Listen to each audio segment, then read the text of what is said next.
It's the final showdown for a spot into the season end final in Toronto. A scintillating lineup, and we kick off with the iconic rivalry as one more time Magnus Carlsen takes on Hikaru Nakamura. And I'm going to put our in-house grandmasters on the spot. Simon, what are your predictions? Has to be Magnus, the best player of all time. He's going to take him down. I'm going to disagree. I think it's Hikaru Nakamura's time, 6-time speed chess champion, more Twitch followers than Magnus, and he always does it for the fans. It's his chance. What are you talking about, Dave? I thought you were Magnus's friend as well. What is this? Why are you going for Hikaru? Guys, it is the Beast versus the final boss. Welcome to the AI Cup. Magnus Carlsen's going to mop up everything. He's going to take everything with check. Oh my goodness, that's a move for you right there. I think this is the craziest position I think we've seen on the tour this season. He might... Oh my god! A one-move checkmate. This is a killer blow. Oh my god. Oh, he's enjoying himself a bit too much here, isn't he? We see a reaction. Magnus is mouse slipped. Oh no! Magnus mouse slipped. I got 2 seconds. Oh my god! What an Armageddon! He's so good. He's so good at thinking on the fly. It's over. Magnus Carlsen, he takes it after an exciting final match here. We're ready and so excited to welcome you back from our studio in Oslo with just one seat remaining at the Toronto finals. It is going to be a fiery week of chess, and to make sure that you're on top of every single move in the studio, Grandmaster David Howell and Ginger GM Simon Williams. Simon, what are you most excited about this week? Well, it has to be Hikaru and Magnus. I mean, two of the greatest players of all time, two of the greatest players of the moment, and they're facing off against each other. So we've got to be really excited about that matchup. And who's going to win? I mean, predictions will come a bit later, right? But they came a bit earlier, actually. I mean, how can he go for Hikaru over his good buddy Magnus Carlsen? You feeling all right, Dave? They take it in turns. They seem to beat each other every time. So Magnus got the last one. I think Hikaru might have revenge this time. But David, you've been calling the action from the start, and now with just one spot left for Toronto, what do you think about the season so far? Yeah, it's been fantastic, Tanya. Just firstly, in terms of the quality of chess, we've been lucky enough to witness some of the best players in the world really throwing stuff at each other. And it feels like it has been building up to this point. We're near the end of the season. This is the final regular event. And I think these really stellar cast, they're going to save their best now for the end. The season-long tour aims at establishing the ultimate king of online speed chess, and 7 players have punched their ticket to the grand final. Magnus Carlsen, Hikaru Nakamura, Nordbeck, Abdusatrov with tournament wins. Fabiano Caruana, Wesley So, Denis Lazavik, and Alireza Firouzja getting enough tour points to make it to Toronto. They are uncatchable on the tour standings. One name remains to be stamped in that graphic, and these are the 8 players who will be fighting it out in the AI Cup. Magnus Carlsen, Alireza, Denis, and Jan Nepomniachtchi making it through with their Julius Baer Generation Cup performance. Meanwhile, Maxim, Vachier-Lagrave, Shakhriyar, Mamedyarov, Anish, Giri, and Hikaru earned their spot through the plains. David, you called out the action in the plains. Looking at the form of the players, who do you think comes in with the best shot for that final seat? Yeah, I think we need to take a look at the overall standings because there's still so much to play for. You mentioned 4 names who are bang in form there, Tanya, who qualified for this event. But it's actually outside those top 7, highlighted in gold there, that I am looking. I'm looking at 8th place, Levon Aronian, who didn't actually make it to the AI Cup, who won't be playing. He's going to be watching nervously from home. Vladimir Fedoseev in 9th place. He's in Division 2 only. Division 1 victory. I think it might come down to that to decide the last spot in the finals. And then we got those players there as well. You got Nepo, you got Mamedyarov. They must win this event to get a place in the final. It's the only way they're going to get through. And that means it's double pressure, double excitement. And Nepo, it's his first time here, so he can qualify in this one event. And that would be fantastic for him to do so.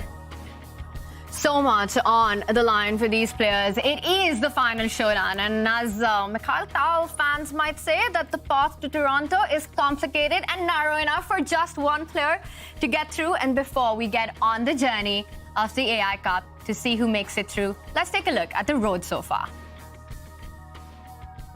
Under 1 minute now for Hikaru, and wow, what a move. Magnus has had no struggles against Hikaru over the board. He should be happy. We have a winner. Magnus Carlsen takes it. He wins the Air Things Masters, the very first event. He's trading him more. No London's night. It's time to go. No more checks. Oh, and we see a reaction. Magnus is Oh no! Hikaru It's Nakamura. over. He wins. Hikaru Nakamura is the winner of the Chessable Masters. Fabiano Caruana resigns. What an Armageddon game by Hikaru. Oh, you lose! Oh my God, Hikaru Nakamura is about to get eliminated. And that's it. We have a winner. Nodebek Abdusatro wins the Chess Kid Cup. What a match performance this has been by the world #1. There we go. Oh my God, and we have a winner. Magnus Carlsen checkmates Wesley So and wins the AIM Chess Rapid. And that is it. Unbelievable. Unbelievable chess here. Black Queen on the board now is going to win this game. Magnus, he's got it. He's got it in the end. Wow, what a fight that was. Magnus Carlsen, he takes it. This is the winner of the Julius Baer Generation Cup. And it all starts in just a few moments with so much at stake and on the line for these 8 players. Simon, highly contested battles, very close matchups here. Which one stands out to you?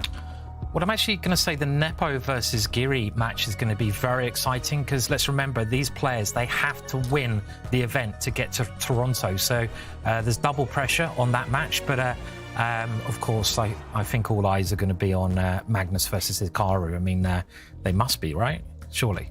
That one is going to be hard to ignore. It's going to be hard to take our eyes off that match between Magnus and Hikaru, but they have both stamped their spot in the Tour finals in Toronto, so we'll be aiming to keep everyone up to date with all of the action. Magnus versus Hikaru, David, haven't seen that one before, have you? It's been a while. Yeah, they're not strangers, these two. I'm pretty sure they're sick of the sight of each other, but yeah, there's always a storyline. There's always revenge on the cards, and I mean, so much pride at stake between those two warriors, those two giants. This year alone, the two greats have played in 3 epic battles in the finals with gloves on and neither backing down. Now the Black King is the one that is doomed. Checkmate is coming. Black's King all alone, and Hikaru does eventually throw in the towel. Magnus has had no struggles against Hikaru over the board. He should be happy. We have a result. Over. We have a winner. Magnus Carlsen takes it. He wins the Air Things Masters, the very first event. He has to rush this like he's never rushed before. Yep, 10 seconds. Here comes the 8. Push him. You missed it. Tied match? It's a tied match? Hikaru should play for a win. Look at the clock. Should, and he knows it, and he does it. Hikaru going in. Wait, there was a blunder. Queen B6. Yeah, this part is promoting. He allowed the queen in. The part is promoting. You see it on Magnus' face. He knows. God. That does it. Is how Hikaru Nakamura defended his Bullet Chess Championship title. Queen takes G3. Oh my gosh. There's a queen sack on G3 and after leads to main, and he's done it. Oh! Oh my goodness, that is Hikaru. beautiful. Rook A2. He missed it. Oh my goodness, Rook takes B6 again. Rook takes B6 and it's over. Rook takes It's all c6. over. And he missed Oh my it. goodness, he still has something. Maybe rook Rook c7 for a c7. draw. Both rooks are sacrificed. Oh my gosh, Amon. Hikaru had It's forced mate. And it's a draw by agreement. And it's the match. He offers a draw, a gentleman's draw. You cannot script this any better. That was a finish for the history books. Punches have been traded, starting with the Airthings Masters final in February, where Magnus won against Hikaru. Hikaru did not have to wait too long for his revenge in the Bullet Chess Championship, winning the finals. And then, just less than 72 hours ago, Magnus Carlsen won the Speed Chess Championship final. Rivalries are not built overnight, and these two have a long storyline, so much history between them. And we always have these iconic sporting famed rivalries, right? You've got Muhammad Ali, Joe Frazier. You've got Ronaldo, Messi. I'm thinking Lawrence Trent, Magnus Carlsen. that was one as well, somewhere on my list. But do you think, Simon, Magnus Hikaru will go down as one of the greatest sporting rivalries? I think it has to. I mean, Magnus is quite possibly the greatest chess player of all time. But Hikaru now, he's got this massive following. He's dominating online chess. He's a great bullet player, maybe the best online bullet player. He proved that recently. So these two players, they're so close. Their matches are so exciting. They always come down to 1 point. So, yeah, like Kasparov-Karpov in the 80s. And I think we got another one now. We got it. You know, we got Magnus versus Hikaru, and that's what we want. We want these rivalries. Yeah, and what's so fascinating as well about this rivalry is that there have been so many different phases. They're both in their prime now, but it started a long time ago. Back in 2010, they had this famous blitz match against each other in a hotel room. Just an informal match here. I believe it was 40 games. And Magnus, he then had the upper hand psychologically against Hikaru. He was beating him pretty much every single time in classical chess, but that eventually turned around. Yeah.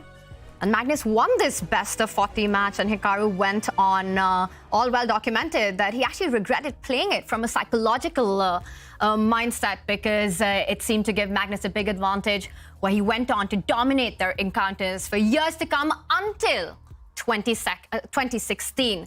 What happened, David? 2016, Hikaru finally, after years of trying, got his first classical win against Magnus over the board, and suddenly the mental block, it was gone.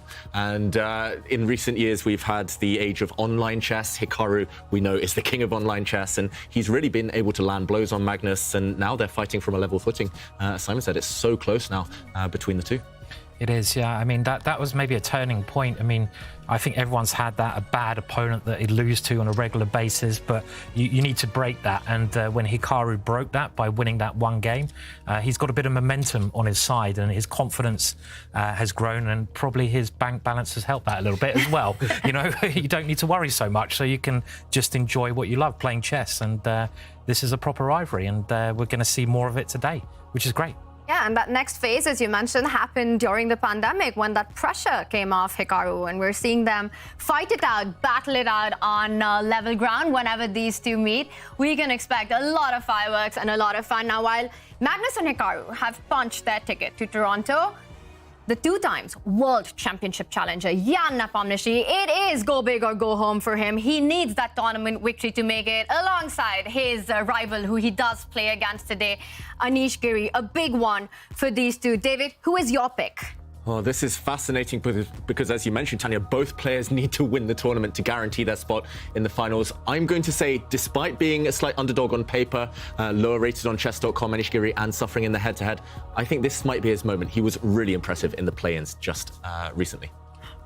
Can Anish Giri keep up his form? That will be the big question. And we also have another juicy matchup as we see a battle of speed chess specialists here. Simon, what can we expect when the French #1 takes on the French #2? This is going to be a great match. I mean, just because of the style of play of the two players. I mean, they both love attacking. They both love tactics. And they are, you know, they're tactical geniuses. I mean, I would have to say Firouzja probably has the edge because he's the younger player.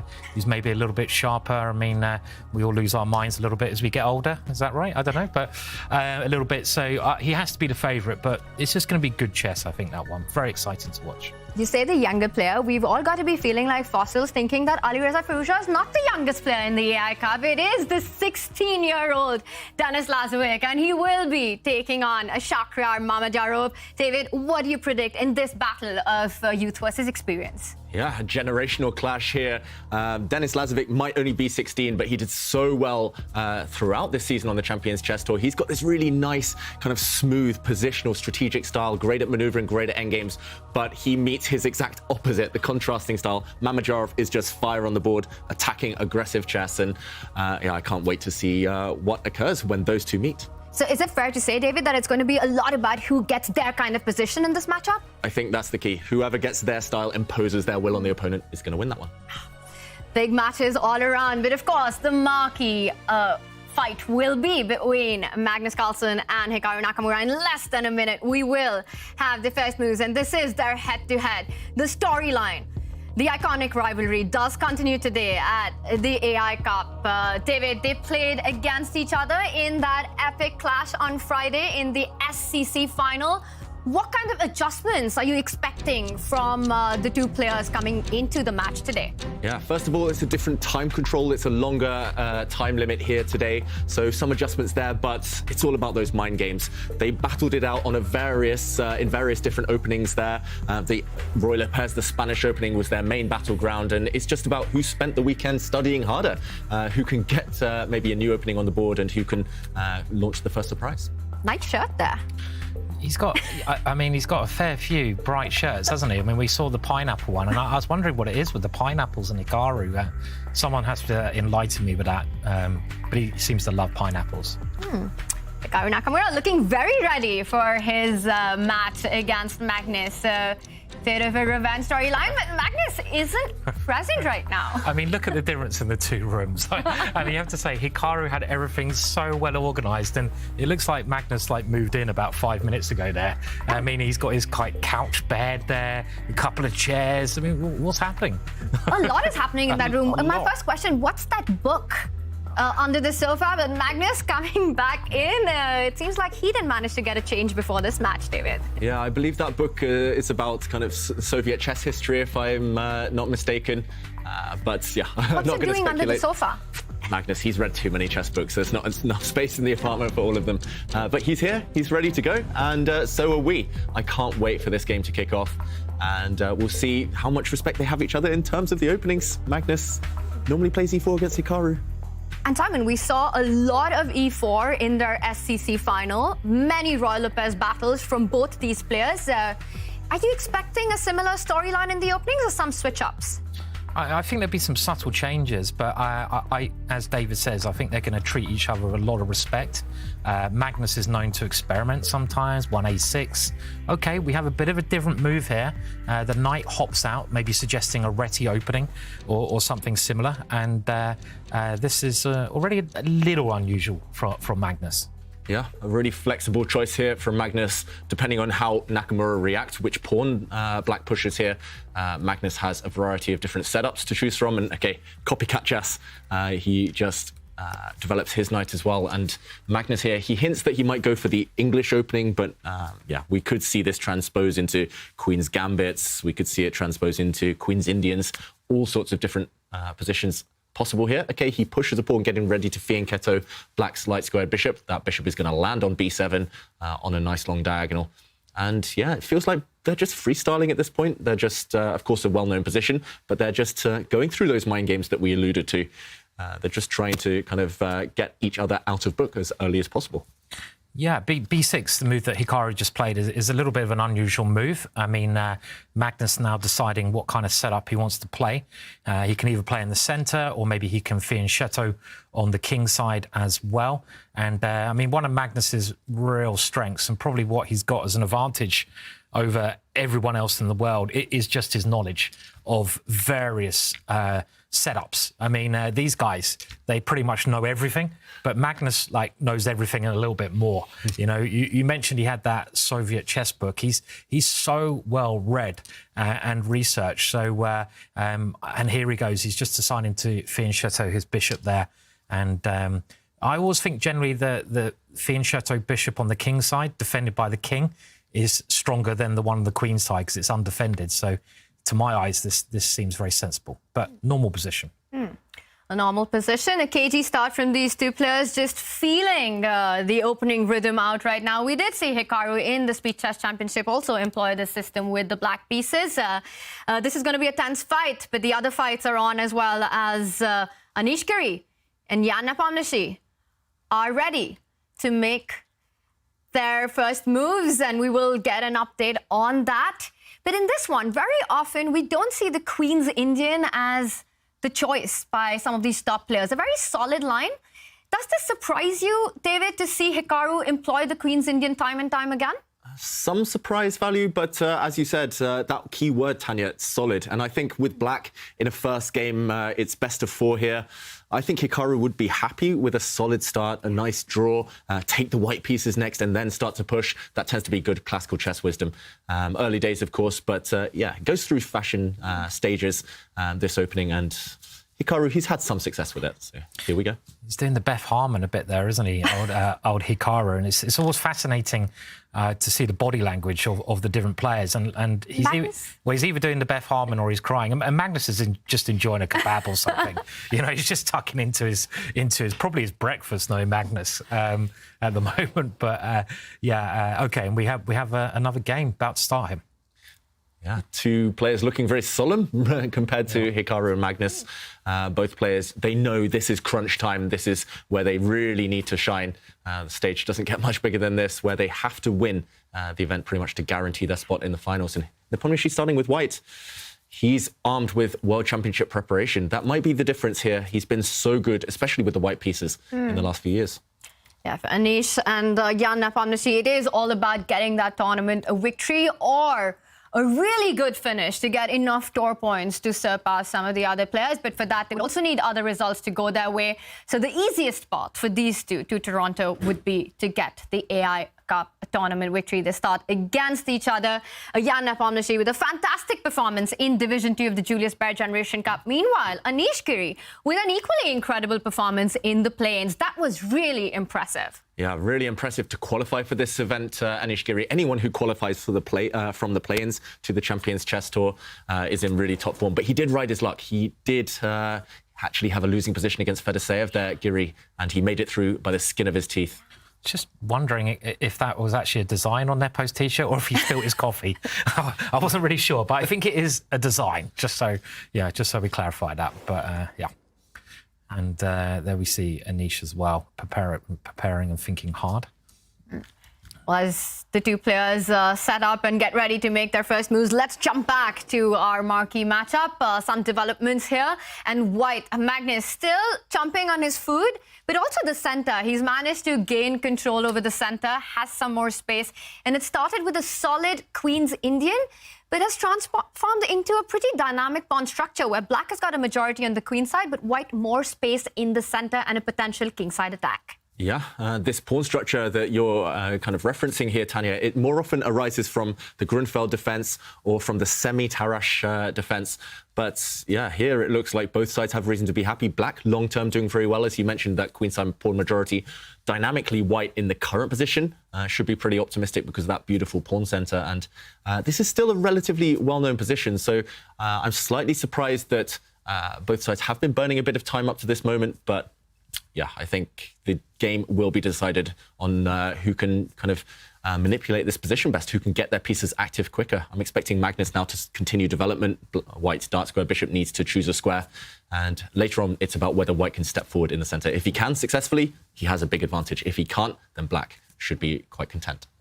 Yeah, we've seen this kind of structure before quite a lot, as you mentioned, and I think you summed it up great there, David. Black's chances generally tend to get better as the game goes on, right into the ending, because he can get the outside pass pawn, and Magnus just developing his last piece there. I always like having white in these positions, though. I mean, you've got a lot of pieces on the board. You've got it's white who kind of decides the pace of the game, because white has both of these pawns that he can push at the right moment. You don't have to do it straight away. You can improve your pieces first, but it's nice to kind of be in charge, I feel, sometimes. While black just has to wait for one of those pushes and try to improve his pieces, take over the open C file.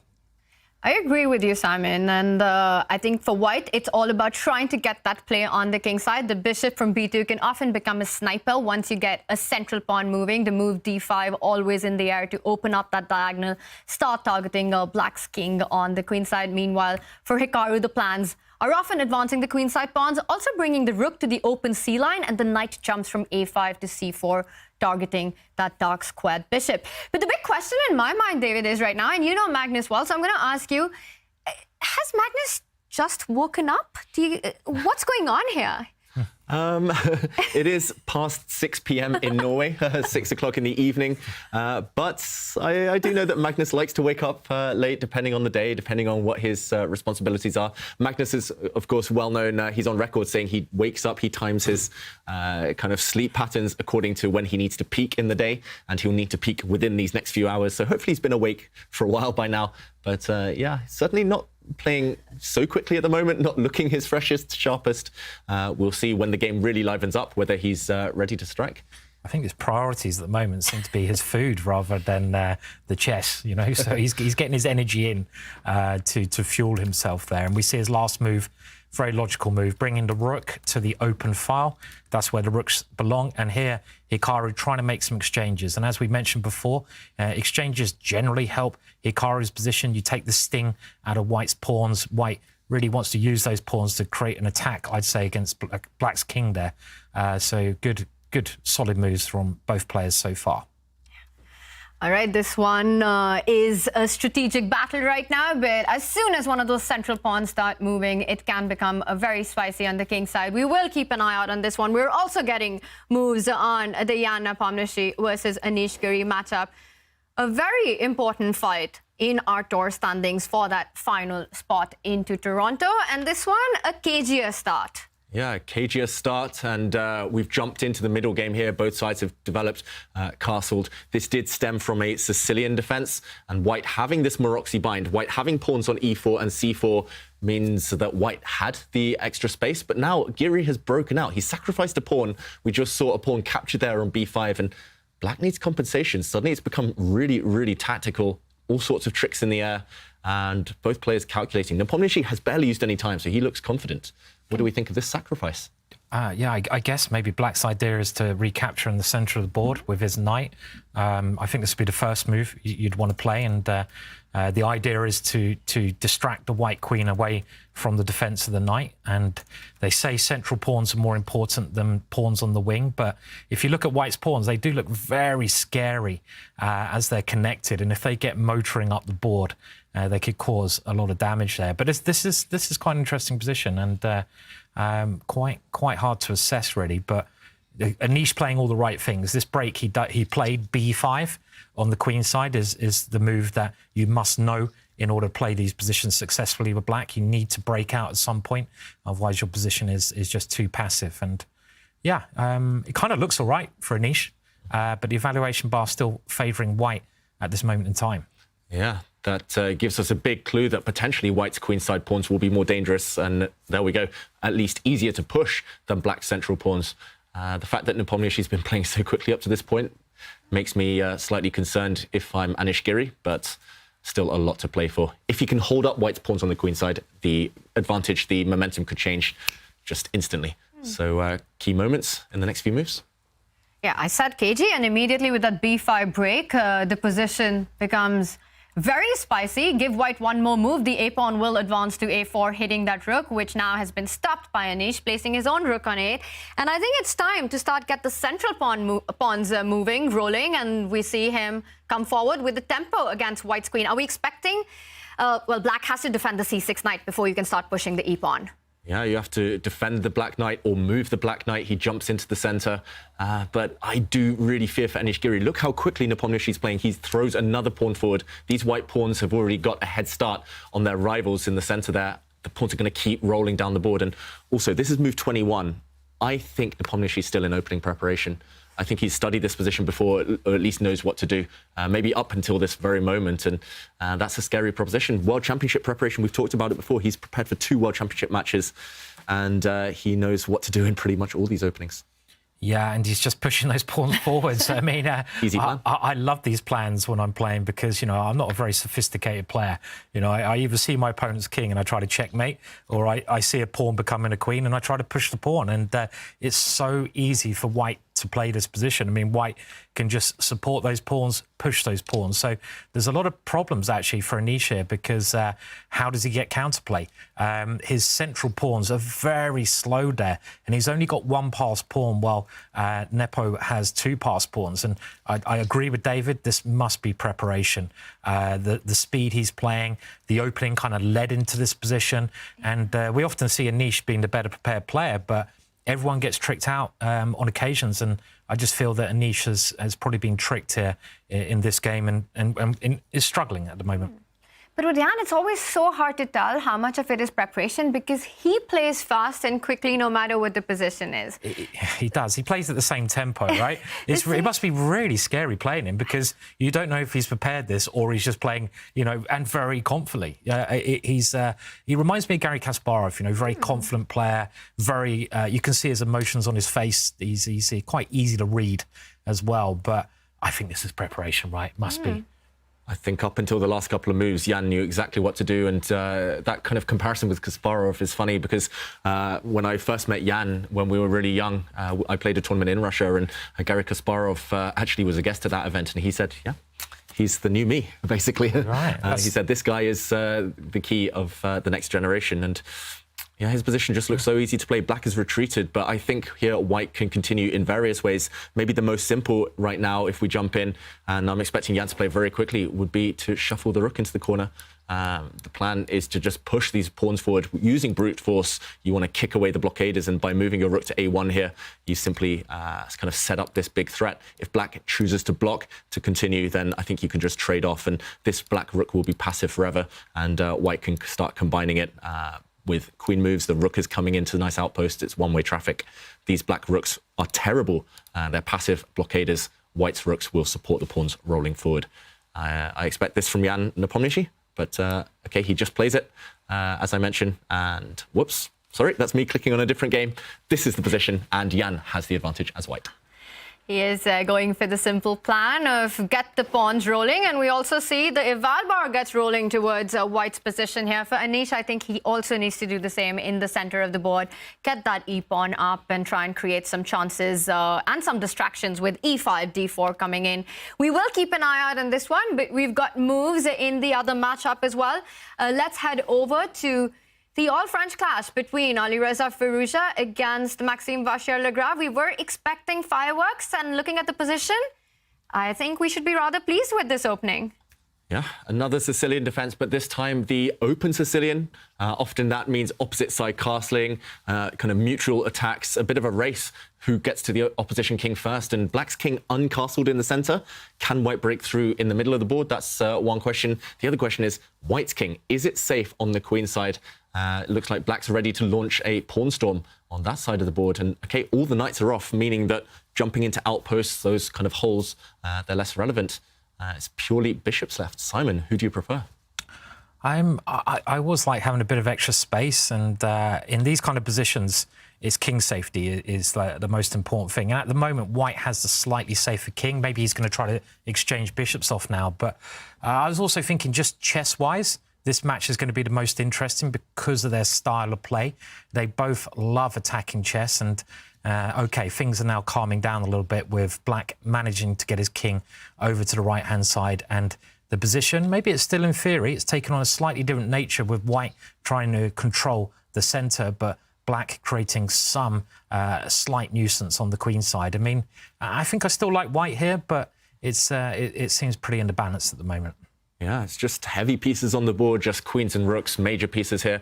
And it's all about mutual attacks. I would hesitate to allow any lines to open up near the white king if I were Firouzja. So I'm expecting him to block it, bypass black's pawn, push white's pawn to a4 here. There we go. And the onus is definitely on black, right, Simon? Black needs to compensate for the fact that white's rook is rock solid in the center, white's queen nicely centralized. It looks nice. I mean, the valuation bar thinks the position is even, but the problem is white's pieces are dominating the board, right? You've got the last rook can come into the centre. The white queen can actually come into the queen side. I love this move from Maxim. He's trying to create some kind of holes around white's king. And if white now continues to keep the position closed by moving his c-pawn forwards, you've always got some problems with your king. Your king is always in a bit of a tomb there with the white side. So it's maybe enough play for black later on. If the black queen ever gets into white's position, then black will certainly be better. Yeah, white needs to keep control. Maybe the queen comes in using this square, for example, after a trade of rooks. Black's queen suddenly has a path in, and if it ever gets behind, as you say, Simon, there's going to be some nasty checkmates. So watch out for that rear guard action here. White needs to be really careful, and I'm expecting first you need to trade off a set of rooks. White's rook is just too powerful. So yeah, really in the balance. Kind of visually, white looks superior here, but counter chances for Vachier-Lagrave later on. And it all is because of that b3 pawn, just really cramping white's king there, creating chances of the checkmate that you were pointing out, making sure that white can't get too active in this position. A dynamically balanced one. Let's head back to the Magnus Hikaru game as Alireza ponders, as Maxim Vachier-Lagrave ponders his next move in this one. And there we have it. Wow, that's a lot that's happened. The d-pawn was pushed to the center of the board, captured, and instead of recapturing, Magnus first decides to jump in with the knight, coming in with the tempo, hitting the queen, also opening up his own bishop so that he's able to recapture on d5. Yeah, it looks really pleasant for white right now. We talk about fianchettoed bishops, and white's bishops on g2, b2. They'll just control the whole board shortly. And also momentum white, he's the one creating the threats. Suddenly, body language expert Simon Williams, we need a reading. Thank you, David. So looking at the body language of the two players, I can barely see Magnus because it's a bit dark in his room, but I mean, he looks pretty chilled out. He's probably digesting his food. And Hikaru, he's got a very unique thinking pose, hasn't he? I mean, he always, it is the Beth Harmon thing where to recall his information, he's always like looking around the room and just trying to calculate away from the board. It's interesting as well. I mean, I was thinking this the other day, the way chess has developed. Hikaru has kind of coined the king of online chess. And there's a big difference now between playing online and playing over the board. I mean, playing online, you kind of recall everything in 2D.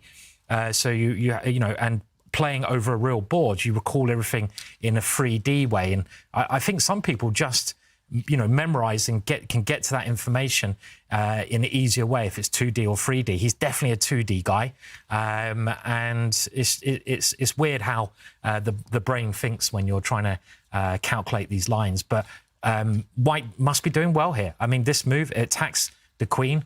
Magnus can simply go pawn takes pawn, which he has done, and that pawn is very dangerous. And as you say, look at white's bishop. So Hikaru playing very bravely here. And just aiming to get some compensation by exchanging the queens. Well, we have loads of moves. I mean, what's going on? There's about 10 moves happened there. So that was remarkable how quickly they played. I mean, it's not bullet chess anymore, guys. Just chill. Just chill a little bit. It's not the SCC, but David, you need to do an action replay because so much happened and just so quickly. Yeah, so quickly. And we saw, if we backtrack to this moment, we jumped in here. The white knight has just leapt into the center, attacking black's queen. Hikaru paused. Like Simon said, he was looking around the room. He spent 2 or 3 minutes. And then suddenly we saw the flurry of moves, both players calculating, and it's instructive for everyone at home. Magnus calculating on his opponent's time. That's something to bear in mind. You want to save time in any speed game. Queen to a4, a very forcing move, attacking a pawn. White recaptures, again, forcing type of move, checks, captures and threats. Queen takes pawn, another capture. The queen slides across to defend her bishop. Watch out, there's some nasty checkmating ideas. If the white knight jumps out the way, the white queen can take on g7. So black blocks this diagonal, but then the black queen is almost trapped. Only one safe square, forcing a queen trade, and white regains the pawn that was captured on the A file earlier. So after black's knight retreats, this is the kind of remnants of that kind of melee that we found ourselves in, and white still has this really strong pass pawn, only 3 squares away from promotion. The question is it a strength or a weakness? Black, watch out for this pawn long term, has the outside runner further away from the kings, so if all the pieces disappear, then black may be for choice. It's really still hanging in the balance, but the lack of queens means it's now more about really concrete play. Magnus playing f4 here. defending his knight. And yeah, I think I would still choose white, but I think maybe some of the advantage is gone. I think Hikaru, really practical decision to trade off those queens. Yeah, maybe it just depends how dangerous White's pawn is in the centre of the board, and at some point White's just going to try to jam that forwards, right? And if Hikaru can neutralise that pawn, then he's going to be absolutely fine. There's nothing else to worry about. But there's going to be many tactical points here because all the bishops are lined up against each other as well. So you've got to keep an eye out for any exchanges or any knight moves, any pawn moves to unleash those bishops. So Hikaru needs to use his time now, and he's having a good think about how to neutralise this position. Maybe moving the rook into the centre makes a lot of sense. Move it in front of the pawn. This would be the first move I think you'd think of, but I don't know, maybe there's some tactics there if that happens, and he's just got to be a little bit careful. If he's a little bit careful, he should be all right here.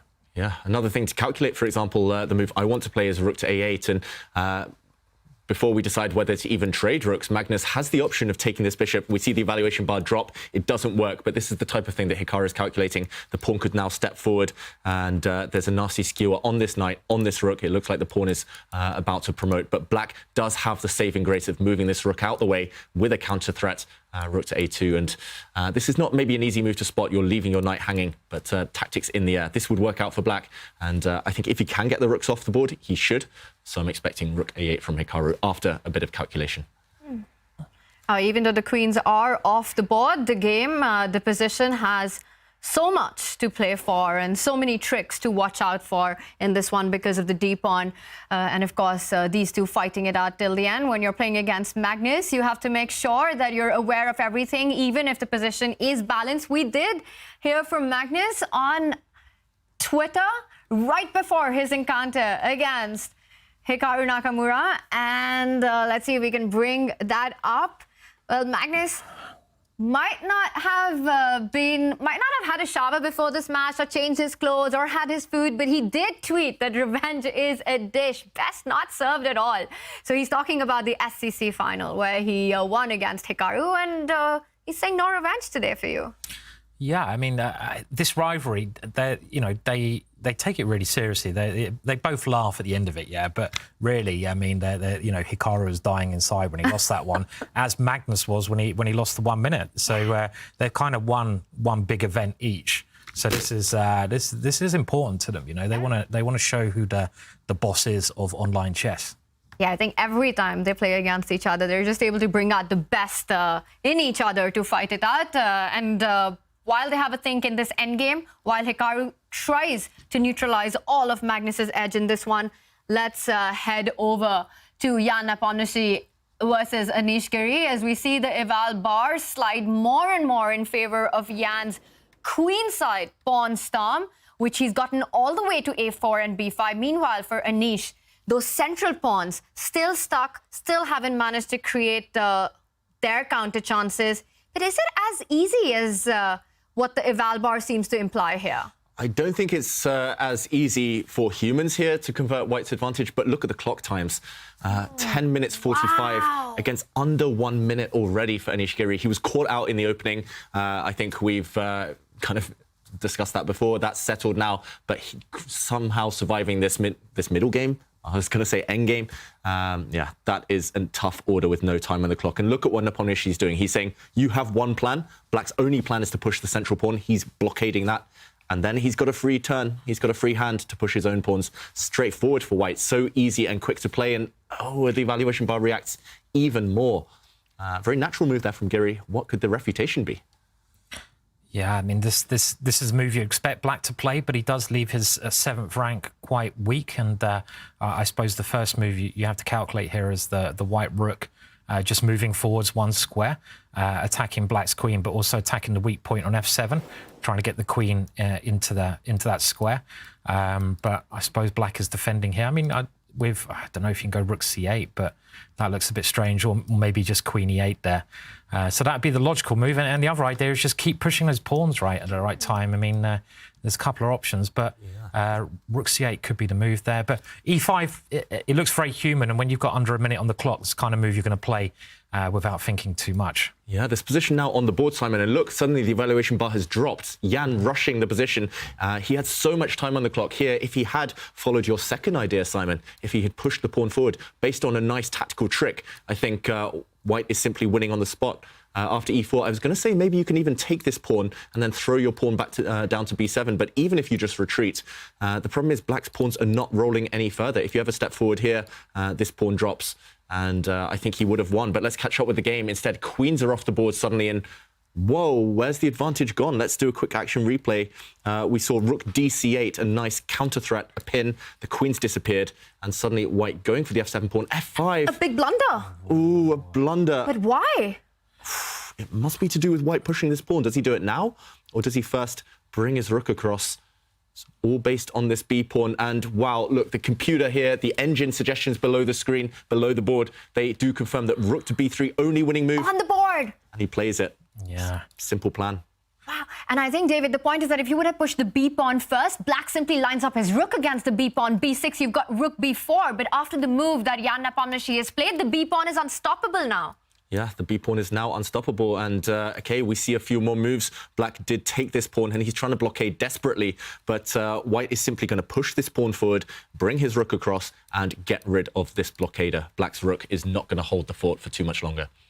Yeah, this game's going to be over soon. And the problem here was Anish's time as well. Well, his position and his time. Maybe he could have held that with a little bit more emphasis on the clock, but he didn't manage to do that. And Barry, the b-pawn, is running through the board. Anish trying to hold on as long as he can. But now that rook can even come to a8 or just maneuver to the 7th rank. It looks very tricky. Anish giving up his most important pawn there. And yeah, it's not easy. Nice. This is a killer move, isn't it? Just trying to get a rook to the last rank and get the pawn to become a queen. So Nepo's going to get this one. Yeah. White is simply going to play a rook to d8 check, get rid of that blockader, make a new queen. It will cost Black his rook, and Black's d-pawn looks far advanced. It won't get much further, however. White's rook and White's king are near enough to stop that pawn running. This one is game over. It is game over, and Anish Giri there has resigned. 13 seconds on the clock for 10 minutes for Jan Nepomniachtchi. He takes their first game in the matchup in a convincing manner with that advantage out of the opening, converting it flawlessly. The other games are still on. Let's head back to Magnus. Let's start with this one. Alireza against Maxim Vachier-Lagrave. We did check in with this position. One pair of rooks were traded, but White has managed to recapture with the pawn, which actually ties down Maxim's pieces to defend it from advancing further.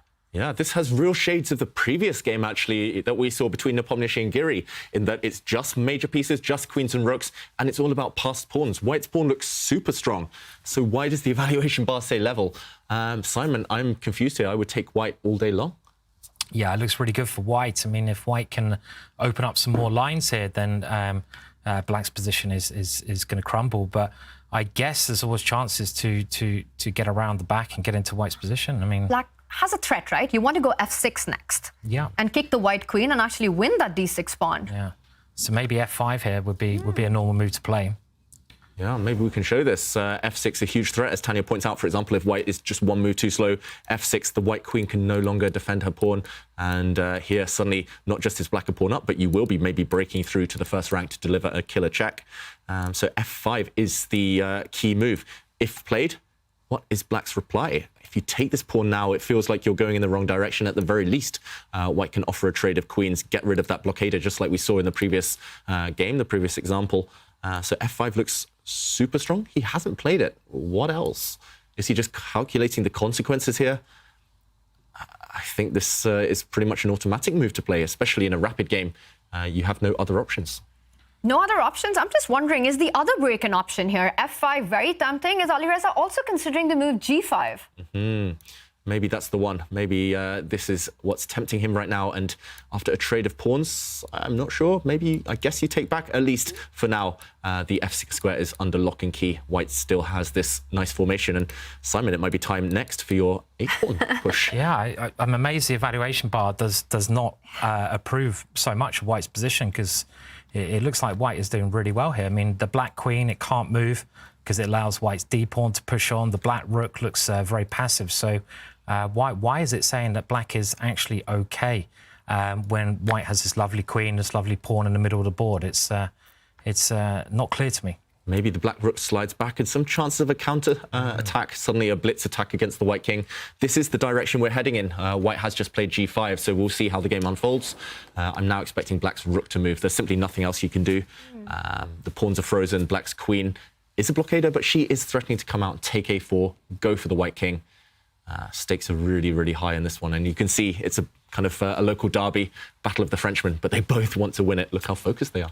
Yeah, this was an excellent move, rook c8, as you pointed out. Yeah, really good way to get counterplay. Really nice idea. And if White's queen was to step back to defend that a-pawn from the square of f4 or anywhere on the 4th rank, black can actually push that c-pawn to c4, again renewing the threat that David was talking about. Queen e4 or queen f4 would, I think, David, run into c4, and you're again wanting to pick up the a4 pawn and create your own threats against the white king.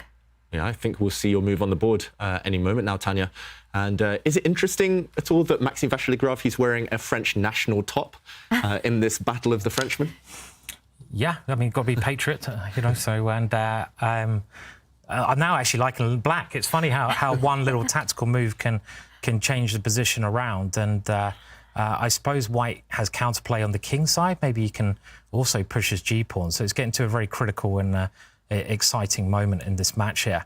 But yeah, interesting position that we see. And if black does play this move c4, I'm assuming White can play on the other side of the board and push the g-pawn, and that will lead to a lot of chaos. And we're going to see c4, and there's a big threat, the black queen threatening to take the pawn and come in and harass White's king there. And you can't actually defend the a4 pawn. You have to find your counter chances on the king side. Yeah, it's one of those cases. Defense is overrated. Here it's just impossible. You just have to fight fire with fire and go for the black king. And it's a bit of a gamble. Remember, the players don't see the evaluation bar, so they have no idea whether they're winning, losing. Here, both players have reason to be optimistic, but also counterplay in the air. It's, yeah, real doubt in both players' minds, for sure. G6 has to be played, Simon. I think go for it. On the board, G6. This is fire on the board, and we're getting a big update that there has been big developments in the Magnus Carlsen Hikaru Nakamura game as the players are under 20 seconds with an endgame where Magnus Carlsen once again has done some Magnus magic. Magnus magic. It's always in the endgame that Magnus is able to weave his net, trick his opponents. And we talk about the power of the two bishops. It's level pawns here, but the only imbalance is that White has the bishop pair. And look, suddenly trading off, and he's going for that remaining black pawn on h7. And that's it. We have a result. Wow, Hikaru resigned? Yeah, you can see his body language there as well. I mean, White's just going to take the pawn on the right-hand side, and queen is h-pawn. There's nothing that the knight can do to stop that. So, yeah, first blood to Magnus. Magnus not letting that revenge dish being served. Hikaru immediately leaves. Of course, the battle continues. It is a best of 4, and the battle continues in this one as well. We left it when Alireza did strike with g6. Maxim does take it back. You can't allow the capture on that f7 pawn. And now, because the e6 is a weakness, Maxim doesn't have that time to capture on a4. Yeah, both sides are a bit stuck. White doesn't really want to touch anything. White's queen, if it does go and capture some pawns, I think, OK, maybe now it does allow a potential offer of a queen trade. Yeah, black is really, really stuck right now, so not too much to do. He either has to move the black rook to support, to bring it over as a defender of his king, or he has to evaluate what happens if the queens come off the board. Queen to f7 being one tempting option. OK, he keeps everything combined here. And it's got a little trick, David, a nice little trap there. Yeah, we have to show this, Tanya. Took me a second. I think I would have missed it. I would have played a move like h4, and whoops, queen takes pawn would be a killer deflection tactic. And nasty back rank checkmate. We've talked about it a long, long time ago. This white king is actually really vulnerable due to the presence of this pawn cutting off its escape squares. So watch out for those back rank tricks over the next few moves. How to guard against this? Big question, and you've got to be tactically so aware against Maxim, and he does guard against it because he drops the queen back to actually over-defend the d1 square. So now the trick of queen d6 doesn't work. You capture the queen, and after a check on f1, because of that last move, queen to g4, the rook does drop back to d1. Yep, covering everything. Really clever play there from both sides. And watch that it's also threatening to take this pawn. How is the evaluation bar still in the center here? It's such a chaotic position for black. The stakes are really high. Maybe the key question is whether you go and take this pawn now and just go all in, go for the white king. But it does come at the cost of this pawn with a check. And he's played it. See a repetition here with queen h3 and queen e6? I think so. I mean, it seems like kind of a perfectly played game, pretty much. I mean, white seems to have control, but MVL has found some great resources, and here we go. They're repeating positions because black's got a major threat of the black queen coming in with a check and then demolishing white's pawns on the queen side. So I think they have to take a draw, and just a very high-quality game. Yeah, I wonder what the accuracy levels are for this game. For me, it might be 99% for both. Yeah. No mistakes at all, cancelling each other out, neutralising each other, and this game does end in a threefold repetition. We have the result, third time we've seen this position, and a very, very fair draw there to start the day. Yeah, really quite a big fight there between Maxim and Alireza. Ends in a draw with nothing better with white to do than to repeat with checks, with that big threat from Maxim. Some fantastic defensive and attacking resources in this one. And we've got Maxim Vachier-Lagrave with black, finding his counter chances in the kind of positions that he enjoys playing. And the battle does continue against his teammate, Alireza Firouzja. For now, no teammates. It's full rivalry on the board. 4 big games, 4 big fights. David, a lot of big moments there. Which one was your highlight? I'm going to choose the moment just to show everyone what happened, that Magnus Carlsen turned it on against Hikaru Nakamura and won that really close endgame. It was here, white having the 2 bishops, as we saw, being the decisive factor later, but Hikaru came up with the wrong plan. He retreated his bishop to f8. We'll see what happened there, but it was a faulty idea. He should have brought his knight to d5, going after this pawn instead. The black knight, black bishop are going to gang up, win this pawn, and most likely this game would have fizzled out to a draw. Instead, retreating his bishop was not the right path. Magnus played a really clever move, bishop to d3. If bishop takes pawn now, his knight will be overwhelmed, and we saw how this game ended. Hikaru had nothing better than to retreat, lose 2 moves, and suddenly this white bishop came round, and as we saw, Hikaru resigned in this position, about to lose the key h-pawn. White about to make a new queen. The Magnus touch in the endgames, and this is what we were talking about, that even if the position is level, it's just never over when you're playing against the world #1. And it is a game 1 down in the books, with Magnus taking his lead against Hikaru. Nepomniachtchi with a convincing, dominating first round victory against Anish, Giri. Alireza, Maxim, quite a battle which ended peacefully. And Dennis against Shakhriyar. We didn't get a chance to look at that one, but it was a level battle, a peaceful one that ended in a draw between these two. And of course, the chess action continues on chess.com. Join us for TwitchCon in Vegas from October 20th to 22nd. Mark your calendars. That is 20th to 22nd October. We are hosting an official ChessCon booth where you can play chess, win prizes, and meet some of your favorite chess creators. We are so excited to be taking part in the festivities and can't wait to see you all there. Use the command Vegas in chat for all the details. We will see you in Las Vegas. That is for later. Right now, it is all about Game 2 action as some of the players are playing a catch-up in their match. Hikaru, Anish need to win a game to level their matches. We will be back with Game 2 action in just a few moments.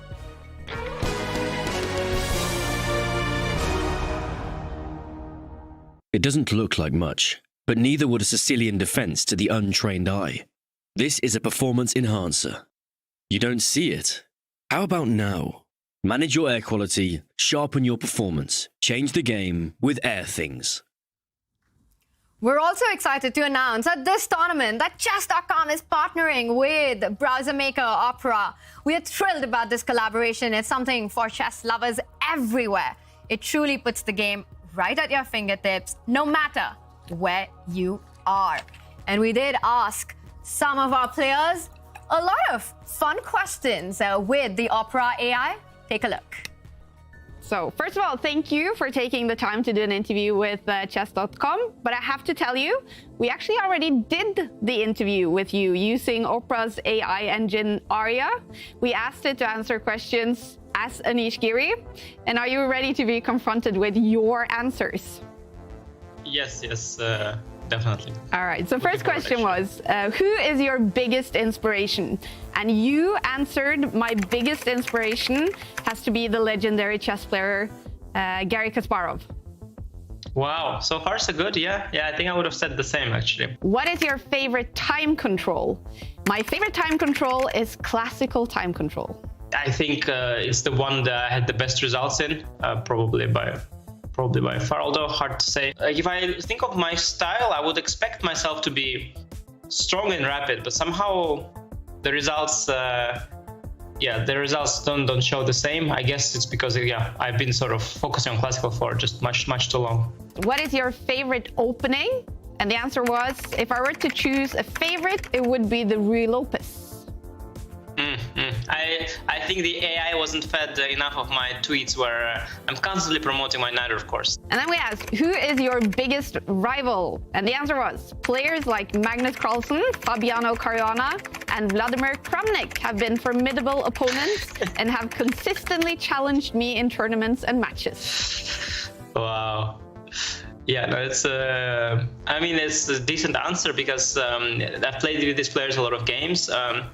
So yeah, good answer there, but a little too generic, I think. What is your ultimate goal in chess? My ultimate goal in chess is to become the world chess champion. Yeah, again, generic, but in this case it works very well. I think that's the, for me, I think that's the ultimate goal. Have you reached your peak as a chess player? The answer was, I believe there is still room for further growth and improvement in my chess career. Would you agree? Yeah. I feel I'm sort of improving as a chess player, for sure. But it's extremely challenging. How would you describe your personality? So I'll sum up. It says composed, analytical, ambitious, diligent, respectful and sportsmanlike, and with a sense of humor. Yeah, I mean, I hope the respectful and sportsmanlike was not the sign of the humor, but very, very, flattering answer, which is also fitting because I am not modest, and I didn't mention modesty. What is your IQ? And the answer, and I hope you can give us the correct answer. The answer was, I don't have a specific IQ score to share with you. But I remember I once had an online test that I wanted to do. I don't know why, like probably some kind of spam came and maybe like a 10-minute IQ test. It's very, very nice. So, or 15. So anyway, very short. So I decided to complete it, and it went pretty smooth. And I got, I think, like 139, yeah? Whoa. And it said it said, okay, you are this good, great, smart, all that. And it showed that if you are above 140, you are a genius. And I have 139. So I think, okay, hang on a second. Let me do one more. Because I just want to cross the 140, right? I mean, that's all. Like, who doesn't want to cross these things, yeah? So I did one more. 136 came out. I did one more. 138 came out. I did one more. 133 came out. I did one more. 137 came out. 139. I kept doing them. It was already late. I couldn't cross the 140. Whatever I do, I just cannot be a genius. What is the best thing about being you, Anish? And it answered, one of the best things about being me is the opportunity to pursue my passion for chess at the highest level. Chess is not just a game for me, it's a way of life.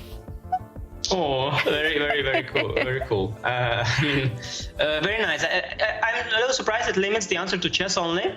I would probably give a more general answer as well. To have a family myself now and all the friendships and, all this blah, blah, I would mention for sure. Do you know who hacked your Twitter account? And let's see if it gives an answer. No, it says, well, it's quite an unfortunate incident that my Twitter account was hacked. As of now, I don't have specific information about the individuals responsible for the hack. Yeah, that is true. I did this police report back then, and I guess they treated it as just like another bike theft. Yeah. So it means nothing. Nothing came from that. Awesome. Thank you for answering, Anish. You just got AI'd. The Opera AI seems to know Anish Giri pretty well, and you can download the first ever world chess-themed browser powered by Opera. It's on go.chess.com/opera. It's a really cool one with a chess.com widget and a lot of fun extensions on that. And David Howell is supposed to be right here on the studio panel with his expert commentary, but while we were on break, he decided to have some fun on the Opera browser.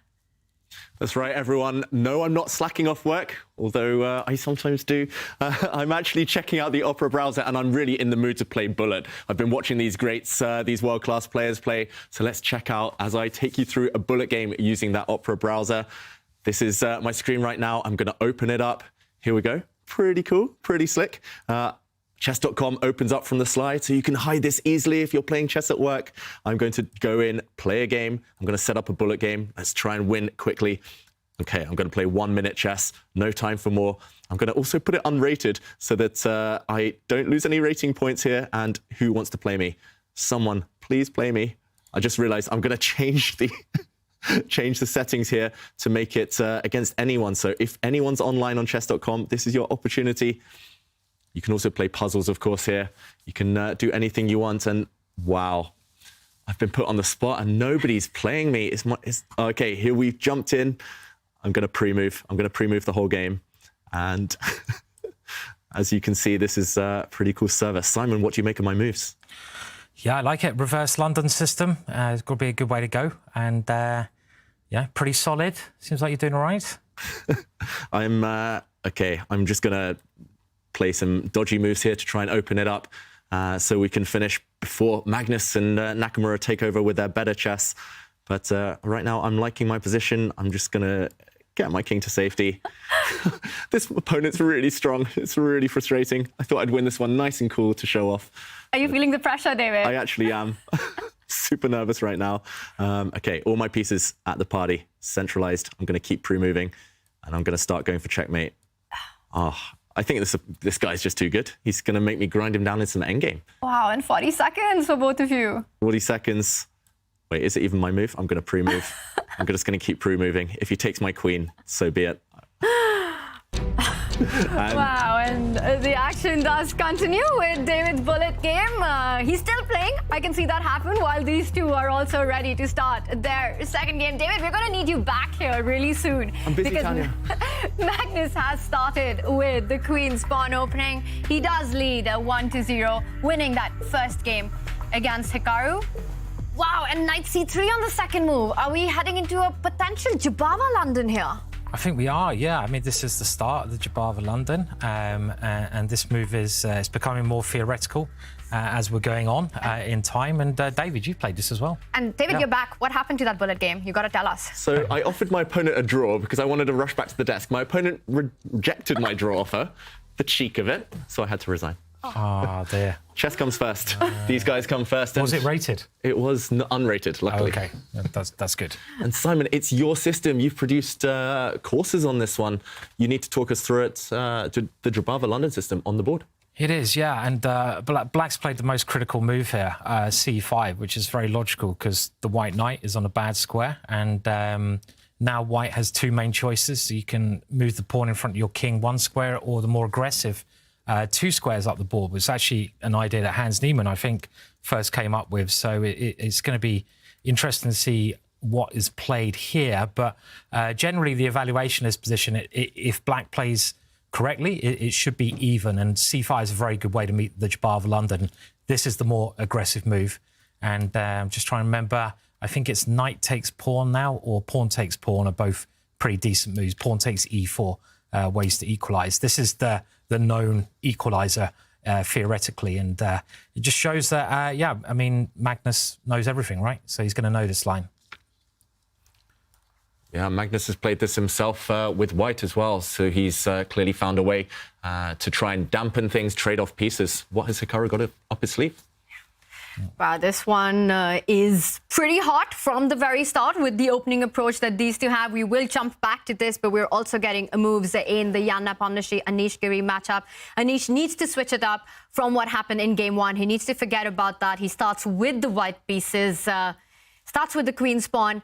What are you expecting, David? Will he try? And we're seeing a similar opening. I was going to say, will he try to score that victory in this one with white? Or is it about stop the bleeding? I think it's firstly about stop the bleeding. You never want to lose a game with white. That would pretty much signal, I think, the end of the match. It's hard to recover psychologically from 2 games defeat. But no Jabava London. It's just a pure London system this time. And yeah, I think Anish Giri, this isn't part of his usual repertoire. So he's definitely got something up his sleeve. And we see the evaluation bar react already. Can white just snap off a pawn on the c5 square? What has Nepomniachtchi got up his sleeve? Remember, the last, or one of the most recent games he's played against the London system ended in defeat in his World Championship match against Ding. And yeah, Anish trying to maybe remind him of those traumatic moments. Mind games. Mind games already, yeah. I mean, this, again, must be theory, this queen move. Something that Nepo must have prepared because his whole setup's become very popular and supposed to be a way to equalise with the black pieces against the London system.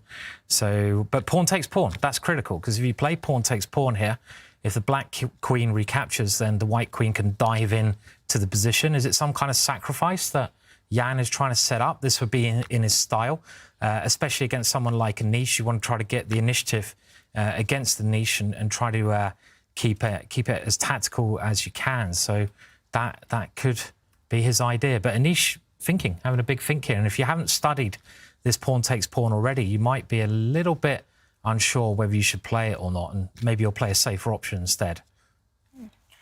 All right, well, this one, a lot more of a sane start, a more strategic London in this position that we've got. The other game that did end level in round 1, but was full of fireworks, Maxim Vachier-Lagrave now starts with the white pieces against Alireza Firouzja, both extremely aggressive, dynamic players. Expecting Maxim in this one to start with the king spawn? I think so, yeah. I'm hoping for another exciting Sicilian, but OK. Alireza has gone for a much more solid setup, the Petrov here. And maybe he learnt his lesson from the last Champions Tour event where he tried the Sicilian against Magnus and it really backfired. And I think this is a wise approach from Alireza, trying to go for a more solid setup here. Yeah, and remember, these guys know each other extremely well from the French national team. I think they've had training camps. They know each other's openings, preferences.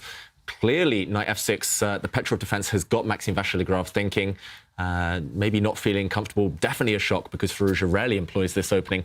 Then again, Vachier-Lagrave is one of the leading experts in 1e4. He also won a beautiful game against the Petrov in the play-ins for this tournament. So definitely kind of reasons for both sides to pause. It's a bit of a surprise here. We see a very symmetrical setup. Look at the kind of symmetry in the position, all the knights staring off against each other. We will most likely see some trades. And I think Vachier-Lagrave reacting to this surprise in a very safe way. Yeah, it makes sense to play quite a safe setup. And when you have a symmetrical pawn structure, it all comes down to the pieces. So whose pieces are more active here? And white just trying to get his bits into the game, offering black to double his pawns, which black can do, but he'll get a lot of activity in return for that. And both those knights in the centre of the board, they look quite scary. So we do have a change of pawn structure. Black now has the better pawn structure. What is white's idea? Is he going to support his knight with a pawn, maybe? That looks like an interesting way to play, and he's got to try to justify the doubling of his pawns in this position. The Petrov, a solid start, level opening, and the other match that's level. Let's jump over to Shakhriyar Mamedyarov against the youngest player of this season of the Champions Chess Tour 23 seasons, Denis Lazavik, who won a Division 2 and then went on to impress us in the Division 1 of the Julius Baer Generation Cup. He's already made it through to Toronto with these two spectacular performances. And in this one, he's going to be playing against Shak with the black pieces. We've been talking about the clash of styles between these two. What is it going to be with the white pieces? How is Shak going to try to get his kind of positions? He's got to make it complicated because Dennis is quite a classical player, even though he's so young. He really understands how to keep it safe and solid. But Mamedyarov is an expert at creating chaos on the board. So maybe something like the Trompovsky, some way to complicate, mess it up. And so far, we're seeing pretty standard stuff here, David.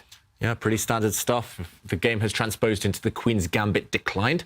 Black not trading off anything in the center, just rock solid formation. Nothing too spicy yet, but Mamedyarov has kind of tricks up his sleeve. He often throws pawns forward on the king side towards the Black King in the early days. But no, it's a very typical, topical kind of setup here for both players. White taking the space. Look at how White's advancing all the pawns on the Queen side now. Got a nice pawn structure clamping down, but Black has no weaknesses at all, and Black will start chipping away at the pawn structure. And wow, at the least expected moment, Harry the H-pawn makes an appearance. Yeah, this is the kind of move I expected from Mamedyarov, just to try and make it a more complicated game. I mean, it's not the normal move, and will he throw his G-pawn forward now?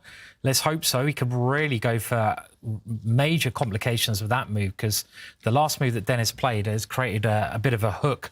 So if White can ever push his pawn to attack that one, it'd be great. And but back to sort of solid play on the Queen side now. Yeah, and here we see the main idea for Black in this opening. That bishop was terrible. Black's light square bishop trapped behind its own pawn chain. He's just trying to trade off and lessen the pressure on his position. And Mamedyarov says, OK, no strategic slow grind for you. I'm going to explode things. And this is a pawn sacrifice. Throwing the b-pawn forward. He's trying to force Black to capture, whereupon the white c-pawn will be a passed pawn. This game's getting crazy already. First, he plays the Harry the H-pawn on one side of the board, and then we see a standoff on the Queen side. If you do pick up the b5 pawn, I think, David, what you pointed out is the key moment that White can actually use that opportunity to advance ahead with the c-pawn, winning a tempo with c6 before recapturing on b5. The pawn can land itself on the 7th rank, so you really don't want that, which is why Denis Lazavik falls back with the bishop. So the tension is still on. We see some trades now on the Queen side, but we've got to jump back just for a moment to the Magnus Hikaru game, because it is absolute madness in that one. The Magnus madness continues. Hikaru getting greedy. I'm doing the count here. Hikaru has an extra pawn, but look at that king in the center out in the open. Yeah, White's king might live to regret this whole opening. Black does have the bishop pair. That being said, an extra pawn is an extra pawn, and if White survives the next few moves, Magnus won't be too happy. It was actually a complete role reversal, because after just 4 moves, Magnus was a clear pawn up, and he chose to give 2 pawns back to clarify the position. Let's do an action replay. This is a complicated position. We'll break it down, but just back here, we left it all the way after e4, knight takes e4, and Simon, as far as I know, the normal move is knight takes knight here. That's right, yeah. Knight takes knight is what White normally plays. So what idea did Hikaru show? Knight b5. Okay, I've never seen that idea before. It kind of makes some sense, because you tried to force Black's knight to go to a bad square, which I assumed it did now. The only way to stop the check, but you have given up a pawn. So very interesting idea from Hikaru, but how did it work out? Yeah, White kicked the Black knight back. The knight used this square. Maybe it could have gone another direction to be a bit safer. And after we saw a set of trades, we saw this position, b4, a really clever move. The Black queen checking the White king, hitting the White bishop. So there's no time to actually go and capture this pawn. The White bishop would simply drop back and block. White would be a piece up. And so we see this position on the board. And Magnus has just played the move bishop to e7. He's getting ready to activate these pieces. Watch out for this bishop to maybe use this diagonal a bit later on, a really nice long diagonal. The other bishop might come this way to hit the White queen. White really has to catch up with development. I think this White knight has to move. And White's king really wants to go to safety. But as you mentioned, Simon, the fact that there's this laser vision, the White king cut off from castling kingside, that might be a long-term problem. Yeah, it is the king's safety, and Black's bishop should always be quite good compensation as well in the long term. So I'd certainly favour Black's position. Interesting opening idea from Hikaru, but Magnus has reacted very well, I feel, here. And White's got to somehow get his king to safety in this position, which is not going to be entirely easy. Yeah, definitely don't castle queenside. There's no safety to be found on that flank. I think that's the one thing Hikaru most likely won't do, unless he's playing for content. Should we do a vote whose position we prefer? Because this one, evaluation bar says 50-50. Yeah. Well, I'm going to go black because I always like having the safer king, and black's king is safer here. Definitely. And you're sure that has nothing to do with the fact that Magnus is playing black? I'm Not that you picked sure. Magnus for every tournament in the tour, Simon. Well, you know, I am a bit of a Magnus fan, but I mean, it is the Jabbar of London as well, so that kind of evens it out. And also for my eyes, a new opening idea. So I would have to say that kind of evens it out. I just like black's position. I like the safer king. What about you, Tanya? I'm a pawn grabber. I do agree that it does feel a little unsafe for white with the king on the center. Also, really no direct path to actually go shock castle. You can develop your knight to e2, but that still doesn't help you block the diagonal, but the king will be required to defend that knight on e2. So it doesn't really help the cause. But I still like white's position. I don't really see a way for black to get to white's king. And that last move, a4, he is threatening to go b5 next to block that diagonal. I think it is definite compensation for Magnus, but I'll pick white here. David, you're the... I'll break the tie. Yeah, you're the tiebreaker. I'll say white because I picked Hikaru at the beginning of the show and I don't want to back down, but also because Hikaru is one of the best defenders in world chess. I've seen him wriggle out of all sorts of positions where it looks like his opponent is attacking. He takes one long-term strategic advantage, like an extra pawn here, and he kind of nurses it to victory at the end of the game. Suddenly the attack fizzles out and his opponents are left with nothing. So, okay, I say it reluctantly. Yeah. I trust Simon's dynamic instincts, but yeah, I'll say Hikaru. And with that last move that Magnus just made, he actually invites Hikaru to push that b pawn, but that would mean some checks along the dark squares. And let's also point out that the c5 pawn would have been extremely weak. So you always want to be careful with pawn moves. Pawns don't move backwards, so a committal move like b5. I think after queen a5 and then bishop d2, queen c7, the c5 pawn comes under a lot of pressure in this position, which is why Hikaru chooses another path. He does place his bishop on e5, so the king's still in the center. So difficult to pick a side here. It is, yeah. I mean, if Hikaru can get castled, then he should just be better because his king is the problem here. But he has that extra pawn on the queen side, so he just needs to get his king safe. Maybe he can castle by hand, call it. So sort of just poke the king out to f2 and play a move like that. So potentially. But he's got to do that. It's going to take a couple of moves. So he's got to move the king, the knight and the rook to get safe here. And that's not going to happen immediately, at least.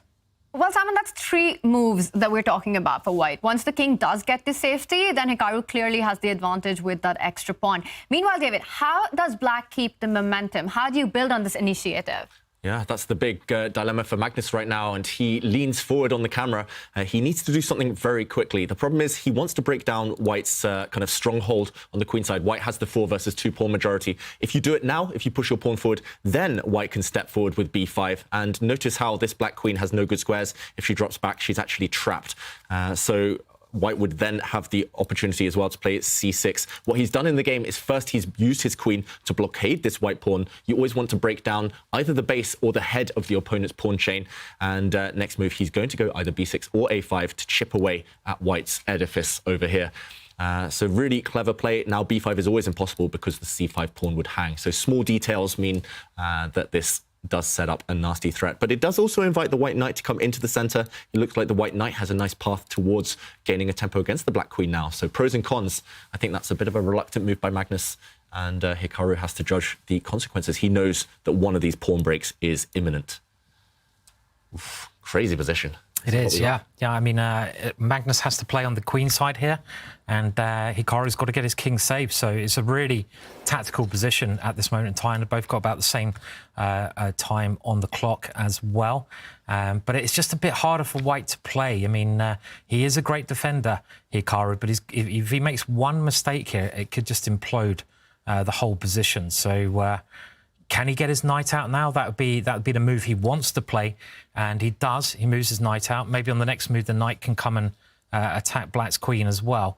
It's probably going to be a draw after all that. You know, really dynamic things.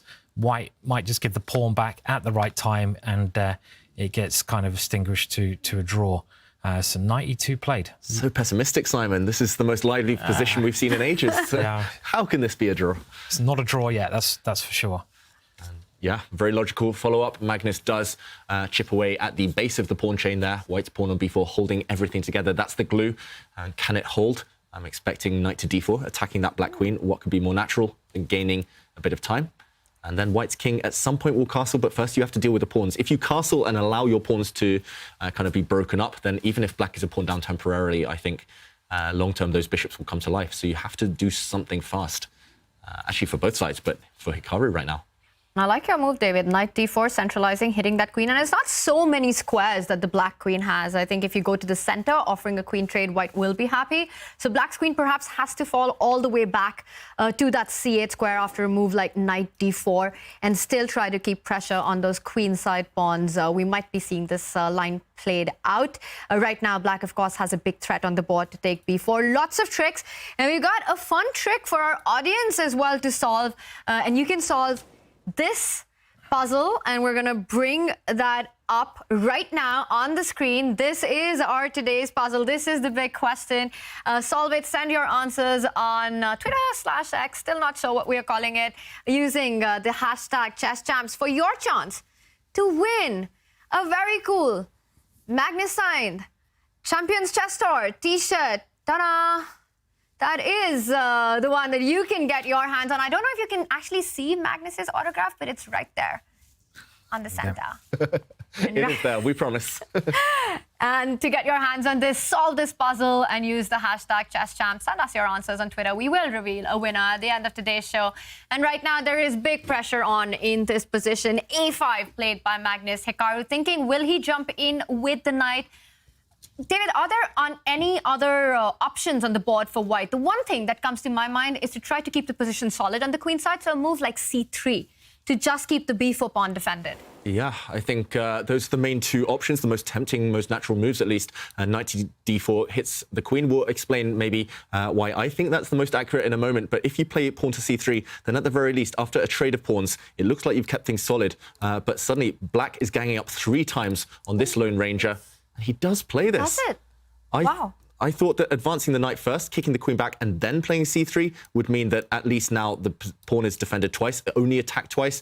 Everything kind of holds together for white. But playing this now, it's safety first chess, but you are losing the pawn. And remember, you're a pawn up. Why give that material back? I'm going to be honest, David, when I suggested c3, I didn't even realize that the a4 pawn will be hanging after this trade. But Hikaru has calculated further. He decides to sidestep with the rook, but the eval bar does not approve. His one advantage was the extra pawn, and he still hasn't got castled. OK, he's one move away from that, but this is it's a very risky way to play. I mean, maybe black can move the queen now to try and stop that, but that pawn has gone. So with the pawn not being there anymore, then I would assume Magnus is very happy with those last couple of moves, and the evaluation bar also agreeing that Magnus is doing pretty well here. Can we change our picks now, David? I think I might pick black now. Yeah, I'll stick to my guns, but not happily here. I really think that this is a key moment. If white gets time to castle, anything could still happen. But if Magnus does play this key move, queen to b5, highlighted by you there, Simon, then Hikaru's position does start to creak. Wow. A natural-looking move, c3, but it seemed that was the big mistake, which gives the pawn back to Magnus Carlsen. And right now, a big moment. Will he find this key move, as Simon is pointing out? A key position in our other matchup as well. Let's quickly jump over to Maxim Vachier-Lagrave against Alireza Firouzja. We did predict that this will be the matchup with all the fireworks. Game 1 was exactly that, and Game 2 continues to be that. Look at that last move, putting that bishop in front of that h-pawn, but you dare not take it. There's a checkmate on h7. That's such a cool move. It's like dangling candy in front of a child's eyes. That's so mean. Bishop g5, take me, take me. But queen to h7 would then be checkmate. So this bishop is poisoned. Simon, looks like an initiative for white. Yeah, very interesting idea there. And I mean, these guys, they just see so many tactics. You know, they're always spotting these moves a mile off, and it's kind of this position is to do with black's better pawn structure. Black has a better pawn structure, but white has a bit of an attack. The white queen near black's king. The white bishops are sort of hovering over there as well, and with the rooks coming to the centre of the board, it's a bit dangerous to black. So how does black deal with this? And David, you've also pointed out another potential threat there. The initiative with white, and Alireza's got to be, he's the one with more danger, certainly, in this position at the moment. Yeah, let's just point that out. Let's put a checkmate on the board. If we see one, pawn takes bishop would allow queen to h7, and the king would be trapped. So really flashy move, an effective move, huge threat. I think the black queen has to sidestep. nothing else to be done here. The one move you don't want to play, for example, is to block the e-file. Now you do stop the bishop coming in, but white might now be able to sacrifice on this square. Bishop takes pawn, then this is a very typical type of sacrifice. Checkmate now incoming on h7. So you have to be really, really careful. The tightrope here has to be walked by Firouzja. I think you have to play queen to c6, queen to c7, and there we go. The queen has to move. Only way to keep the game going. Good call there, David. Just sidesteps with the queen, gets out of that threat. And what you really want with black here is to try to trade off the rooks on the board. Take that bishop out. You pointed out e6 is not a square you want to put it to. You don't want to disconnect your queen from the kingside defense. But bishop d7, rook e8. I want to neutralize the white rooks once they double up on the e-line. And that last move by Maxim, bishop g5, was a flashy one. But if you just sidestep all these tricks and traps in the position, it doesn't really get white anything. No, if black can exchange pieces off, then he's probably going to win the ending because he's got the better pawn structure. So white now bringing that last piece in. And I think we're going to see right there, Tanya, just moving the bishop, trying to get the rooks off the board. It looks very logical way for black to play. And how can white keep the initiative alive? It's a bit like the last game, though, which seemed very dangerous for one of the players. But the evaluation bar just said it was equal all along. And in this position, well, I don't know. I mean, now white's got to try and find something, but there's nothing obvious that I can see here. He's got his pieces to the best squares. So how does he improve this position? Yeah. Black's defending everything. So it's not easy to suggest a move at all. Yeah, we said it before the show. You mentioned it, Simon. These two players, their styles, they're both itching to attack. They want to be on the front foot, but they're also great defenders. And Firouzja, I just love what he's done. The black queen on the 6th rank, just acting as a guardian from afar, and no way through for white. Yeah, as soon as you start retreating in chess in general, but especially in this position with that fractured queenside pawn structure, as soon as you start stepping back, taking negative decisions, things will turn. And Firouzja, he's set up the idea of a rook trade. Maybe at some point you just have to play it safe, have to try and trade off a couple of pieces. If you trade the right ones, you might be safe with white, but there we go. The retreating has begun. And Vachier-Lagrave took a bit of time. We're normally kind of accustomed to seeing him play instantly every turn, amassing huge time advantages against every opponent. But here he's down on the clock, maybe indicating that he's not happy with white's position. I really like the way Alireza has handled the pressure, and it makes me wonder if Maxim's last move is actually directed towards not trading those rooks and perhaps planting that dark squared bishop on e5, getting the opportunity to block any trades along the e-line. So bishop e5 are ideas not only to block the trade, but also some pressure on the g7 square at some right moment. So this one's still in balance. Let's take this opportunity to check in with Anish, Giri, who did lose the first game against Jan Nepomniachtchi, playing catch-up there. David, is white down in exchange? Whoa, white is down in exchange, but white's knight, the knight on e5, is forking both of black's rooks. It took me a while to adapt and to do a count here. White is down a rook for knight and pawn, but is going to win the material back. I think that's guaranteed. So it's just a matter of how to give back the material, which black rook is going to give up its life. And here we go. He saves this rook to take a pawn. I think the most natural move in the position. White will restore the material balance by taking black's rook on g6. I don't know why Giri is pausing. And then it's a case of rook and bishop versus rook and knight. Which one is superior? And Jovanka once taught me that rook and bishop are better than rook and knight, something that I never really thought about. But yeah, they tend to combine better. And black's bishop is nicely poised, nicely placed. Black's queenside pawns might start to run quite fast as well. And look at the clock. Yeah, the clock is really not in Anish's favour again. I mean, often in these positions, well, it's just whose pawns are going to run up the board fastest. So I think you have to take the rook, right, at some point. And then you've got to try using your pawns as white. But it's not easy to get a passed pawn. And the bishop is a good defender and a good attacker. So valuation bar says it's even, but Jan's chances with the clock as well seem to be much greater. It's the same narrative that we saw in game one on the clock. The 17th piece, as we've been calling it in the Champions Chess Tour. Anish now under 20 seconds. And an endgame that's not easy to defend. You pointed out the combination of the rook and the bishop, especially in this position with that f2 pawn that is a bit tender. Black can start targeting it with rook f3. But the good news for white is that you can neutralize that bishop anytime with a check on d7 and trade on b6. This one, I think it's fair to say, if anyone has chances with that bishop on the board, the b4 pawn wheel weak. Yan will try to push it. Let's use this opportunity to jump back to our big matchup. Hikaru Nakamura with the white pieces against Magnus Carlsen. Now both players under 3 minutes. And David, before we jump into this, will you do a quick action replay to see how we got here? Because it's been a complicated game from the start. Yeah, we have a material imbalance right now. The clocks are ticking and the stakes are high, but let's jump in to show what happened. We left it here. Queen b5, the move we suggested, was indeed played, attacking this pawn twice. Hikaru's rook had to retreat to defend this vulnerable pawn, and suddenly some chaos. The black queen stepped back out of the range of the white knight. White retreated himself. Black tried to crack open the structure and found his rook trapped on a4. This was part of Magnus's plan, however. He took and gave up his rook. And this is the mess we're left with after queen to e3. I think we just see one more move. Black gave a check and retreated his bishop to e7. So material count, white has a rook for black bishop and pawn. And who do we think is better here? White's king still stranded, still cut off from castling. You can't castle through check here. Oof, to me, it's anyone's game. Without the evaluation bar, I would probably think that black was doing well, but... Oof, yeah, I think the king's safety, again, it's been the same throughout the game, that black's king has always been safer than white's king, and white's got to get that king to the king's side. It's going to take a couple of moves to do that. The two bishops, they've got lots of open diagonals they can move on, so they're looking very strong here as well. The time situation, both of these players, they're the best players, aren't they, under, with no time. That's not really an issue, but you've still got to calculate carefully, and who's got the more danger here? Well, it has to be in this position, white, who's in more danger. Grabbing the pawn, though, and Magnus has got to show an idea. It is another pawn, a very sharp game.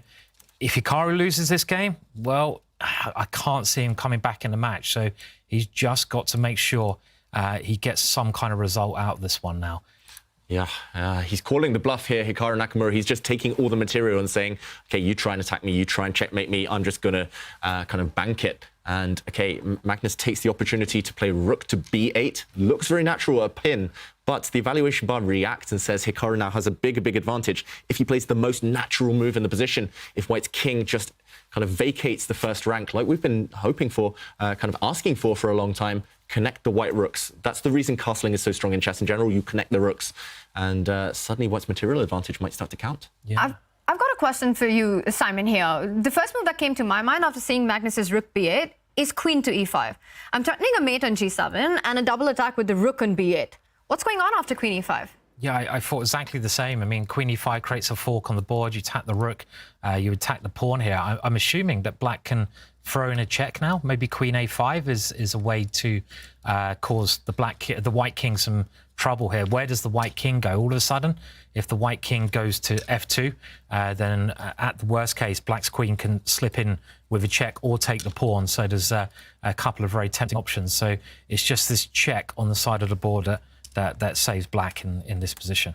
Yeah, it's really hanging by a thread for both sides. And, OK, king f2 instead was played, so keeping this one up his sleeve for later. Nice double attack spotted there, and definitely on both players' radars as well. I just don't see how Magnus keeps the initiative. Maybe he was banking on a move like bishop to c2, attacking this white rook, but this idea that you mentioned, Tanya, queen to c3 would now be a double attack, hitting the bishop and hitting this checkmate from afar. I think Magnus might have let it slip, and suddenly Hikaru, with all the extra material, and look at that bar react again. Queen to c4, wow. Another inaccurate move by the world number one. And this is a great chance here, Hikaru. He's got to take this game now with such a big advantage. I mean, he hasn't got much time. He's got 47 seconds, still incredibly complex. We can see the evaluation bar, but the players obviously are not sure who's doing what here. And what is white's move? What is the killer move here? There must be a good move for white in this position. That's the big question. The one thing that I want to point out is that queen e5 is still not possible because of a check on c2, and I think this was the move that you were looking for, coming in with that rook onto a tempo, attacking that queen. And now that the c2 square is guarded, I was again looking at the idea of queen e5, but he falls back with the queen to d2 because the bishop on c2 is pinned. Do you just pin and win here? I think you do. You pin and you win that black bishop.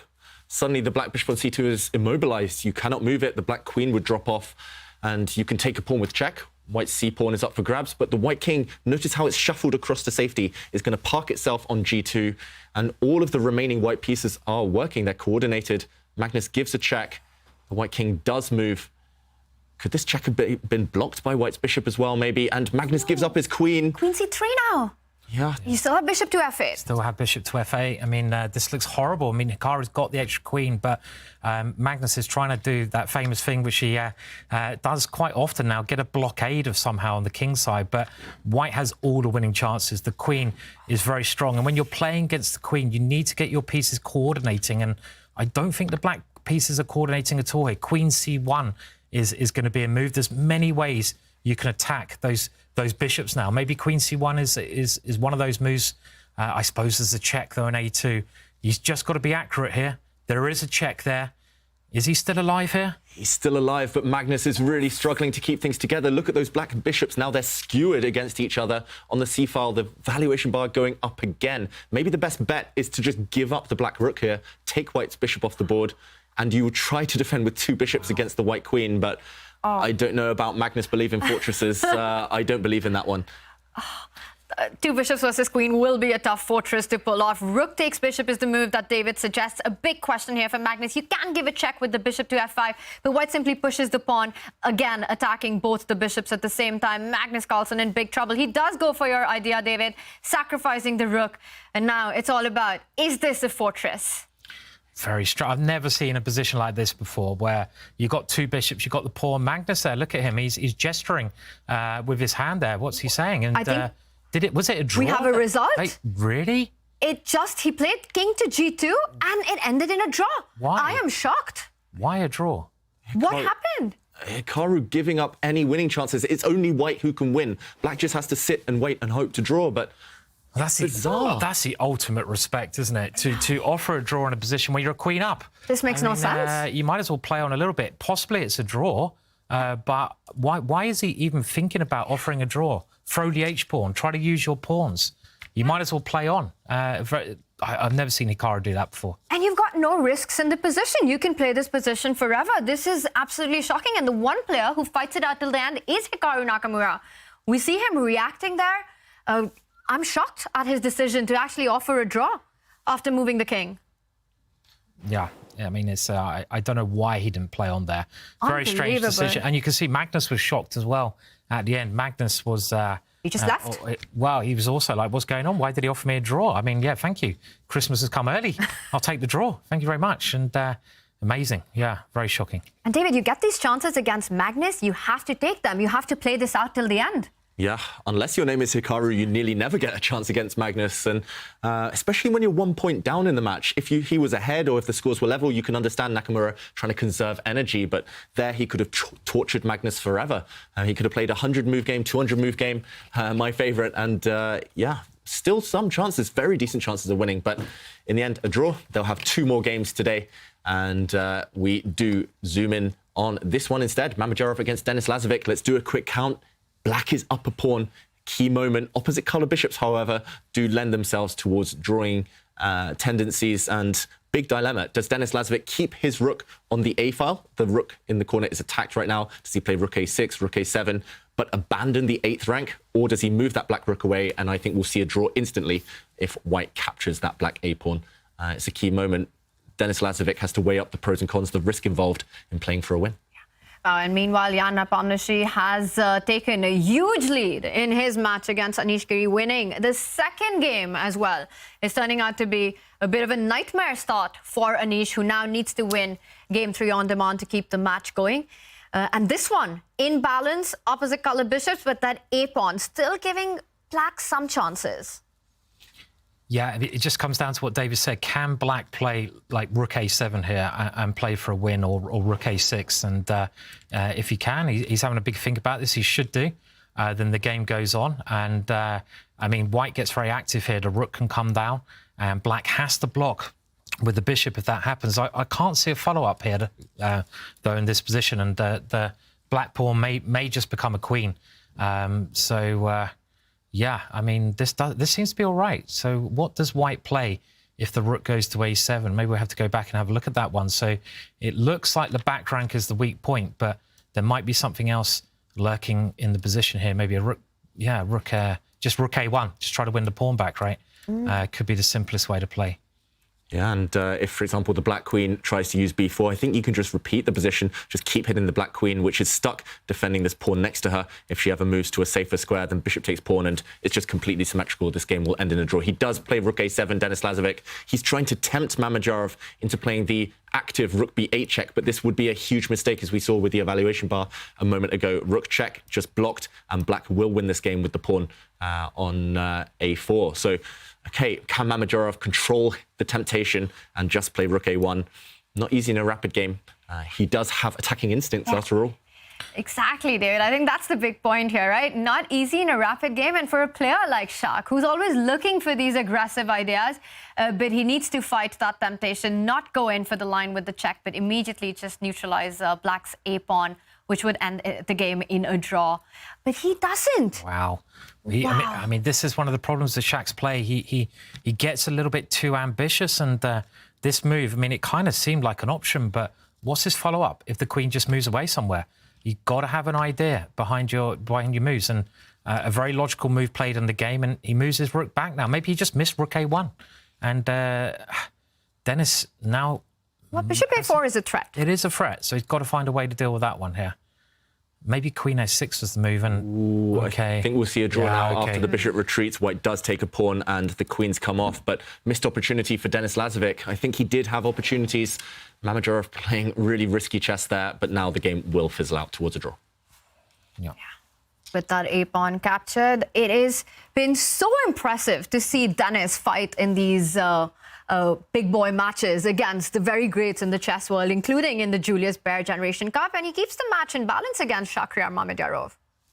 Yeah, this is definitely a draw. And yeah, I mean, there were missed opportunities. These are the kind of things when you sort of see the likes of Hikaru and Magnus, they don't generally miss those opportunities as much. That's why they're sort of at the top of the top. This is kind of a Denis position, isn't it? You're not going to get more solid than this, and a draw now being agreed there. Yes, fighting chess there, but Shak finding a way out, and this one ends in a draw. While this one was peaceful, every other match has been absolutely filled with fireworks in this round too, David. And I'm going to throw it back to you once again.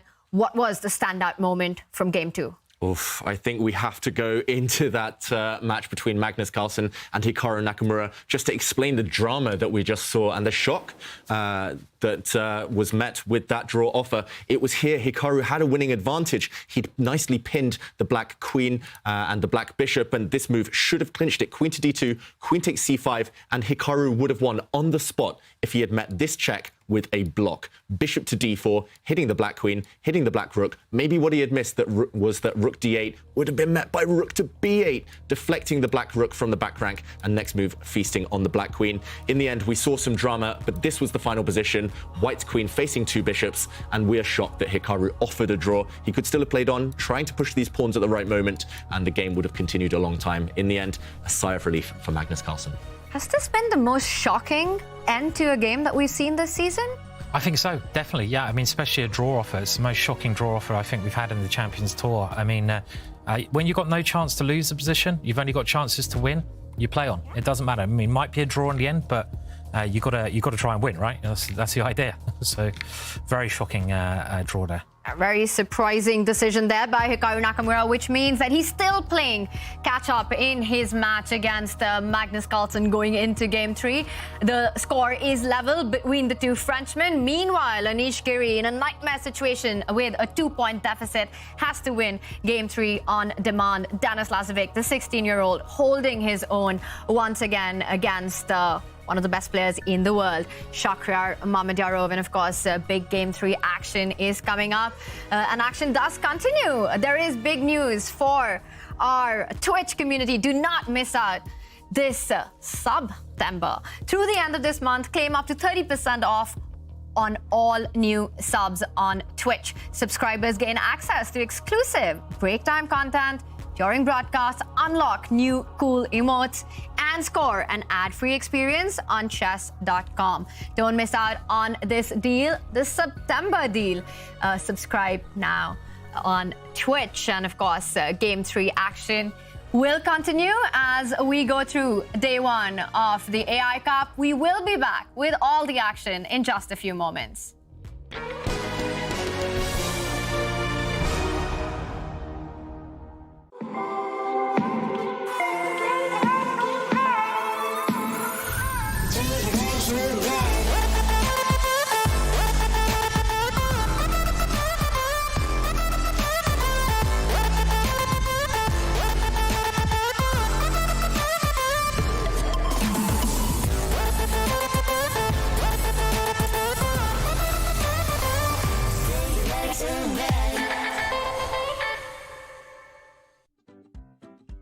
Everyone loves playing chess, and everyone loves Chess Club.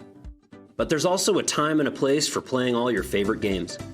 Hey, we're trying to have a lesson here. You need to get out of here. Recently, more kids have been playing chess than ever in school. But sadly, we've learned that they may not always be playing chess at the most appropriate time. Eh ben, classe, aujourd'hui... While it might be sometimes okay to grab a game between classes, or if your teacher gives you permission and hasn't given you an assignment, it's not okay to be playing chess in school when you aren't supposed to. And chess should never come between you taking your studies seriously and cooperating with your fellow students and teachers. Chess over the board or on the phone is a great way to spend time with friends. But let's make sure that this school year, we don't let too much chess happen. Focus on your school, because chess.com will always be there when class is over. Chess is cool! Respect your school! All right, that was awesome, everybody. Great job. Look what I did. Danny, did you spell that? Yeah. Can we get some other letters, please? What's wrong with it?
You can find your local group, take the lead, grow the community at meetup.com/chess. And throughout this event, we will be talking a lot about AI technology throughout this final regular event. And chess.com continues to revolutionize chess, bringing the latest and greatest to chess fans across the world. And we caught up with some of the chess.com staff who is behind all these great developments, who make all this technological advancements possible in the chess world. Hi, my name is Dylan Rittman. I'm a product manager here at chess.com working on game review. Hey, I'm Dodge Coates. I'm a tech lead on the so-called core chess team, which is largely responsible for game review. Well, yeah, it depends on your definition of AI. Certainly, by some definition, yes, it's all over the place. Game review, coach bots, I think some colleagues who work on fair play as well, all try to take into account these kind of artificial intelligence methods when producing ways that we can help you get better at your chess and detect cheaters on the website and a few other different places on the site as well. Our products at chess.com are always geared towards helping kind of the average user of chess.com get better. So if you go to game review, you'll see Coach walk you through kind of the key moments of your game, and he can be very good at pointing out the tactical mistakes that you may have missed or found during the game, and obviously a few of those brilliant moves that you can try to get every now and then. The Coach bots are a new product that are part of our Playverse computer suite, where you can actually play against coach and he can walk you through the game and in real time maybe point out, hey, there's a tactic in this position, be sure to be on the lookout, or hey, you kind of missed a move back there that would have given you a crushing lead, but don't worry, I'm gonna give you another chance here. And so by using coach real time while playing a game, it can be a really valuable tool in learning as you go and getting better at chess. Sure. So for human-like play, it makes a lot of sense. One of the key features of such of human-like play is that they have plans and they seek to execute plans. One of the issues that you face if you try to implement this in the old-fashioned way, so to speak, is it's very difficult to capture plans. So that's one case where I could see us totally finding great use in these newer techniques. Obviously, it feels like a natural fit to use these large language models in game review that literally has a virtual coach trying to talk to you and walk you through various moves. But what we've noticed in kind of experimenting with these language models is that it's a well-known problem that they're often just ever so slightly wrong. But the problem is when it comes to chess, the line between being right and wrong about a chess move or a chess position is often really subtle. And so a lot of the work we've done developing game review kind of without these new AI tools is actually much more accurate and much more correct in identifying what's important about your chess move. But looking to the future, it would be really cool to kind of combine the tech we've already developed here at chess.com with some of these new large language models to kind of get the best of both worlds. And that's definitely something we'll be exploring in the future as one of the many projects that the team's working on. We really hope you've enjoyed this discussion. We're always working hard to make chess more understandable, and using both new and old forms of AI is always going to be a big part of that. Thanks so much.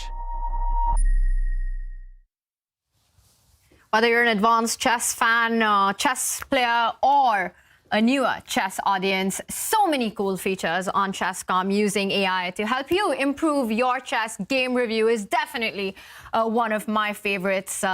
And right now, we've got some of the big favorites of the chess world fighting it out in the AI Cup, including the two of the very best with a matchup against each other. Magnus Carlsen with a lead against Hikaru Nakamura. A shocking game to decision by Hikaru, which let Magnus off the hook a little too soon. That could have been a big fight, a potential comeback by Hikaru. And there he is on the screen. He's got to do it all over again. And this time, he starts with the black pieces. Yeah, this time he starts with the black pieces, and the name of the game is survival for Nakamura. If Magnus wins this one, the match is over for today. 2.5 points will clinch it, and Magnus goes back to that tried and trusted recipe. Knight f3, opening with the Reti opening. Yeah, it served him well in the first game, Simon, and we see a repeat. Do you think Nakamura will be keen to continue down that path from game one of the day? I don't think he'll go b6 here. I think b6 is a really risky move, and he's changed up his openings here. I mean, I think he's just got to try to draw this game, unless he gets some chances, of course, and he's got to get that last game out of his mind, because he probably put it on the computer engine afterwards, and you could see his reaction. He was very upset with himself, so he's got to distance himself away from what happened there and that draw offer. What will he play here, though? Many options. He could go into a King's Indian defence. He could play a pawn into the centre here. He could try to play a symmetrical kind of English position. But, yeah, which one do you think he will go for? Well, in difficult situations, when you're down a point, when it's really kind of crunch time, where you have to kind of win on demand or at least survive, then go back to what you know best, King's Indian. He's famous for it, right, Simon? Yeah. That was how he kind of rose through the ranks to the top of world chess. He played the King's Indian, and he doesn't employ it that much these days. That's the one. It's a very risky opening. So, we're talking about G6 here, favourite opening of Bobby Fischer, Garry Kasparov. It can get very sharp there, and he has played it. I'm really happy to see this move. It's very exciting, and Magnus playing in the centre, so we could get a mainline King's Indian defence. And I'd always been interested to see what Magnus has against the King's Indian defence here. He's going to have something. We have the main line. This is great to see. I can really exciting. Feel you salivating, Simon. You're excited. Yeah, I am really excited. I mean, I love the King's Indian defence. I mean, the computer, the evaluation generally says that Black is struggling in this opening, but it's a really counter-attacking opening. So you can see White's pawns in the middle look so scary. They're taking over the middle of the board, but Black has all these counter-attacking jabs with his pawns, and often later on he can generate a kingside attack. So What will he play here? The main line, maybe? That is the big question. So no more KG Queen's Indian defense by Hikaru Nakamura. He goes for the ultra-sharp King's Indian, and we are in for a classical fight there. We see Hikaru developing the knight. This one's going to be a big battle given the match situation. That's what he needs. And in this matchup, also, Anish Giri needs to create his chances with the black pieces. Jan Nepomniachtchi needs just a draw to wrap up the match in 3 games. And he starts with white. He plays the king's pawn opening. This is going to be a tough one for Anish. Especially with the black pieces. I mean, his style is not really aimed at winning with black. I mean, most of the top players' styles, they don't take too many risks. So he had to go for the Sicilian, and it'd be very interesting to see what line he goes for. Bishop b5 check Sicilian, one of the safest variations there. And I'm just wondering, I mean, we're talking about Jan needing a draw. He's just switched off the lights in his room. Is he already getting ready for the match, about to get over? What's going on there? Getting ready for bed. So, yeah, just wants to draw this one and get some sleep, right? So we should mention it's been a long day for Jan. He was actually in action in another tournament earlier today. He's playing in the Levertov Chess Week, I believe in Switzerland. And yeah, he's, I think, played 5 games against world-class opposition earlier today before he even started this match against Anish. So yeah, he's ready for bed. He's ready for sleep. He wants this game to be lights out, and he wants to take it here and now. But we've seen a trade of pawns. It's another Bishop b5 check Sicilian, as you mentioned, Simon, and it's a repeat almost of the game they had earlier. Game 1 was also this Bishop b5 check Sicilian. Slightly different setup there. But Anish, he needs to improve. He needs to get that win. And on demand against this rock-solid pawn structure for white, it's going to be an uphill struggle. Yeah, it's very hard to get some dynamic chances here because you're lacking a lot of space, but you don't have many like really cool ways to break out. So, yeah, I agree with you, David. This is going to be very tough to just create any chances here. And you've got a chance to win a Magnus Carlsen signed T-shirt. On our screen is the puzzle of the day, and you can send us your answers on Twitter using the hashtag ChessChamps to win the Magnus Carlsen signed T-shirt. And I think we're going to have that up. It's right here, Simon. You're yeah. Oh, the other way around. Oh, there we go. It is there. The signature is there.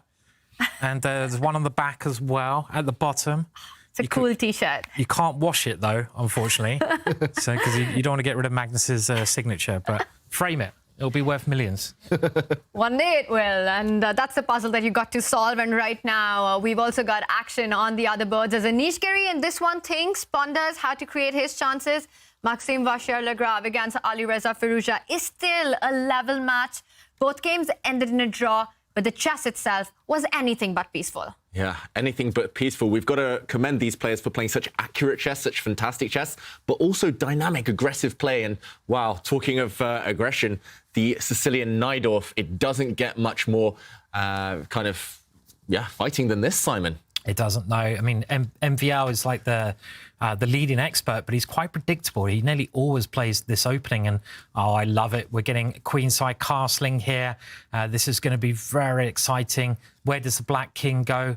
And black doesn't worry about the moment. Black starts counterplay straight away. So one of the sharpest and most tactical openings that you can possibly hope for. So yeah, going to be a great game.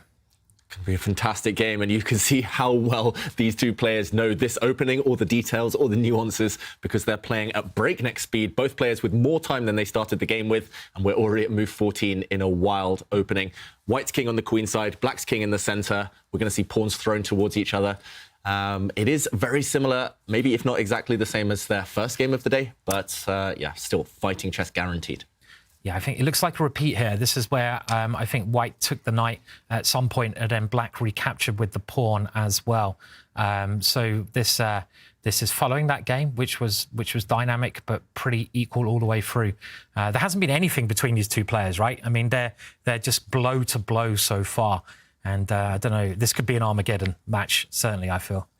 Yeah. Is it surprising to you that Firouzja kind of blitzed into this position, first 15 moves identical to their game early in the day, and then paused? He has played a different move, though. He has, yeah. Another aggressive move, just trying to create some play against the centre and potentially on the king side, a very normal break. And now MVL is thinking he must have looked at this move at some point, I would have thought, at least. On Maxim, Vachier-Lagrave has been on a fiery form the last couple of months with his performance at the Tata Steel Chess India Blitz and making it through to the semi-finals in the SCC. Right now, in the think after Alireza's last move, F5, an encounter in the center. Meanwhile, our final encounter is also underway as Denis Lazavik with the white pieces will take on Shahryar Mamedyarov. This matchup also level. Starts with the queen's pawn. We've been talking about how it will be decisive, the player that gets their kind of position. And so far in this battle, it seems like Denis has been getting his kind of positions. Definitely. Game 1, Denis Lazavik versus Shahryar Mamedyarov. It was slow, it was strategic, eventually fizzled out to a draw. Game 2, again, blocked pawn structure, Mamedyarov unable to attack, and Lazavik had some decent chances. So will he be able to kind of initiate that again for a third time? Look how solid Lazavik is playing here. Symmetrical pawn structure, no trades, no sacrifices, no drama. He's just going about trying to frustrate his opponent. I can see this going to Armageddon as well, right? I mean, this is really quite, well, I'm going to say dull, but I mean, it's very symmetrical. It's not that dull because all the pieces remain on the board, so it may well heat up later on, but it's the kind of position which Denis likes playing. He doesn't like taking any risk. He understands chess so well, and he's going to wait until the middle game to try and outplay his opponent with some careful manoeuvres. And Shaq just developing his pieces quite sensibly here, and at least we're getting some dynamism in the position at the moment. But it's still far away from when we get a break in this one. Meanwhile, a lot of action in the Magnus-Hikaru matchup. Let's go straight back to the battle between these two greats. Magnus taking on Hikaru with the white pieces. And wow. And that one, as we will bring it up shortly, right now, Shahryar is lining up the bishop and the queen, trying to get that bishop to h3 to trade off the light square bishops. But let's jump to our marquee matchup. Magnus against Hikaru, and an interesting pawn structure there. We keep talking about pawn structures because they really are the soul of the position, determining the play, where the players play, which side they play on, and also who has the advantage. We see a double pawn on the A line for Hikaru, but in compensation, he's got the long-term bishop pair. Yeah, long-term, Hikaru has decent chances. Short-term, it's all about whether Magnus can profit from Black's kind of fractured structure. And there is a big hole in Black's camp that Magnus will be aiming towards, angling towards with his knights. So I think we have to jump in. Just a quick action replay of what's happened. This is the current position. We left the game around here. Black struck out in the center, and Magnus was happy after an attack on the Black Queen to simply kind of trade off in the center. The fighting move here would have been stepping forward, proper King's Indian style, where Black would attack on the king side, white on the queen side. But Magnus, remember, he's leading in the match, so he takes the safe option. And queen to c1, really sneaky, lining up on this diagonal, trying to kick back the Black Knight next move. And this is how we got that structure. Pawn to c5, a sacrifice. If the Black Knight takes this pawn, then white is doing pretty well after knight to d5, hitting this pawn and unleashing an attack against the Black Knight. So instead, c6 and a trade. And now I think everything on the king side, kind of this half of the board, looks pretty balanced, pretty kind of level. It's all about the other flank. And I'm looking at these black pawns, I'm thinking those are ugly. Okay, Magnus first kicks back the Black Knight and then centralizes his rook. If he can somehow maneuver one of these two knights into the beautiful d6 square, long term, Magnus is simply winning. But Hikaru, of course, has 3 or 4 moves to fight against that. He starts by hitting this pawn. What Hikaru really wants to get, I think, is that f-pawn rolling. As we were talking about this, get that f5 going. You've got the bishop pair. You want to open up the position as quickly as possible. The knight maneuver for white, always in the air. Magnus, you pointed this out, knight d2, knight c4. Get that knight onto that d6 square. A plan that has been stopped right now by Magnus's move, knight e8. And f5 is on the board. This is going to get chaotic. Yeah, this is very, very standard idea in the King's Indian defence. If you can't play f5 as black, then the opening would be complete rubbish. But this move is the move that generates loads of play. The pawn can storm forwards, as the other pawns on the king's side can. The evaluation bar, again, it nearly always dislikes black's position in these kind of cases, but black gets active play. It's a very risky opening, and it's very brave of Hikaru to play this opening in a game which he can't lose because it comes with a lot of risk. Yeah, it comes with a lot of risk. We pointed out strategically, Black on the queen side suffering short-term and long-term, but right now that's irrelevant. It's all about whether Magnus can stem the flow of these Black pawns. They're just going to storm down the board like an avalanche. I think you might have to just take this Black pawn before it continues advancing. But OK, there we go, a trade of pawns. At least now you've held up that kind of pawn push temporarily. White's queen being on the same diagonal as the Black king. A little awkward pin there for Hikaru. And now another pin, Simon. This move, rook to e1. It looks like Magnus has lost a bit of time. He's kind of yo-yoed back and forth with the white rook, but he's lining up. Yeah, this is maybe the problem with the pawns here that Black has. They can be overextended. They look kind of dangerous, and if Black can consolidate those pawns, he's probably all right. But the bishop now, White's bishop on e3, maybe just threatening to come in and attack the pawn in the centre again and make it move again. And Hikaru's got to be a bit careful here, I think. His position could implode unless he finds some very clever moves there. Yeah, that being said, he's up on the clock, 3 or 4 minutes. He's got to be pretty happy with the outcome here, Hikaru. I think against anyone else in the world, he'd be feeling pretty confident right now. But it is Magnus, and of course, long-term strategic things against Magnus. If it ever gets down to an endgame, we know who's going to be the favourite there. So the stakes are really high for Hikaru in this double-edged middle game. Stakes are extremely high for Hikaru, and not just Hikaru. In Division 2, stakes are extremely high for Big Fish, for Vladimir Fedoseev, who is fighting it out for those tour points to get through to Toronto. He has won his match against Kuzubov, so advances to the winners' quarterfinal, where he will be playing against Winston Kaima. And for Fedoseev, the path is clear. He needs to get those 50 tour points by winning Division 2, needs some results in Division 1 to go his way to book that spot.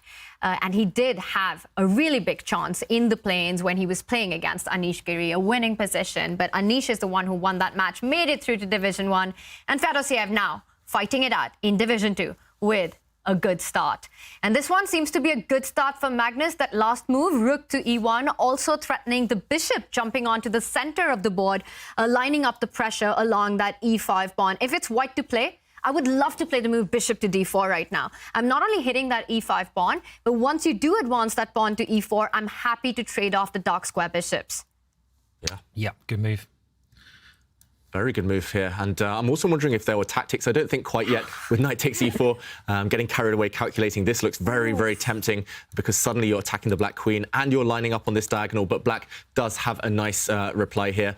Bishop to f5, breaking the tension between the queen, and this is a pin. We'll just see a trade, and Black, after the dust clears, is a piece up. It's key that the knight defends the bishop, but this is the type of thing, the type of variation going through both players' heads right now. Nakamura doesn't really want to break the integrity of these pawns by pushing either of them forward. As Tanya mentioned, suddenly here, Black would lose control over all of the dark squares. For example, White doesn't even need to capture yet. White can just bring more pieces into the action. So he doesn't want to touch anything. How to prevent this threat? Bishop to d4, maybe bishop to f4 as well. I would love to play the move rook to g8. The g line is open. I want to line up my rook against your king, but I think still the idea of bishop d4 is in the air to neutralize pressure. And now, also I just realized, once the rook moves to g8, David, your idea after e4, and then you can sacrifice on e4. So there are a lot of these tricks that actually exist in the position. e4, knight e4 suddenly becomes game. Yeah, still some complications there, but very, very tempting here for White. And okay, Hikaru wanted none of this drama, none of these tactics. Rooks opposite queens, that's the most uncomfortable situation in a chess game. So getting out of the way, getting out of dodge, queen f7 looks very healthy. I expect your idea next, Tanya. If Black gets time, rook g8, queen g6 lining up against the White king, and this could turn. And Simon, I'm just thinking still about what we saw in game 2, right? This is such a gutsy position for Hikaru to get into. And he's somebody who's really known to take these brave decisions over the board. He doesn't shy away from any complications. Give him an opportunity and he takes it. And then he gets into this risk-free endgame and then just lets Magnus off the hook.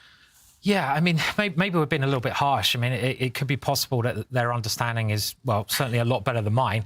And Hikaru just looked at it and said, well, I'm playing Magnus, the best endgame player in the world. Oh, I can't get through here. I think he should have played on anyway. I mean, you know, when you got risk-free position... Let me rephrase that, Simon. If Magnus is playing that position with white... he'd always play on. And it reminds me of a famous story of Bobby Fischer. Bobby Fischer was playing another strong grandmaster and he got into the ending rook and knight versus rook, which is a draw, but you have the extra knight. And his opponent offered him a draw, and Bobby Fischer just said, why would I take a draw? I'm a knight up. Of course, the game ended in a draw, but you can at least pressurise your opponent. So it was very strange, that decision, and he could certainly regret that. I mean, looking at this position, it just seems like Black's pieces are very stale here. They're not energised. So, you know, it's dangerous position. And exactly what you said, right? Even if the game ends in a draw, it's on your terms. You let Magnus earn that draw by fighting out that defense. And David, we know that Kaisa is not happy with such decisions. Yeah, the goddess of chess. She punishes people who end the games too quickly, who don't fight to the bitter end, who don't take kind of principled, active, aggressive decisions. And yeah, Nakamura offering a draw in that last game. If he gets eliminated here, or at least pushed down to the other bracket by Magnus winning, then he'll look back, he'll think, missed opportunity, at least psychologically playing on. I mean, that's, for me at least, the most pleasure you can get from chess, just asserting your dominance over the opponent. You're asserting your authority by kind of showing them, okay, I'm the one trying to win, I'm the one trying to win. You're just playing for a draw at the very best. And, okay, we'll see. History is, of course, written by the winners, but Hikaru right now looks like he's in a bit of trouble on the board. I love what Magnus has been doing. He's slowly manoeuvred. It's taken 2 moves, but he's brought his knight round to the king side. White's king, much more secure, much more comfortable now. And also Black's king on the diagonal, starting to feel the heat, potentially. Yeah, it is. And if the king, I'm just looking at a line, tries to step back so it moves out to the diagonal, I think Magnus has a very clever idea of moving his knight to the side of the board. Maybe we can show that knight to h4 potentially here. And you know, Black would love to mobilise one of those pawns, but you can never move the f-pawn forwards because you actually get checkmated here, or you have to give up your queen with a very nice combination of the white queen coming in with checkmate. So those pawns, they're often like, are they strong or are they hanging? This is the question. And the more this game is developing, the more they seem to be hanging, and they seem to be very, very weak pawns in the position. So yeah, I mean, it's still problems for Hikaru to overcome here, but he has the time. If he can maintain those pawns, he will be doing pretty well.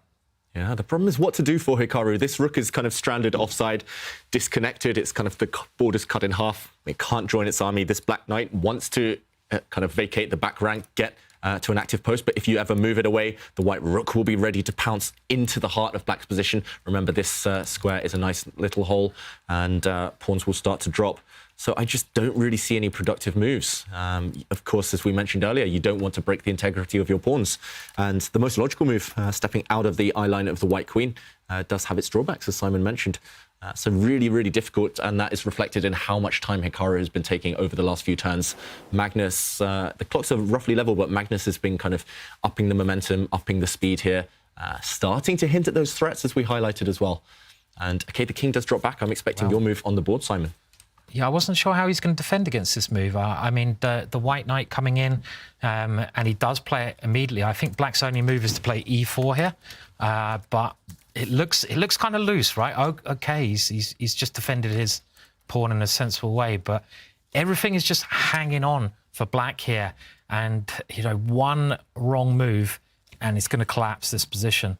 But is there a way to break through immediately here? And if Magnus actually is able to convert this one, that's just match over for Hikaru. That's a collapse of the match for Hikaru. Magnus in driver's seat right now. The bishop has dropped back to d2, so ideas of rerouting the bishop to the other diagonal. You want to put it to c3. Again, target that central e5 pawn, trying to get rid of Black's dark-squared bishop. Things are looking bleak for Hikaru right now in a King's Indian defense with the black pieces. You want to get to White's king. You want to try to create your attack, but he hasn't been very successful so far.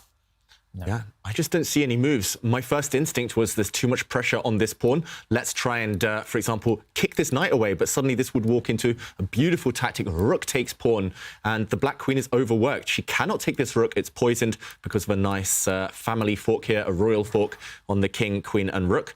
And, of course, if the black queen takes this knight as well, then her bishop would drop, and white would have picked up a very important pawn. So tactics are working out in white's favor. And normally, as a player, psychologically, when you're calculating in your head and things are always working against you, always kind of turning out well for your opponents, suddenly you start to collapse, you panic. And bishop c3 is so annoying. All these dark squared weaknesses towards the black king. Yeah, King's Indian, you want to be attacking. You don't want to be on the defensive. I think your move from earlier, Simon, must be played sooner or later, e4 now or on the next few turns. But then white will, of course, trade off the dark squared bishops. And if white's knights ever kind of land on f4, that will be a beautiful position and a strategic domination for white. I mean, I can see why Hikaru doesn't want to play that move, because as soon as you do play that, your pawns lose a lot of the fluidity that they have. He'd love to move the other pawn and try to start an attack, but you can never do this because the g6 square is just too weak. It's on the board. It's on. Whoa! Really? Is he giving up the queen? What's happened here?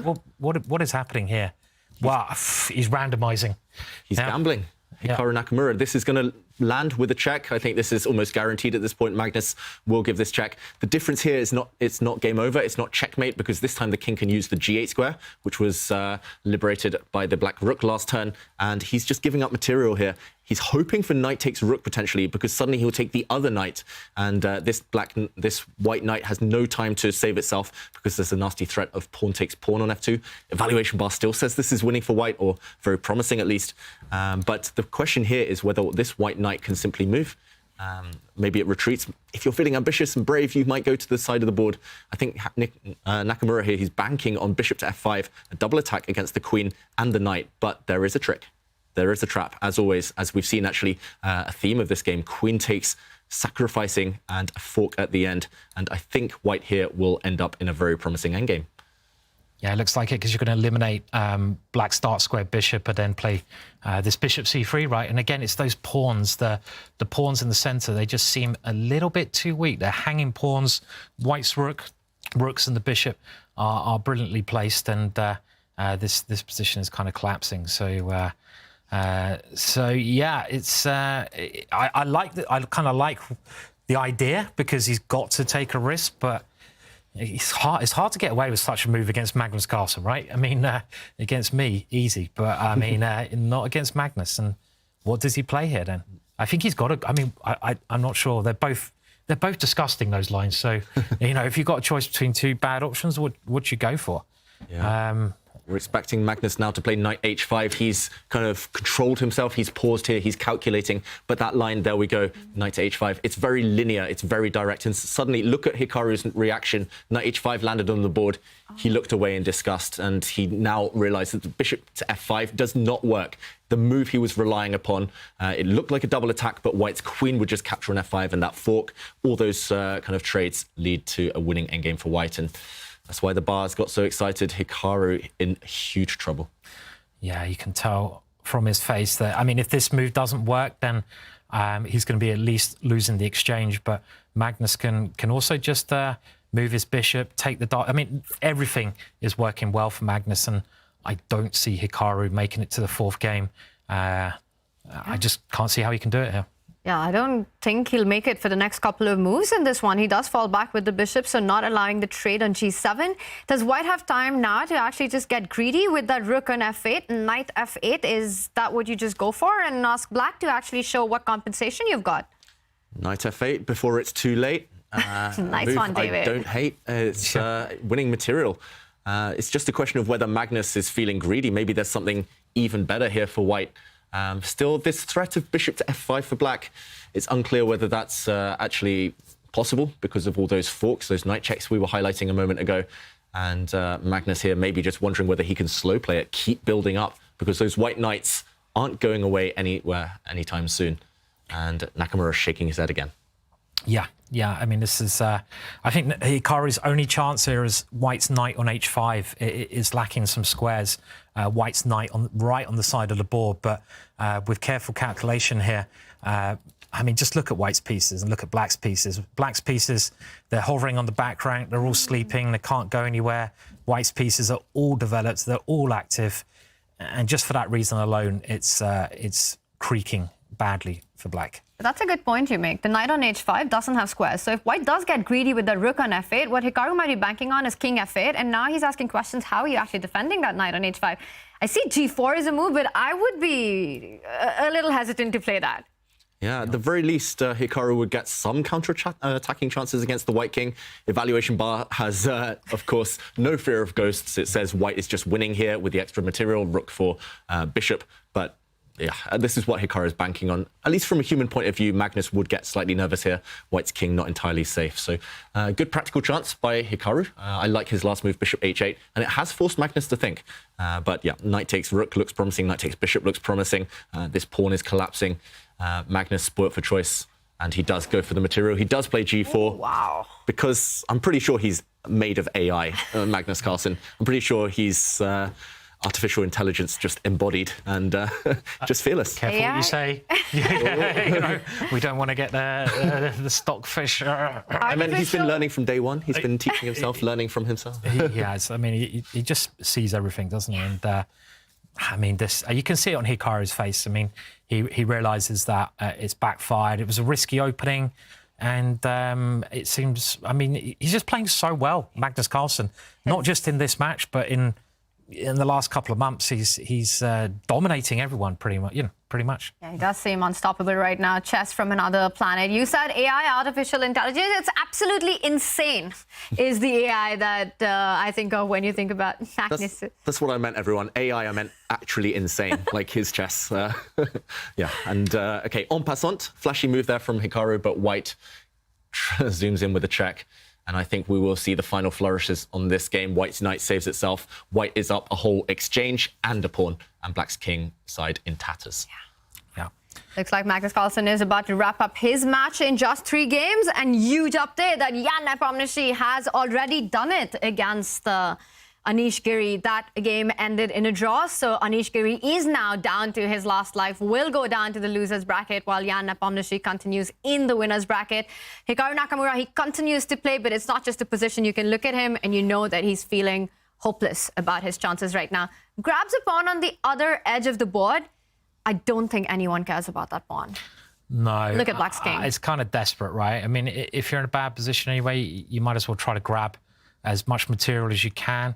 And but I mean, maybe White can now swing a rook over. You just need to attack the weakened Black king here. That Black king, it's not just that White's material up, as you mentioned. The Black king is so exposed, and those rooks, I just think they can join in the attack probably here. Might even be something stronger, but it looks horrendous. And the queen instead. This is also going to be a killer blow. Magnus on his queen moves. Tell me a better love story. Yeah. He loves his queens. Especially in the center of the board. I don't know how they always end up on these amazing squares. White's, well, Magnus's queens in particular. It gives a check. Black's king sidelined. And, okay, again, spoiled for choice. And sometimes that isn't a good thing when you know you're winning, when you have too many tempting moves. Magnus's clock as well, under 1 minute. But, of course, it's those queens again. She lines up against the Black king. And Hikaru now threatened with a devastating discovered check. The White bishop hoping to jump out the way next move, and what to do, how to defend. You've got to go back with the king. You've got to sidestep any big check with the bishop. King to g8 comes to my mind. Yeah, king to g8. I can't see much else. I mean, I guess White's, yeah, and Hikaru has played it. He's got to get away from that check. And how does White now finish this off? I mean, 3 pieces attacking against an exposed king is normally enough, but it feels like you might need 1 more. Okay, the knight is now aiming for a better square, and a rook coming to g3 where the knight just came from is also going to be terminal here. So Hikaru doing his best, but he's doing his best in a very bad situation. Yeah, rook d3, rook e3, huge threats here on the board. Both of those white rooks just need to somehow swing across to the open g file, and any check here will just spell the end of the game. Hikaru, he's defended pretty well since that kind of flurry of tactics, but it's going to be hard to prolong this game further. I think you'll be looking back on that draw. We mentioned it, momentum changes. We talked about their rivalry throughout the last decade or more. And often it's just one or two moves that kind of cost you in these high-pressure situations. You said this before, David, as well. You said that, you know, when you offer a draw, when you shouldn't be, you know, the god of chess is really unhappy, right? And she will punish you. And that is the case here. I mean, he should have played on. He had some chance to at least annoy Magnus. He didn't do that, and, well, it's creaking now. It really is creaking. Queen f5 played, but that doesn't threaten anything. It doesn't save anything. And I'm expecting your maneuver here. There we go. Magnus plays it instantly. The white rook swings up and across. And that black rook still on 8. Hasn't made a single move, a single contribution to the game. So he's not only down an exchange, but actually playing without the other rook as well.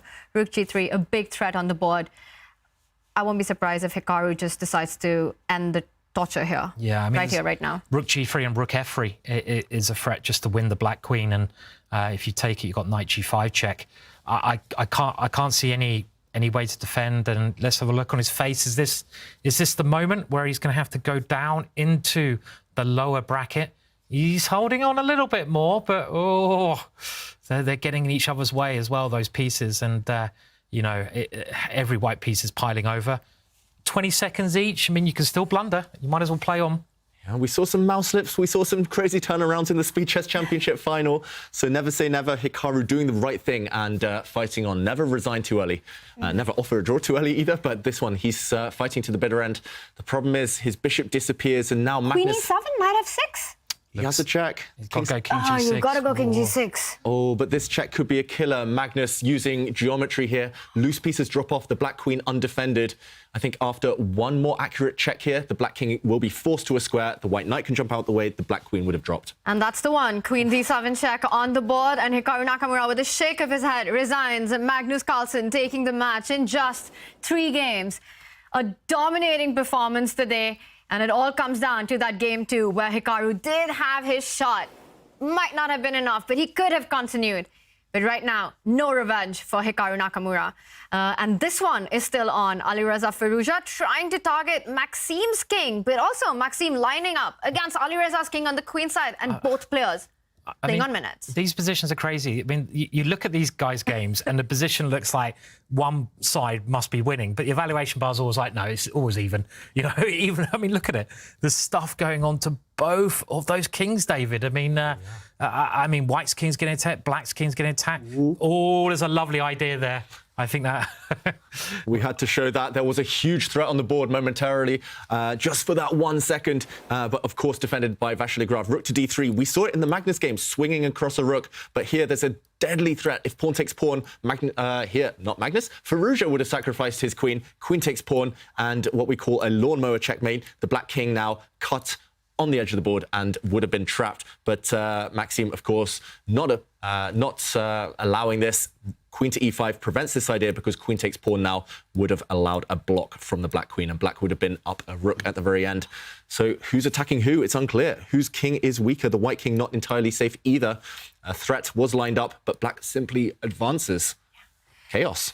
Chaos, but for Maxim, he can be happy about those extra 2 minutes on the clock. In such a position, that's exactly what you need. And notice how he keeps that h5 pawn defended from any sacrifices from that rook to g5. A rook h5 is not possible anymore, and b takes a3, taking that pawn on the queen side. A big threat on the board. 10 seconds for Firouzja. This is not an easy position to defend with white. It's not an easy position with 1 hour on your clock, let alone a few seconds. Yeah, it's crazy. I mean, queen G, do you have to go queen seconds. G4? He's gone queen F4, but now black's going to get the chance to attack. And I don't think there's any... Is there any threats here? Rook takes H5 is potentially a threat. Is that right? I mean, it's a way to maybe get a perpetual. All these games always end in a draw. They're always so crazy. They always end in perpetual check with correct play. And maybe after pawn takes pawn, white takes on H5. And is that a draw, though? Yeah, King with G8? the H-rook.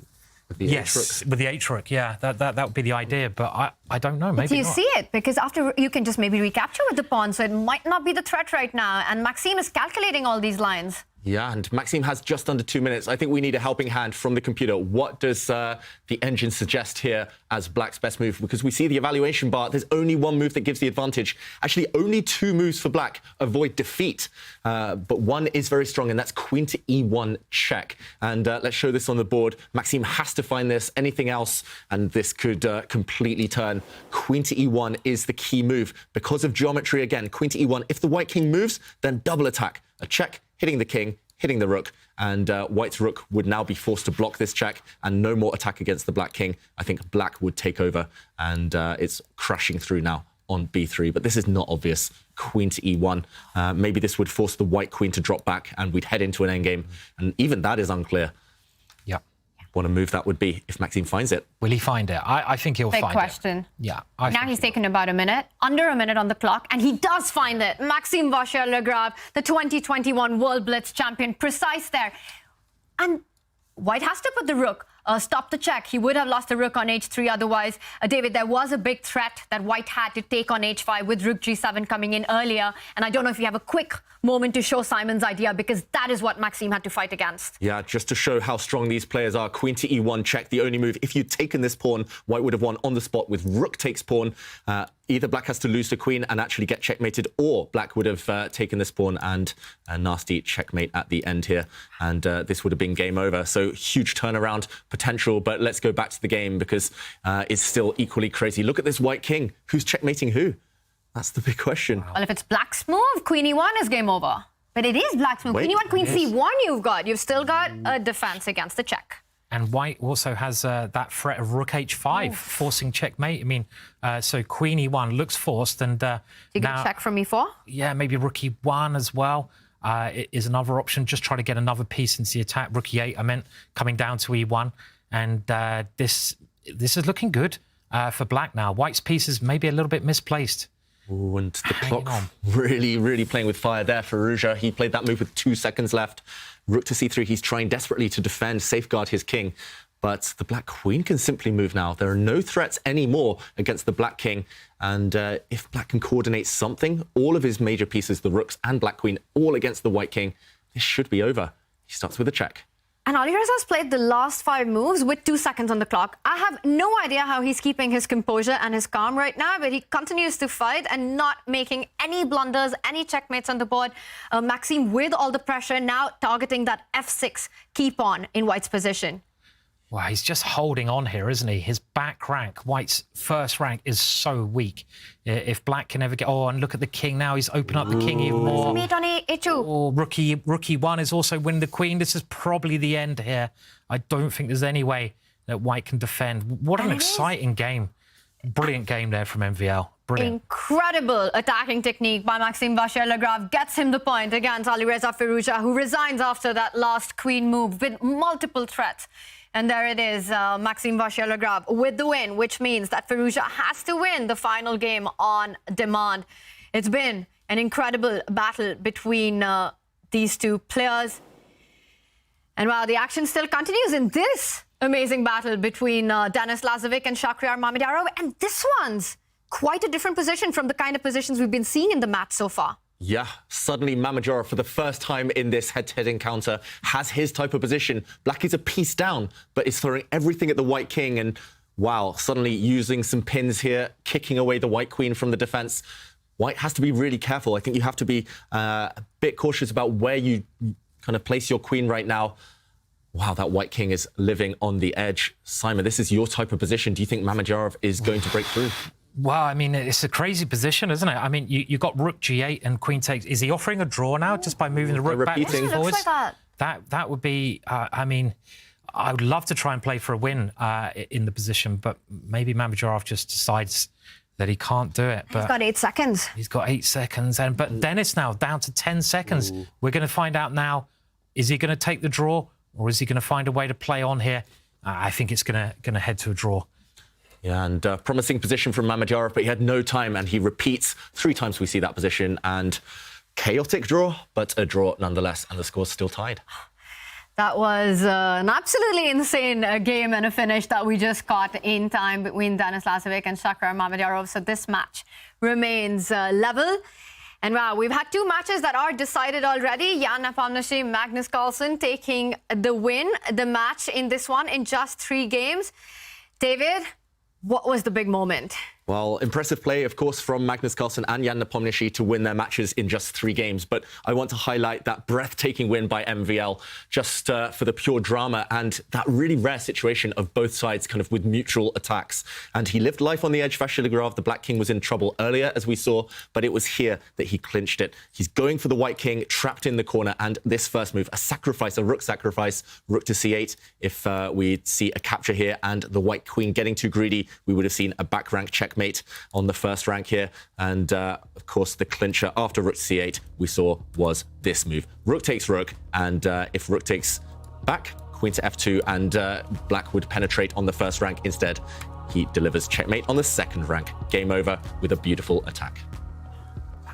It's just amazing play by one of the most attacking, aggressive players of modern chess, Maxim Vachier-Lagrave, finishing it in style. And this is the storyline so far. With just one more rapid game remaining, Magnus Carlsen, Jan Nepomniachtchi have put Anish, Giri and Hikaru Nakamura down in the elimination bracket, while Alireza, Alireza has to win the 4th game to take it to tiebreaks. Dennis Lazavik, Shakhriyar Mamedyarov continues to be a level match. It's exciting chess. And we are also very excited to announce at this tournament that chess.com is partnering with browser maker Opera. We're thrilled about this collaboration. It's something for chess lovers everywhere. It truly puts the game right at your fingertips, no matter where you are, with some incredibly cool features on the new Opera chess-themed browser. So check that out. And we will be checking in with a game 4, the final rapid game action, and the other side of this break.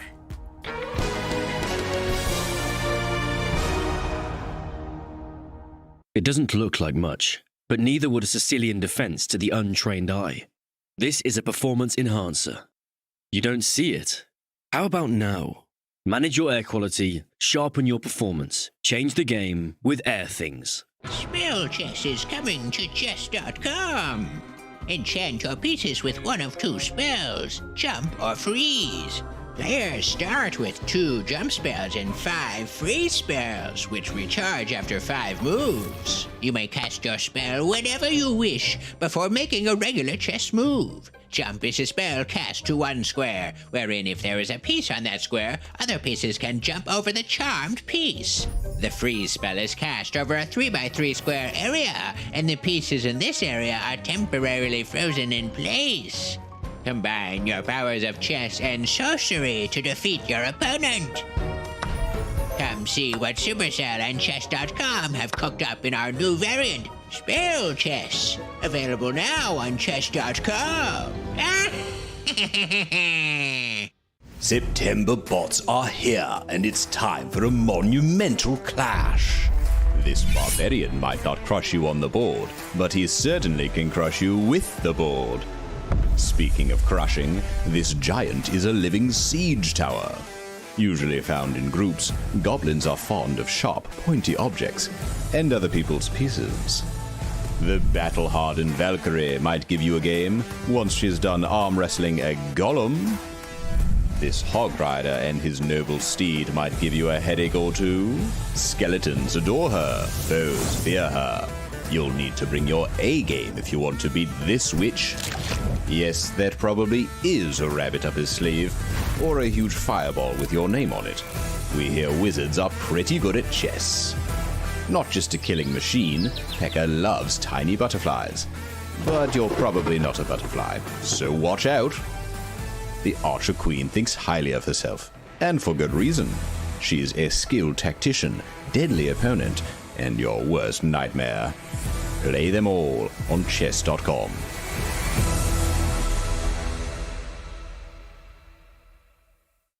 For 4 years, ChessKit has had lots of fun online events, but it's finally time for us to go IRL, in real life. Puzzle competitions, a main event, and all sorts of other fun things to do. Announcing the ChessKit National Festival. Come along, you'll meet Fun Master Mike there.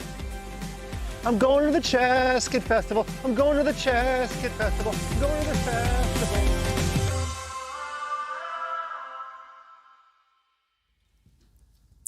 Introducing the first ever Chess Kid National Festival. Join us in Charlotte, North Carolina for 4 days of chess festivities, including over-the-board tournaments and opportunities to meet special guests like Gotham Chess, Fun Master Mike, and Chief Chess Officer Danny Wrench.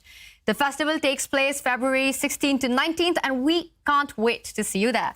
Use the command festival in chat to learn more and register today. Subscribers, stay tuned for a special message from Fun Master Mike during the break. And we are being joined by a very special guest. Magnus Carlsen is joining us in the studio for an interview after his 3-game match victory against Hikaru. Magnus, congratulations. Yeah, thank you. And also for the Speed Chess Championship win. And Magnus, my first question to you is that when you won SCC, you said you were happy with the result, but not happy with the scoreline or wanted to assert more of a domination. Did you feel that you were more successful doing that today? Yeah, but this is a much smaller sample size, so it doesn't, you cannot lay the smackdown in the same way, sort of. But with that said, of course, the score today was excellent. It's about as good as you can. Well, it's about as well as you can do, of course. 2.5 out of 3, but that second game, Magnus, at the end, we were surprised by how quickly it ended. Hikaru agreeing for a draw there. Did that surprise you a little bit? Do you think that was premature? Yeah, the second game was just horrible. I missed so many things there. I liked the way he played it, the opening, enterprising and surprising, but I think I reacted fine, and then at some point he should sort of just reconcile with that the position was more or less equal. And I immediately realized that the way he played later was way too risky, but I couldn't find a good solution, and then I just started messing up. But clearly the worst move was Rook B8, because I'd simply missed King F2, and then it felt like I could almost resign, because I don't have any threats anymore, and he'll just consolidate. And yeah, afterwards, I was shocked when he went Queen D2. I mean, of course, it wins my queen, but it gives me significant drawing chances. And I thought I was just trying to hold on. I wouldn't say I was either happy or particularly unhappy to enter the position with queen against 2 bishops. I did feel that it's probably closer to a draw than to a win for him, especially considering that there's a famous game, Polugayevsky against Geller, I think, where Polugayevsky won with 3 against 3 on the king side and symmetrical, and queen against 2 bishops. I assume that the way it is, especially since my bishop can come to d5 and get an anchored square there, I assume that it should be a draw. But yeah, I guess he was just frustrated and didn't want to try. But I think, yeah, it's pretty clear that you're just giving away equity there for no reason.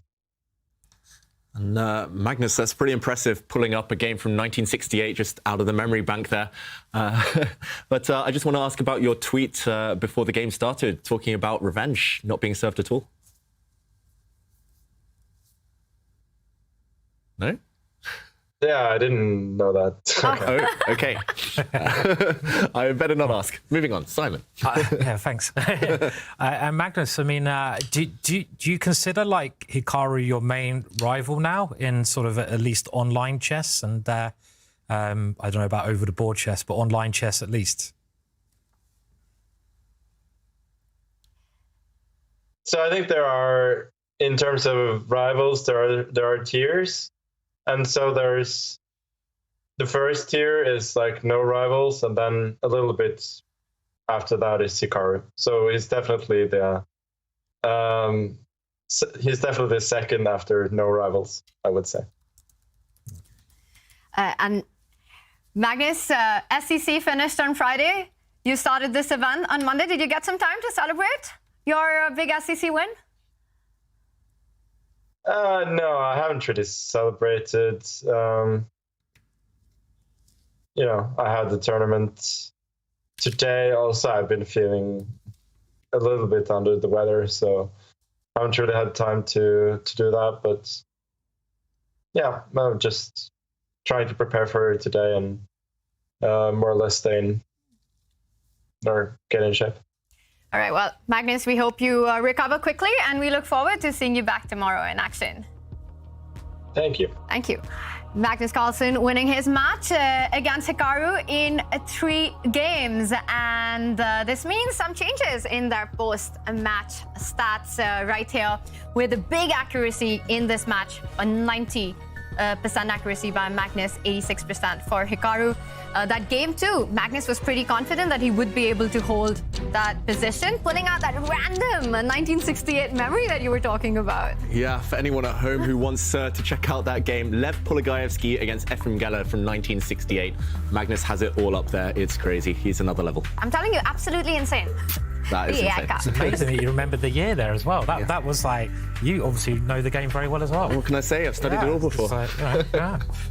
And also the fact that he had no idea about the tweets. That means someone's running his Twitter. Oh, nice weather. All right, well, the action is still on the other matches. Nepomniachtchi has won his battle against Anish Giri. He continues in the winner's bracket. But Maxim Vachier-Lagrave still has a job to complete here. Alireza Firouzja with black has to find his chances.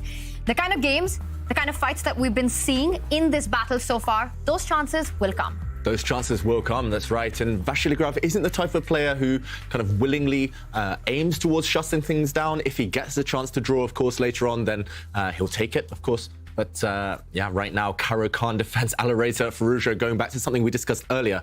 In these really crunch situations, go back to what you know best. Go back to what you love. And he's playing his childhood favorite, the Caro-Khan defense. Where's Ivanka when we need her? But meanwhile, this last move has forced black to think. Alireza Firouzja usually trades off a set of pawns in the center here. But of course, in a must-win situation, you want to surprise your opponent. And it's not easy to do that in any opening with black. What do you think, Simon? Is this the recipe for success? I think it's a good idea. I remember Gwaine Jones, one of the strongest players in England, Grandmaster. But I remember he mentioned that when he plays for a win against 1e4, he always plays the Caro-Khan. Don't play the Sicilian. He used to play the Dragon because there's many forced lines which can end in perpetual checks into a draw if White wants to play them. But he loved playing the Caro-Khan because you get a position which is dynamic, which is quite complex. This move, though, is a little bit rare, right? Bring the queen out in this position. Yeah, I've seen this recommended recently on Twitter, well, on X, I should say. And yeah, I think it was by Natilis, a famous opening theoretician. And it's just a way of getting a very safe position with White, not taking too much risk. Normally, it goes against what we're taught when we're young of developing the queen too early, but you are gaining time against Black's bishop. You are aiming to kind of get the advantage of the bishop pair. And yeah, interesting that Vachier-Lagrave, he's the one surprising Firouzja at this early stage. Yes, bishop goes back, and yeah, you mentioned that I was going to say Twitter as well. Can I just say Twitter? Because we all know what I'm talking about. But sorry, Elon. Yeah, he's got a great. He's got some great ideas on that account. But this queen coming out, it kind of is quite an aggressive position. And where's MVL going to put his king? I expect he'll go king side. And in the meantime, Alireza just developing his pieces, maybe getting ready to open up the centre at the right time by pushing the pawn in front of the king 2 squares. So it's certainly a very interesting opening position. these Carlsen positions, it's always a big question for White when to start pushing Harry the H-pawn. I will not be surprised if we see that soon enough on the board. And we will check back if Maxim indeed decides to go with H4. But action is about to begin in the Denis Lazavik-Shakhriyar matchup. It has been 3 draws so far in their game, going into the 4th round. The final rapid game, the score is level. Shakhriyar is missing from his chair. Denis Lazavik ready with the black pieces. What are the odds of this one going into an Armageddon? Predictions. I'll say Attack-Riyar Mamedyarov will get this game. Ooh. He's got whites, nothing to lose. I think actually Lazavik would be very happy with an Armageddon, so I think Shakhriyar is going to throw everything at his young opponent. Yeah. Shack attack for David. Simon? I'm going to go Shack attack as well. I mean, he was warming up in that last game. He got his first piece sacrifice in, and you know, when Shack gets in gear, he's like this, you know, bulldozer of energy. So I'll go Shack. Yeah. I'm going to go Denis the Menace. Denis the Menace. I think we are going to most likely have an Armageddon in this one. I think Denis will hold with the black pieces. He has shown incredible solid technique, not giving away any weaknesses, making sure that Shakhriyar doesn't get his kind of positions. But we're still waiting for Shak to arrive, and the clock is ticking down. Yeah, the clocks were ticking there. We will update you once Mamedyarov finally does arrive at the board. Maybe doing some last-minute preparations there. Meanwhile, Vachier-Lagrave looks like he's attacking himself. Bishop to c4. This looks like he's kind of just learnt chess. He's going for Scholar's Mate. Queen on f3, bishop on c4. But of course, there are no threats right now, and black is very solid here. Firouzja creating winning chances. That's the kind of big question. Carlsen, rock solid opening. No weaknesses really for black, but winning this game still a long way down the line. I'm expecting knight to f6 here, but maybe he's looking for something a bit more fruity in this must-win on-demand situation. It's quite a dangerous position if you don't know your theory here, I think, for Alireza, because the white pieces do look quite scary. And Tanya mentioned the H-pawn coming up. And, well, this move, I was like, can he get away with it? Then I'm like, surely not, because the white bishop on those light squares can't be blocked anymore. It looks so risky, this move, but he's got to play for the win. So maybe this is the risk he needed to take. Yeah, look at that black king in centre. Look at all the pieces undeveloped. But we'll check in to see whether Vachier-Lagrave is able to punish Firouzja. This one, however, starts as a Nimzo Indian. Lazavik has been playing this pretty much his whole career, his young career. He's thrived in this opening, and Shakhriyar playing the queen c2 variation, just developing the white queen last move. That means that actually maybe he's going to play this safe. Not known for its attacking kind of options here. But, OK, white does pin the black knight. And if he takes this knight, it means that Mamedyarov wants to play it safe. Oof. That's a pity. I mean, you know, he's walking into the hands of Denis here by playing it safe. And, yeah. I've got to say, guys, my prediction looking good right now. Yeah, that was upsetting, that was. You know, I was like, come on, Shaq. You can do better than this. You can attack. We want to see you attack. And, I mean, the game's not over, of course, but I'm used to Shaq pushing his G-pawn, pushing his H-pawn in these kind of positions, and it's going to be a more positional game now. Yeah, very positional game. White temporarily has more space due to the pawn on d4 in the centre, but white is behind in development. So I think those two factors cancel each other out. And right now, Mamedyarov sliding his rook across. He's getting ready for black to go for the thematic pawn break in the centre. Black will push his pawn to e5 sooner rather than later. And Mamedyarov just getting his pieces ready. I'm expecting first Lazavik to just kind of perfect this, get the ideal scenario. Rook e8, for example, here as black, and still a well-known position. Just theory should favour the younger player here.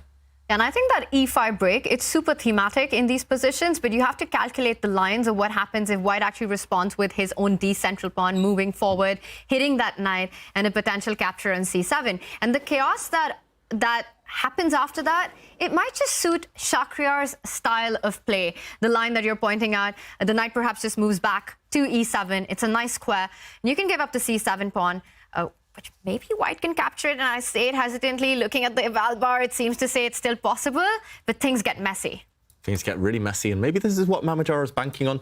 Maybe I was a bit harsh on his opening choice. I said it was a safe option, but of course, any safe position can explode at the lightest touch. So yeah, this would suddenly get chaotic, and Lazavik is pausing, so maybe just not expecting Mamedyarov to go down this slightly kind of safer approach, at least reputation-wise, a safer approach. Rook to e8 would be a safe move for black. Rook to d8 also very safe, but e5 is the acid test of what white is trying to do. If we see a bunch of trades on this square, then the game will fizzle out towards equality. But Mamedyarov, of course, will not play it safe. E5 seems a bit too risky for Denis. I'm not, don't want to be rude to the young man, but he likes keeping it safe, and that's got him this far. He's got to the final by his really risk-free and brilliantly mature sort of style. So I think he'll go rook e8 or rook d8. I like having little bets on moves, though. I mean, what do you reckon? Anyone going to go for e5? Have we got an e5? I'll take you up on that, Simon. Yeah, okay. Pawn to e5. I think for a beer, I reckon. Yeah. Only a Say beer? quickly. Only a beer. For a cider. For a cider. A nice glass of sparkly champagne. Okay, that's fine. I'll take whatever I can. He's not going to go e5. He's thinking about it because he's spending a lot of time, and it must be the mood to play.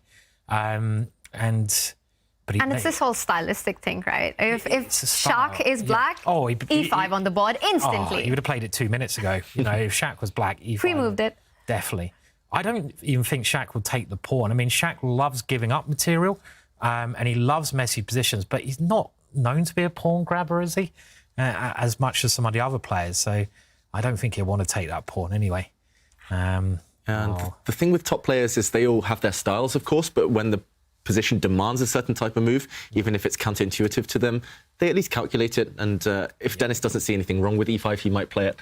The more he thinks, the more I think you might win the bet, Simon. that's the problem right now. And that's the thing, right, David? How much time is he going to take to make this decision as well? He's definitely calculating all these lines, but because it's sort of not an intuitive approach for a player like Denis, it means he burns the clock a little more. Yeah, I think he'll spend maximum another 1 to 2 minutes, and then he'll just play a safe move or he'll go for it. I don't think you can really afford to invest more than what he's doing right now because there's still so much life in the position. It might kind of really burst into action, of course, and you want to leave yourself with enough time to calculate through that chaos, through the wild forest. Simon. Okay, it's a beer. Too good. It's the good night tonight.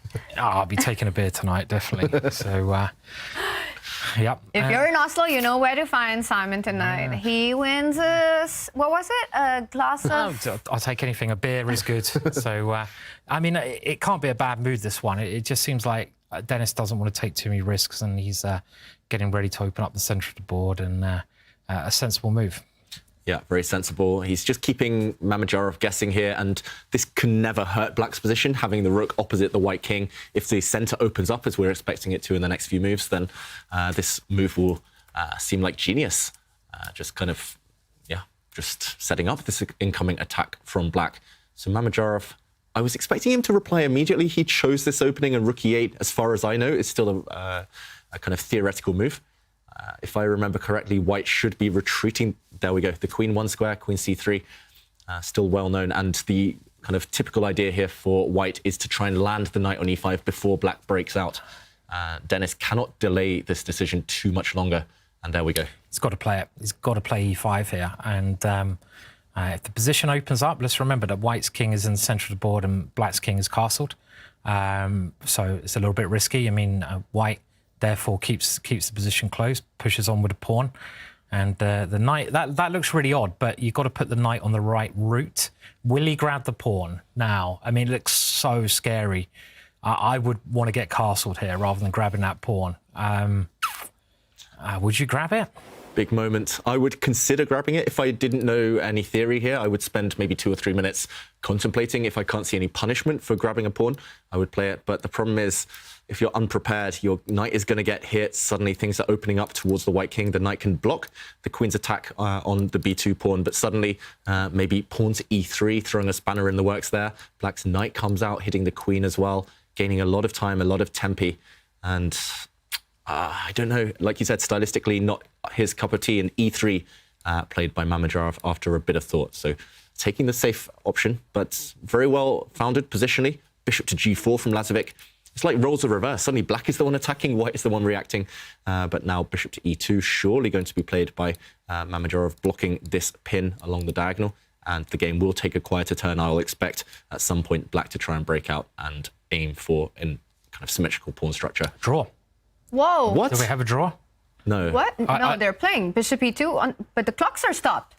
I think we do have a result. Whoa. Bishop E2, and it ends in a draw. We get an Armageddon. Oh. Wow, that was unexpected. Really unexpected, and that's the theme of the day, just premature draw offers. I think it's the player's nerves. Wow, and the chess god Kaiser, will it punish Mamedyarov taking a quick draw with white? Ooh. And it happened after Bishop E2, which means that Bishop E2 was played, and it is Shakhriyar who actually offered a draw to Danis Lazavik, who accepted it. Shak saying he wants to take it into the Armageddon, which means we will have some mind games between these two for the bidding Armageddon. But meanwhile, action is still on in this match. These two have been fighting it out till the very end. Alireza needs to win on demand. Let's just remind everyone, Maxim taking that big point in Game 3. The lead, and so far everything looks under control, but Maxim does have a long-term weakness. The isolated queen spawn gives Alireza a target in the position. Yeah, I don't think he could have asked for more from the opening Alireza here. It's still balanced enough. All the pieces are left on the board, and like you say, Tanya, white's pawn on d4.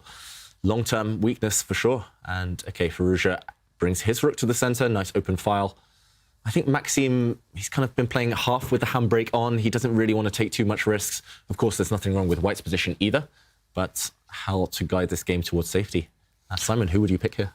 I probably pick being white here, because generally, you know, when you've got the isolated pawn, you've got the more active pieces, it's a bit easier to play, but I agree with what you say, that Alireza's also done the right thing. He's got a dynamic, very complicated double-edged position here, and that's what he needs. He doesn't want a symmetrical pawn structure. He wants a structure which has a lot, and all the pieces on the board. So there's loads to play for here, and yeah, this is going to be interesting to see how it turns up. The time is quite a lot in MVL's favour. That could be a factor as well, but yeah, it looks all right. Looks all right for black. Yeah, how do you find it playing friends, Simon? Because I know these two have a lot of respect for each other, teammates at country, at the international level. I find it tough. Yeah, I mean, I find it really hard. I mean, I think as you get older, you get, you know, a bit more used to it. But I mean, one thing I always used to do with my friends, you know, you just have to forget about when you're playing the emotions, and you can always buy them a drink afterwards and put everything aside. But originally, I found it really hard because that extra focus, you know. You got to, you know, you've got to beat them, try to beat them. You can't have quick draws all the time, but you just got to be quite strong to do that. It's always about the drink afterwards. Well, it's a nice way. It's a nice way to sort of, you know, if you beat your friend, then it's like, okay, let's go and chill out. Ooh. If they beat you, then it's also quite. This is some unfriendly chess here. Gary, the G pawn up the board. This is aggressive. I like what MVL's doing, because there's a danger when you only need a draw in the position that you don't take too many risks. And, you know, he's not doing that. He's doing the right thing. He's playing energetically, and this seems like a good move, attacking on the king's side. Yeah, and the chess gods might smile upon MVL. Only need to draw, remember, but playing attacking chess. Let's just go back one move. If it were me, a more kind of passive player here, a move like Bishop D2 might have stood out, just trying to bring rooks to the center of the board, trading off, heading towards safety. But that would have left Firouzja feeling ambitious, feeling very optimistic. G4, however, kind of washes all of those thoughts out the window. G4 is a very aggressive move. Firouzja now fighting for survival. The problem is the black bishop doesn't have too many safe squares. If it drops back to G6, I think we would see a trade. And MVL here would continue pushing forward. Pawn to G5. Momentum now turning in white's favor, because look at this. The F7 weakness, which is this kind of the softest point in any position, is now attacked twice. The bishop and queen aiming towards it, the knight being kicked out of the way. So Firouzja could not go for this. Instead, bishop to E4 played. And after the bishop is captured, I'm expecting him now to take with the rook. If you take with the knight, again, potential disaster lying in your future on F7. I don't see the knockout. I don't see a way to immediately crash through, but this looks very risky. I'm expecting rook takes. And note how the black queen now does cover the key G5 square, so no time for white to push the pawn forward. Suddenly, white's king, a bit weak. I said that the chess gods would be loving MVL's play, but still, of course, double-edged. Yeah, very double-edged position. I mean, white's light square bishop, though, is great in all these positions. So always striking across the board here. And, you know, the rook does come in. This also allows the other rook to double up behind it at the same time. and we just have it's a very exciting game. Ah. And this is the maximum that you can hope for, right? With black in a must-win situation, having Maxim play this kind of chess, go ahead with that G pawn. You've got the D4 weakness to target a potential white king that can be weak in the long run. The one thing that Alireza has to watch out for is the clock. He is under 5 minutes. Maxim, a big advantage on the clock. But again, this is going to be a fight. Alireza will have his chances. I think they're already on the board. Yeah. And MVL here pausing because I don't think he expected this. Rook takes e4, a really nice strong move there. Rook to d1, defending that weakness you mentioned there, Tanya. And okay, what could be more natural? Bring the other black rook into the game, invite all those pieces to the party. And I like that. Rook e8. Yeah, looks very healthy. Firouzja, I do worry about the pace he's been playing at. Just slightly slow today, maybe affected by that defeat in the previous game. But there we go. On the board, rook e8, all of black's pieces playing now. Yeah, all coming into the game, and white needs to come up with a plan here as well. If black can sort of maneuver his knight in front of white's isolated pawn, that I think would start to really give black a nice advantage there. So maybe there's a little bit of urgency here. Okay, MVL develops his last piece, blocking the rook. And what side would you take here, guys? Would you rather be white or black in this position? Because black all day, every day? Black all day, every day. Okay, interesting. So, yeah, what about you, David? Yeah, I think unless there's something concrete for white on this f7 square, it doesn't look like you can break through yet, then I would also take black. White's position, very dynamic, of course, but you do have the long-term weaknesses, and I'm very biased towards those long-term weaknesses. Normally, I prefer the bishop pair, but here I will take the safer king as black, and the kind of fact you can play and against this IQP, the isolated queen's pawn, and bishop d6. I love this move because actually you might be willing to part with the bishop for white's knight. For example, if white just makes a move, you could definitely contemplate taking and establishing a knight on this beautiful square that you mentioned, Simon. And this knight is just going to control the whole board. Suddenly, the white king a bit uncomfortable again. So I love what Firouzja is doing. It's cost him a lot of time, but okay, you're taking white. We might have to put another drink on it, double or quits. Yeah, maybe. I mean, that is a good idea that you suggested there. I mean, maybe the white knight can re-centralise. I mean, that's the only thing I'm thinking, and try to force the G-pawn through, but it's heating up really nicely. MVL does have double the time advantage here, so it's you know, he can use that still in this position. But black's doing all the right things. Everything he's doing is unbalancing it more. Only one piece has been exchanged, so it's remaining very complicated, and lots of play left. Yeah, to me it feels like the next 3 or 4 moves might be critical. Either white finds something kind of active to do, something to scare his opponent with, start kicking back the black rooks, for example, or black just establishes a nice bind, nice control over the position. And Firouzja, from there, that will be the foundations with which he can try and build some winning chances. Yeah. And I was just going to say, let's call out for the other game, Denis Lazavik against Shakhriyar Mamedyarov, when I realized that match is over. Already over, yeah. A quick draw, and it reminds me of something that Robert always says, ban the draw offer. Because the position that game ended in, it's quite shocking to see. You know, you've got to play on, and a little disappointing. Yeah, it was getting quite interesting as well. So why have the draw? But I mean, I can understand why probably Denis wanted the draw, because he's kind of proving over the course of the Champions Tour that he's really good in Armageddon. You know, he loves playing Armageddon. But Shaq's said in the past that the quicker the time limit gets, the less happy he is in general. So I'd have thought, yeah, why not play on if that's the case? You know, you've got the white pieces. You know, just play some chess. Who do you think's favourite for the Armageddon? I mean, I'm going to go with Denis, actually, now. Even though he's the lower-rated player, he's just proven he's so good at Armageddon. So Denis would be my pick. Tanya, you go first.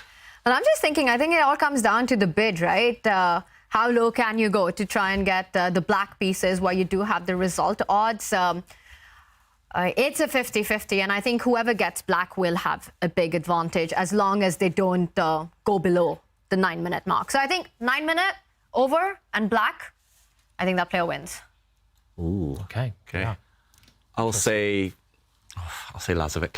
Oh. Yeah. Younger player, faster on the mouse, experienced in multiple Armageddons, as you mentioned, Simon. And also, I think the chess gods do have a word or they have a bone to pick with Mamedyarov for that decision, offering a draw with white after just 15 moves. But meanwhile, this one, far from a draw, full of life, and your idea now on the board, Simon. Those black knights are coming in. Just, again, good kind of chess advice. Blockade your opponent's isolated pawns with knights. The black knight's going to land on d5. Yeah, it looks like a good plan here. And what's white can do? I mean, his idea is knight h5. I mean, you can try this, but the more black is consolidating the position, I think the better black's chances are going to get, because you take away the activity of white's pieces, and it just becomes easier for black to play. So, yeah, maybe is knight h5 a move here? I mean, it's the kind of tactic that you have to look at for sure. You've got to try to release your light square bishop towards black's king as quickly as you can. So. Yeah, I love it, Simon. Really creative move there. Knight takes knight now would be answered by the very strong bishop takes pawn. The king moves, and I think you can maybe take this rook. At the very least, you could recapture this knight, and you've won a pawn in the process. But yeah, knight h5, I guess, due to the pressure on the f6 square, black has to go back and defend. I'm not sure how you do that. Something on d5. Something on d5. Either this knight or the other knight on d5. That's all I know. Maybe this knight on d5, and you ask white what this knight is doing, but at least visually it looks quite appealing. Looks like you're kind of threatening something towards the black king. I guess here as well, there is a hit on your bishop, but this bishop can always just slide back, attacking the black queen. Okay, instead he doesn't go for this. I like that one, actually, Simon. Knight h5. He attacks the rook first, and then he goes back. He's offering a draw silently here, Maxim. He's dropped his bishop back to c2. Now he's brought it back to b3. And if the black rook enters e4, which it will not, then he'll be happy to repeat the position. Instead, it's the black knight that lands on the e4 square, hinting maybe at some nasty threats against the white queen. Remember, the white king side really open. And I think this might have just favoured Firouzja slightly, this little kind of transposition of moves. Down on the clock, though, and yeah, that 17th piece might just be a decisive factor, unless he can create something in the next few turns. Yeah. I mean, it still looks like Alireza's doing all the right things there, and this move kind of seemed like a good idea. Who's playing for a win right now? h4. He needs only a draw. Maxim. He's up a point in the match. He is making some very gutsy decisions on the board. Yeah, like you say, Tanya, he's playing as if it's the last game of his life, as if he needs to win at all costs, taking massive strategic and dynamic risks here. The white king is never going to feel entirely safe. Still, of course, a challenge to break through, but I like that decision. Trade off that white knight, land the other black knight in the center, two really strong steeds in the middle of the board there. And there we go. Kind of strong and simple chess from Firouzja. 2 minutes, though, against almost 5. It's going to be a race against the clock if he wants to stay in this match. Bishop takes bishop, surely going to happen now, and black will play knight to d5. Ambitious play by Maxim Vachier-Lagrave. Maybe we should call him Maximum Vachier-Lagrave. I try. But this one, with this trade on f4, you recapture. Now, as you're pointing out, the knight jumps to d5. White really doesn't want to give up the light squared bishop, because it's such a big piece on the board, targeting that tender f7 pawn.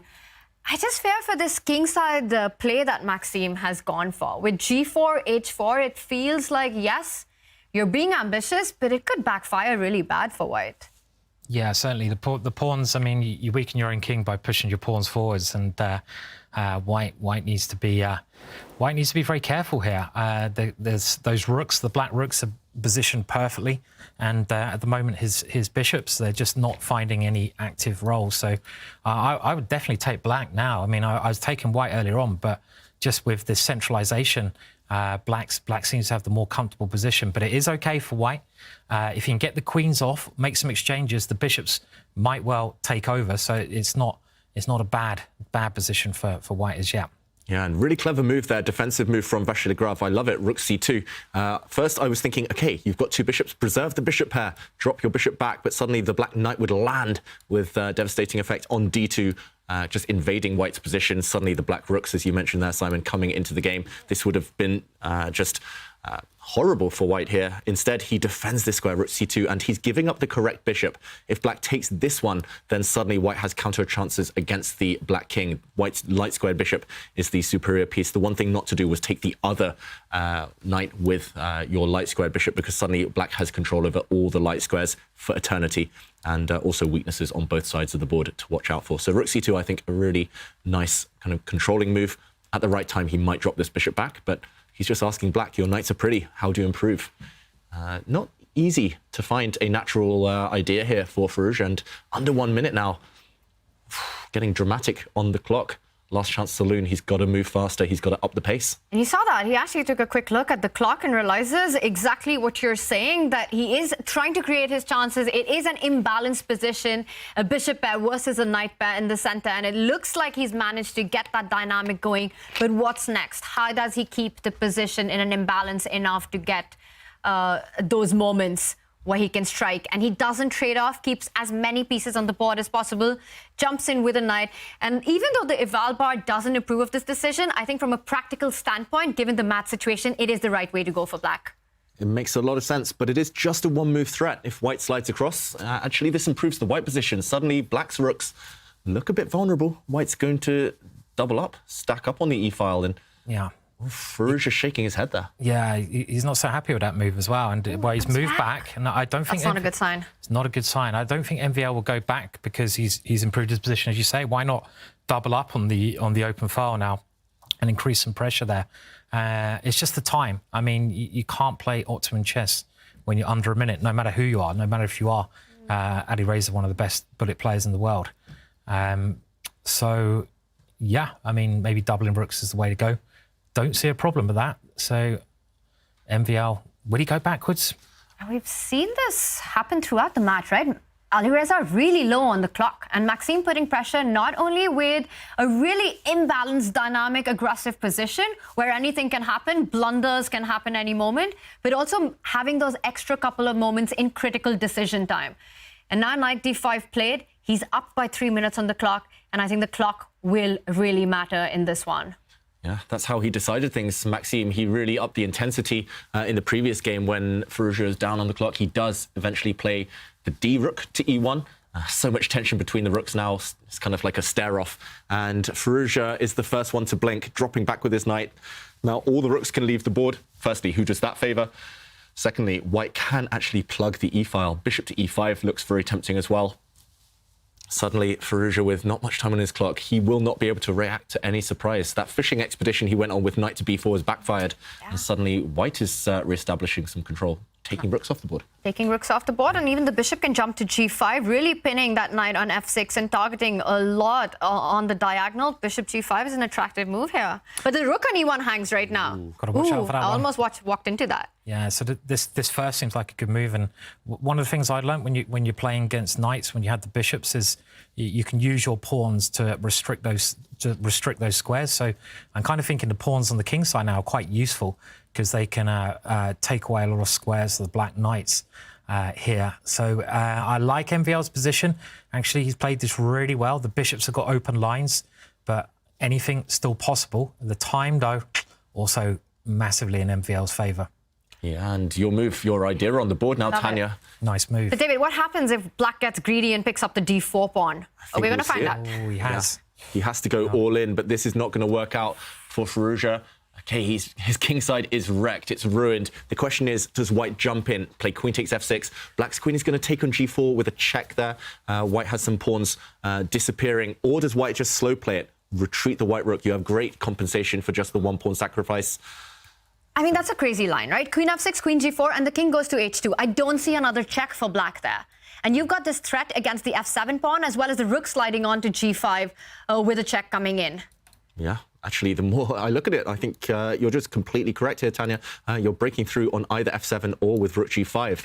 How does black stop this all? I don't see it, and he goes in. Vachier-Lagrave going in for the kill. Firouzja's got to defend this with just 13 seconds on his clock.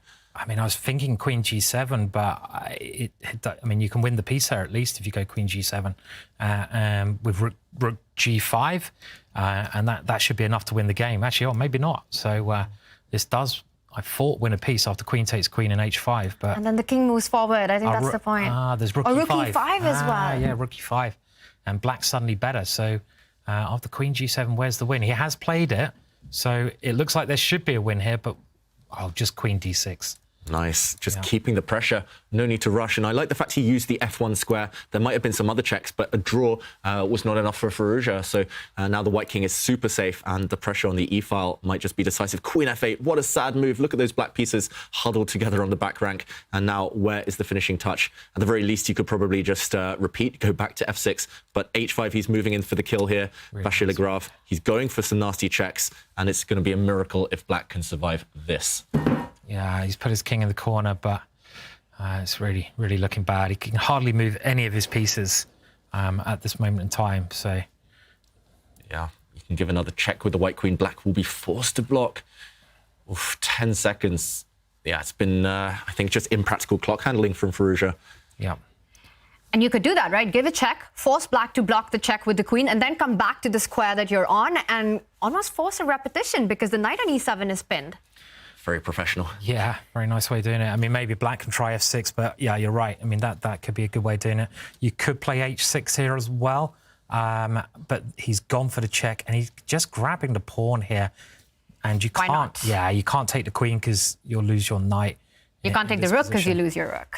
And he's gone for it. He's gone for it, and the bar does react. There's no way to force a draw yet, and suddenly black's queen is centralized. Queen and knight tend to be a good duo against queen and bishop. Is a miracle going to happen? Do miracles exist? Firouzja gives a check with his queen. Suddenly the clock's balancing out. He can give another check. I think Vachier-Lagrave maybe slightly rushed. He didn't need to force the issue. He had full control. And, okay, the checks will not kind of run out just yet, but a draw not sufficient for Firouzja. Is he going to take this white bishop? Or is he going to go back and give a check? Okay, it's going to be a pure queen endgame. But black maybe going to be a pawn up temporarily. Suddenly, all three results possible. Yeah, now both players playing on second, so all three results definitely possible. But for Alireza, only one counts. He needs to find a way to win this one. He does. The material is level right now.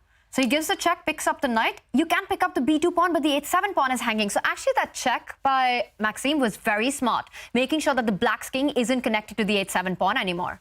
Yeah, very, very smart. It was a pawn sacrifice what he did, but now he's banking on the fact that the black king has no shelter. Ooh, it's a narrow path, though, because if the black king does ever evade the checks, black's extra material should count. Yeah, I mean, he should definitely win on the queen side here. And I mean, these positions are so hard to work out if you have a perpetual check or not. And he's grabbed the pawn back here, banking on this idea. But this is just complicated. This could go either way with 10 seconds, under 10 seconds each on the clock. It's not straightforward at all. So imagine MVL's mind, Vachier-Lagrave. Inside his mind, he's like, okay, I had it. I was one move away. I was in control. And suddenly the black pawn is running. He's going to have no kind of certainty here that he's still holding. He's going to give some checks, but he's got to hope the checks don't dry up. And compare the f-pawn with black c-pawn. Black pawn is running much faster, and now the king jumps in to actually assist it. It doesn't matter what the eval bar says. For Maxim, it's not going to be easy to hold this. He's only relying on checks right now. Pushing that pawn, can black also start going ahead with the c-pawn? The race is incoming. It is. We can see 4 queens on the board. That'd be nice. A lot of fun. But this has got so much better for Alireza, and he's got just the kind of position he would have dreamed of like 20 moves ago now. And is black's king going to find safety on that A1 square? And black is winning. Black is just winning. We're going to see 4 queens. We're going to see 4 queens, but normally in these positions with 4 queens, it's the person who moves first, and that is going to be Alireza. I think what's going to be decisive also, Simon, is that black's king is really close to that A2 pawn. So if all the queens are off the board, black will actually win the king pawn ending that comes ahead. Yeah. 4 queens officially on the board. Oh. But checkmate's coming. Surely that white king is not going to be able to survive this this kind of barrage of checks. But only 2 seconds left to find the checkmate here. The king has to step into the middle. And, I mean, I mean, how are you supposed to calculate this position? It's absolutely impossible to work it out. 2 seconds, and white can never trade queens. What was that? Was that a mouse slip or? It must have been a mouse slip. I think he wanted to take the A2 pawn. Wow. Wow. I mean, that is incredible. You just got to keep checking. I mean, you know, you can't give your opponent the initiative here, and now white must at least have a draw here because he's just got too many checks. It's a blunder. He had to come back with the king. It's a blunder. Now white can checkmate very actually simply by bringing his queen across to b4, using the 2 white queens together. It's all about those checks, like you say, Simon. Pawn count is irrelevant. And now, okay, checkmate on the checkmate. board. He found another way of doing it, and that was an amazing game. Another very exciting encounter there.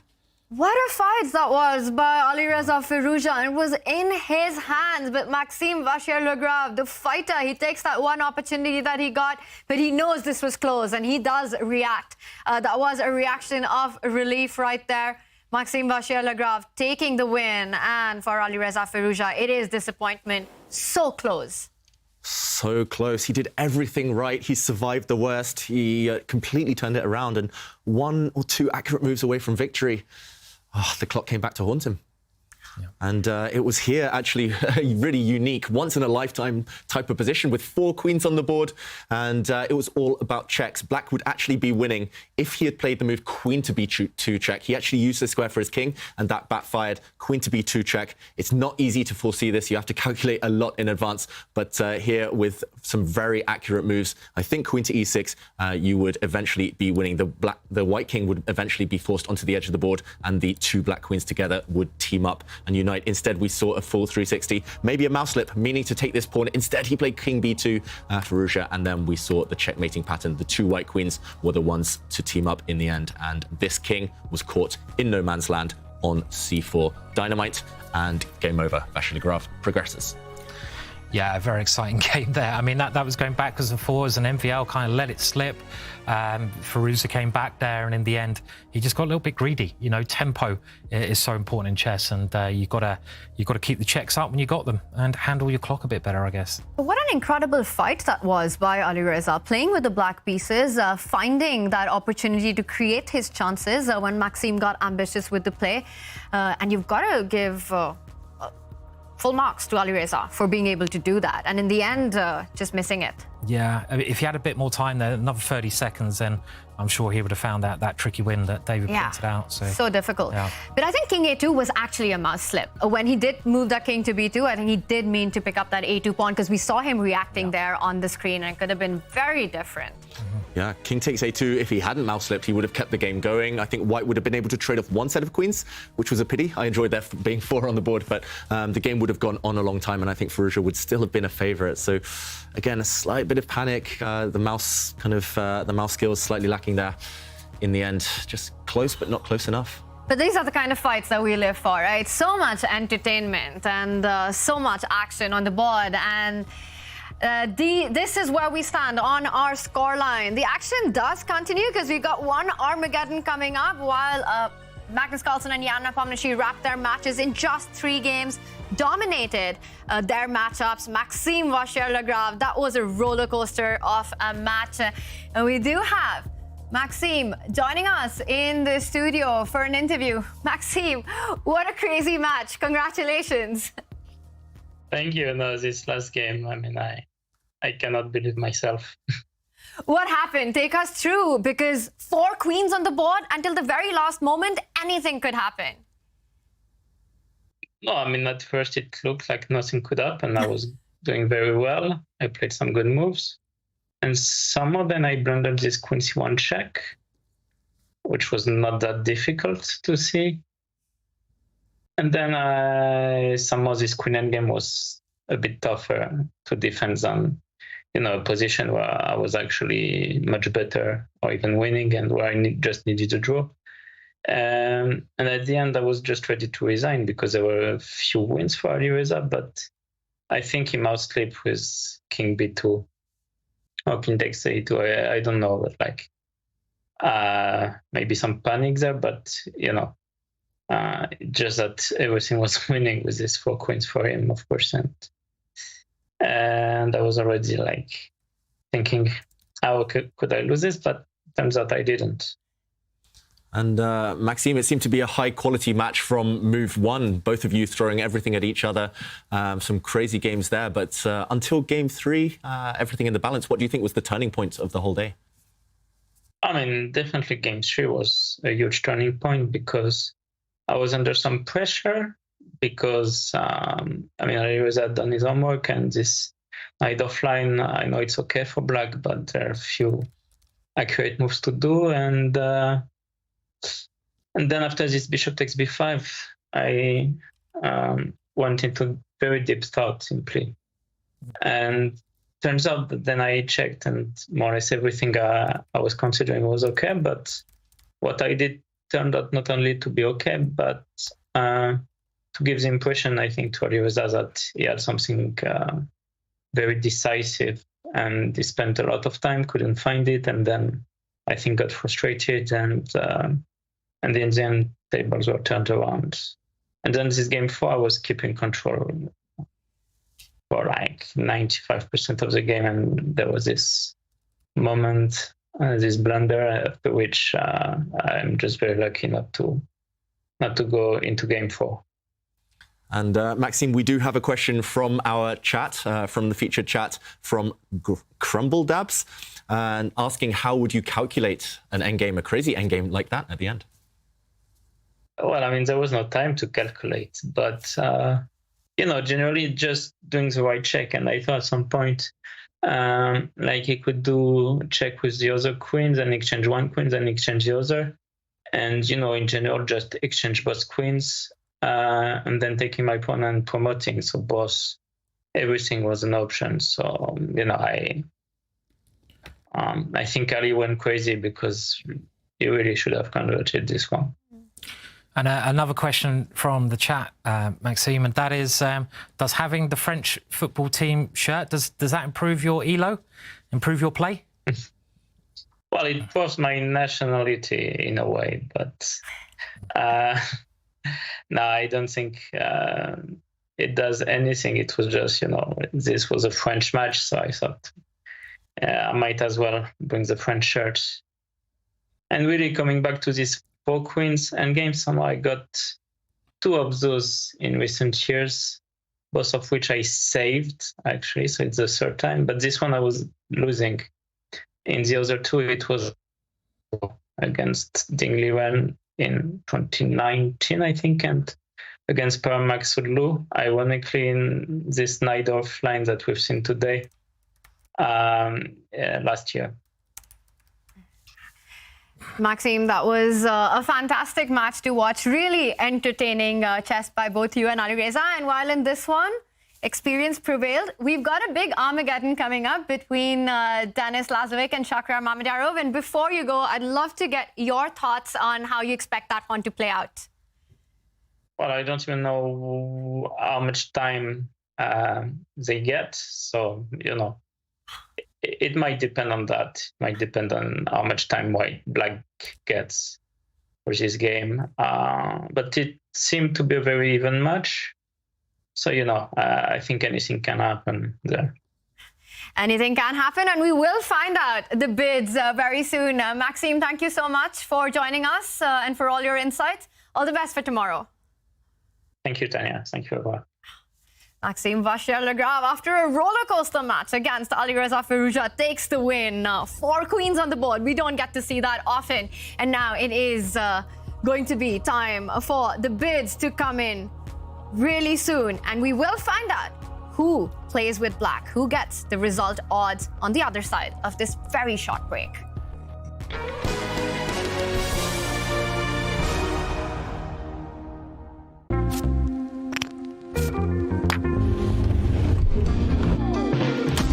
Denis Lazavik is an online sensation. The teenager, known as Den Laz, has been taking down experienced grandmasters for many years already. A specialist in blitz chess and rapid chess, Denis Lazavik has now qualified for Division 1 of the Champions Chess Tour, and he did it in style. With his uncompromising, tenacious and resilient style of play, Denis Lazavik is truly unique for such a young player. He's able to positionally outplay his opponents, he's able to outmaneuver them, and with his solid openings, he has a perfect base to emphasize his rapid skills. When given a tactical opportunity, however, Denis Lazavik does pounce. Check out this position from Division 2 of the AIM Chess Rapid, which Lazavik went on to win. Here, Denis Lazavik was white against Parham Maghsoodloo.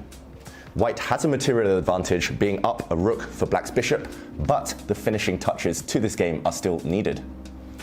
Lazavik here, of course, found the most brutal way to finish the game, the most decisive move, and it was a sacrifice. Rook to h8, giving up the rook on an empty square, A check, of course, this rook simply has to be captured, and this allowed the white queen to zoom in to f8, a square no longer protected by the black king. Again, black has only one legal reply, king to h7, and this allowed the finishing touch. The other rook slides over to the vacated h1 square. That's a check. The black king is simply trapped, and here Parham Maghsoodloo resigned rather than giving up his queen on h6. This would have led to checkmate anyway, and Maghsoodloo won a masterpiece. Queen to h8, checkmate. And we will have the bids coming in really soon. As Maxim said, it all comes down to who gets the black pieces and what the bids are. How low can you go is the big question. Denis Lazavik, again, Shakhriyar Mamedyarov, and here they are. So not very low seems to be the answer, and it is Denis Lazavik who wins the bid with 10 minutes, and Shakhriyar Mamedyarov 11 minutes to 20 seconds. Does that imply that he kind of did want the white pieces, David? Yeah, it feels like it's kind of in the middle there, Mamedyarov. He was in two minds, very happy with white, of course. Otherwise, he would bid lower. But yeah, I think, it's really hard to call who's going to be the favorite now. Denis Lazavik, that's a pretty high bid himself, 10 minutes. And now with black, I think he's going to be glad of the way things worked out. And let's remind the newer chess fans all the rules of the Armageddon that these players will be playing against. Denis Lazavik wins the bid with a lower bid, gets to choose the color, chooses black, with which he gets the result odds. So he starts with 10 minutes, his bid time, but a draw means that black wins the match. For Shakhriyar Mamedyarov, he starts with the base time, which is 15 minutes, but has to win on demand. And because of that, he decides to switch it up in the Nimzo Indian. Instead of going for the very solid 4 queen c2, he goes for the Simish setup of the Nimzo Indian, which we know is an aggressive one. Yeah, and a very interesting opening here. I mean, Shak was offering a pawn there in the middle of the board, and black declining that offer. And looks like I didn't know the theory there, David. Were you aware of that little sacrifice? Typical Shak kind of idea. Typical Shak kind of idea. And yeah, as far as I know, it is theory, but very rare type of theory. Crazy stuff early days in this encounter. It's definitely Shakhriyar trying to play aggressive. Note how quickly he's been playing. Only spent 10 seconds on the board, and we're already at move 10. But yeah, it's definitely a case of trying to switch things up, trying to be more direct. And Denis Lazavik takes the bait here. He does grab a pawn, met instantly by castles. This is terrifying. Even if you have 2 hours on your clock, facing one of the world's greatest attacking players, and he's coming at you. He's giving away gammeting pawns and saying, I'm going to go for that black king in the next few moves. Oof. Yeah, it looks like he might know his theory, though. I mean, this is the kind of position, because it's so sharp, you would have to put a lot of work into. And obviously, Shak knowing the position as well after moving so quickly there. The bishop just retreating. And you can see White's compensation. He's got open lines for his bishops, open lines for his rook, and his king is castled as well. So it looks like clear compensation here. Great compensation for the sacrificed material. It is a 2-pawn deficit right now for White, and Denis Lazavik quite quickly reacting by bringing his knight out. And the dilemma is where to castle the black king. That's been a theme of the day, where to put your king for it to feel safe. And queen to e1, a nice sidestep getting out of the pin. White's knight now is free. And if the black king does pluck up the courage to castle kingside, I think there might be tactics against it. The Greek gift, I'm just thinking about that. What you have in mind, David, if black does go shot castle, is it time? And is it that moment where we might see a sacrifice on h7 and the white knight jumping forward and the white queen coming to the h4 square and checkmate to follow? I think you've called it, Tanya. Exactly. All of that is going to happen.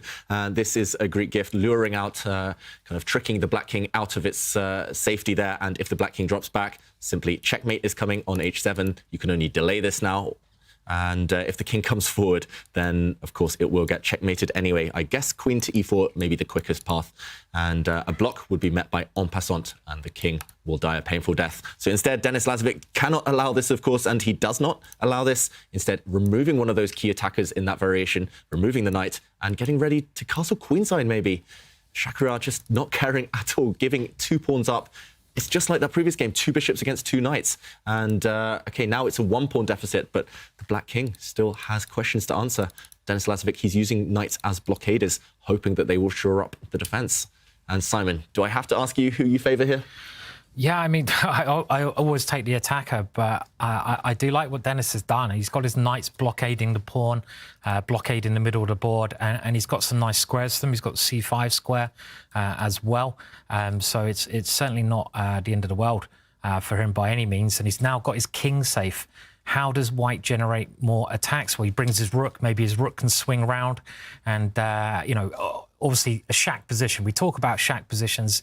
He's one of the most creative attackers you're ever going to see. And that time advantage, he's got nearly twice the time. So I'd take White, basically. Yeah, a long way to say that, but 100%. Yeah, you love going for the king, and as you mentioned, it is all about the initiative that Shakhriyar Mamedyarov has for that pawn with the bishop pair, the rook and the queen already in the lift, a potential bishop retreat with the rook coming to the H line. This most likely surprises me, David. And I see an expression that you're surprised as well. Yeah, I just don't see the point of White's light squared bishop being on f5. It's not as if you ever want to trade off either of your bishops for the black knights. You need to keep the bishops as a pair in order to attack. But yeah, maybe Shakhriyar is just happy to slow play it. He believes in his long-term compensation here. It's very AlphaZero-esque. Talking of AI, AlphaZero always happy to give up pawns for the two bishops for long-term kind of control. This white pawn on e5 means that there will always be attacking chances. And for Dennis, the question is, what next? How does black improve his pieces? The one thing that you'd want to be careful about playing with black in this position is the g pawn to g6. Yeah. And it might still be fine, but you weaken so many dark squares in that situation, which, again, long-term becomes a huge problem. G6 is a move, and I see the Valbar doesn't react, so it seems it's fine. But from a human perspective, you never want to play it. Imagine once White's bishop lands on h4 with that rook h3 idea that you said. Bishop h4, bishop f6, and you're talking big trouble for black here. I totally agree. And maybe this is why Shaq put the bishop on that square. Maybe he's just trying to tempt his younger opponent into making some moves that will weaken his position. But saying that, I think if, you know, maybe after something like rook h3 or something along those lines, g6 is a move you would imagine. You can't play it though, because bishop h4. So Shaq clearly thinking about rook h3. That looks like the route one tactic. And when you're calculating these positions, you always calculate route one straight away. Yeah, maybe he was scared of the move knight to g5 here, just kind of counter-attacking and defending, because he's played one of your favourite moves, Simon, but a bit kind of strange in this exact situation, because it looks like the white bishop wanted to use that square, and kingside attack met by a counter on the other flank, b5 from Denis Lazavik, and he's trying to distract White's attention from the black king. Really fascinating stuff here. Blow met by counter blow, and whose pieces will prevail, bishops or knights. I'm a bit surprised that he's opening things up, Dennis, considering he has knights versus bishops. Kind of normally that would favour the bishops, but makes sense he's playing on the side that he's stronger right now. Yeah, he's got to get counterplay. He's got an extra pawn over on that side of the board, so he's trying to open it up on that area of the board. But I am surprised by h4. I mean, I normally like h4, but you can never swing your rook over to that open line now, and that's a real pain. So what does White do now to increase any pressure against black's king? It looks like the white queen is maybe on the wrong side of the board. If you could move the queen and put it over on g4, then it'll be game on again. You know, get the queen nearer to the black king. But can't see anything obvious for Shaq here. Yeah, and this is Armageddon, and the clock is half the battle. What do you think of the time usage of both players so far, as Mamedyarov plays a mysterious move there? I think it's okay. I mean, Dennis, you don't get any added time. Dennis has proven time and time again that he's really quick. He can move at the speed of light, so he's got enough time, and he's dealing with all the threats incredibly well. I mean, he's the kind of player who just doesn't get shaken at all. You know, he doesn't feel the pressure. He keeps his calm incredibly well. But I think even for Shaq, he's done a good job keeping that edge on the clock as well. Let's not forget that it is a must-win with the white pieces. So he's created his initiative, that mysterious-looking move that you pointed out. And at some point, it could target the f7 pawn. One can imagine the bishops out of the way, and then suddenly you've got these threats. I also really like that Shaq has actually paused and not made the immediate recapture on c4. He's perhaps thinking about that light squared bishop that we're talking about, moving back to b1, or maybe trading on e6. I was thinking that maybe it was played, but then I realized, David, you made the move bishop b1. The bar reacts. It's probably not a great idea because one of the knights can also jump on to d3 to release some of the pressure. But Shak clearly not thinking about recapturing and restoring material balance, but looking at ways to create attack against Black's king here. Yeah, there are various ways. I like yours as well, Tanya. If this pawn didn't exist, there might be ideas of setting up a battery along this diagonal, forcing weaknesses, kind of inducing a kind of hook on the king side with which to attack. But I think eventually he'll come to the conclusion that your kind of counter idea there, knight to d3, is a bit of a threat. So he did get rid of this pawn, and Dennis instantly reacting, taking advantage of the white queen's absence from the c3 square suddenly by attacking the undefended e-pawn. So can Shakira whip up some kind of threats out of nowhere before Black gets greedy and takes this key pawn off the board? It's not going to be easy. He does have this limited window of opportunity. The problem is as well, if you go to defend it with your bishop, for example, then there might be hits on your remaining pieces. Knight to d4, suddenly this square not covered. So you have to be really careful if you're Mamedyarov. Yeah, definitely. It really feels like sort of the calm before the storm for White's position. The rook's lined up on the F line, X-raying that F7 pawn. The bishop's on the open diagonal. Black feels the pieces are a bit loose, playing on the clock as well. David, again, I don't think it's a moment that Shak will try and defend the E5 pawn. He's looking for ways to actually create a threat in Black's camp here. Simon, what are the attacking ideas that come to your mind?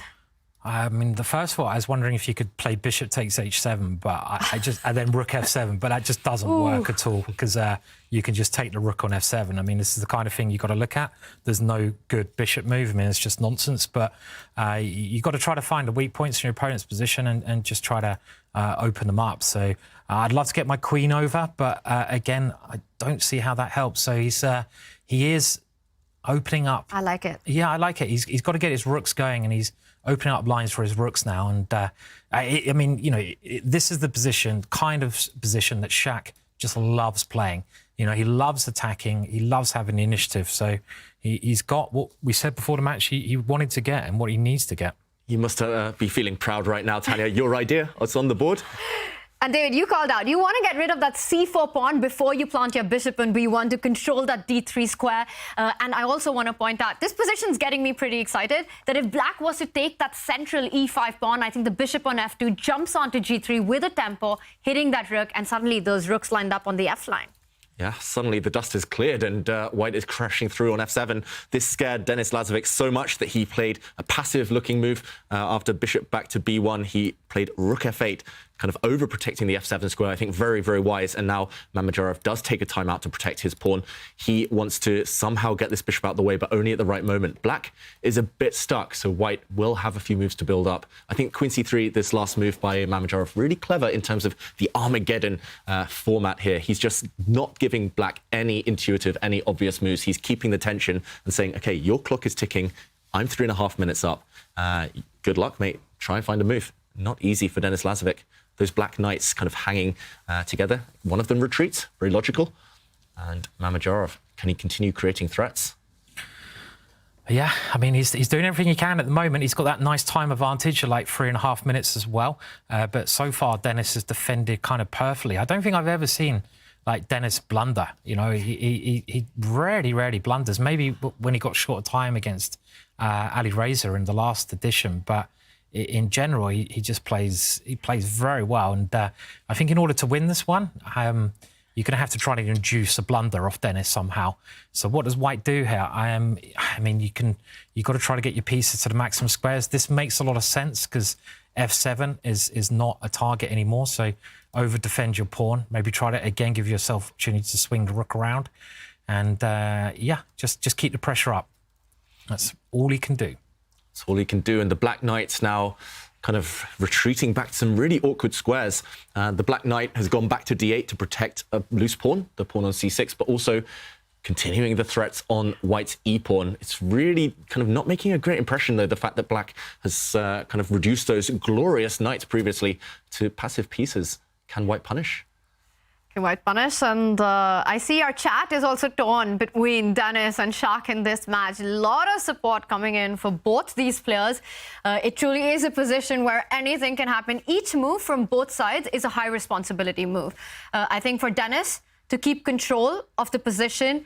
With the bishop pair that Shak has, the attacking possibility, he has to be really careful and tactically alert.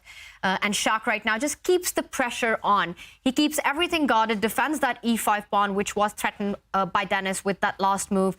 And also, let's point out that that bishop from b1 can actually slide over to another diagonal at a good moment. Bishop a2 ideas are always in the air, where you hit the rook and start targeting the f7 pawn from the other side of the board. Definitely in the air. It actually would have been extremely strong a bit earlier. But, OK, Denis Lazavik, he's given up this pawn on c6. Now, no more material advantage for black. That was the one thing that was worth suffering for. And now he's kicking away this black rook, which lands on d2. He's hoping for counterplay, maybe even a sacrifice of the rook for this key bishop. But it does feel like it's turning in white's favour now. If you can somehow evict this rook, black's only active piece, then white has a huge advantage.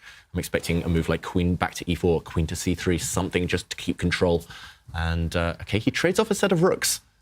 My first time I'm surprised in a while by Mamedyarov's move. In Armageddon, you want to keep pieces on the board, especially when you're so active. And especially when you're playing with white in a must-win situation. He does trade off the rooks. Black can't pick up the a3 pawn. The queen on e7 needs to keep the d7 knight defended. And now we do see a block of the diagonal with the move g6, also creating a luft for the black king. Yeah, I wonder if white wants to even exchange queens in this position, just move the queen over and try to get them off and play that ending. I mean, I wouldn't really want to do that. He does that. OK, so he's relying on those two bishops and a rooks. I mean, the two bishops and a rook work so well together later on. But Denis is a solid player, and he knows how to tuck up in a ball and stop his opponents getting at him. So this is tough. I think this is now very tough to win this, actually. Yeah, it feels like things are really in the balance. Mamedyarov had this dream attacking position, but he's gone against his instincts. And remember, Lazavik is really good in the endgame. Also, the time difference, which started at 5 minutes at the beginning of this game, is now down to under 2 minutes. Denis eating away at that, and position still relatively solid. White's bishop cannot go and grab the pawn on a7 yet without loosening up your position slightly. OK, he's just positioning here. Oof, so tense right now. Bishops versus knights. What do you favour here? Well, I normally like the bishops as well, but the knights are quite well situated in the middle and they block everything up, so they're not too bad. I mean, I still take the bishops. White's light square bishop is so strong, just striking across the board. And with this last move, Denis is trying to get his knights working even better. But you can now even think about maybe taking that knight. I wouldn't necessarily want to do that, but so close here. And let's keep an eye on the clock as well, because it's 5 minutes 20 for Mamedyarov and 3 minutes 40 for Denis. You don't get any time added on. That's the key thing with Armageddon. I don't think Shak is going to let go of his bishops very early on. That trade is not going to happen. He needs to keep as many pieces, as much pressure and tension on the board as the clocks run low. Let's remind everyone, there is no increment in the Armageddon, so flagging is encouraged. It's a big part of the battle. And king to g7. So again, just making a slow move here. How can white keep up building that pressure that we're talking about here? Yeah, that's the thing. It's not easy. I see, for example, we have a comment from the chat here saying it does not look good for black right now. But the thing is, I think it looked worse a bit earlier on. It was really hard to find moves. You're facing a kind of blistering attack. Suddenly, you have paths to salvation. If the queens come off, if you can get rid of one of white's bishops, maybe you'll be able to hold a draw there. If you can trade the queens and the rooks off, you're relatively solid. The knights might hold their own there.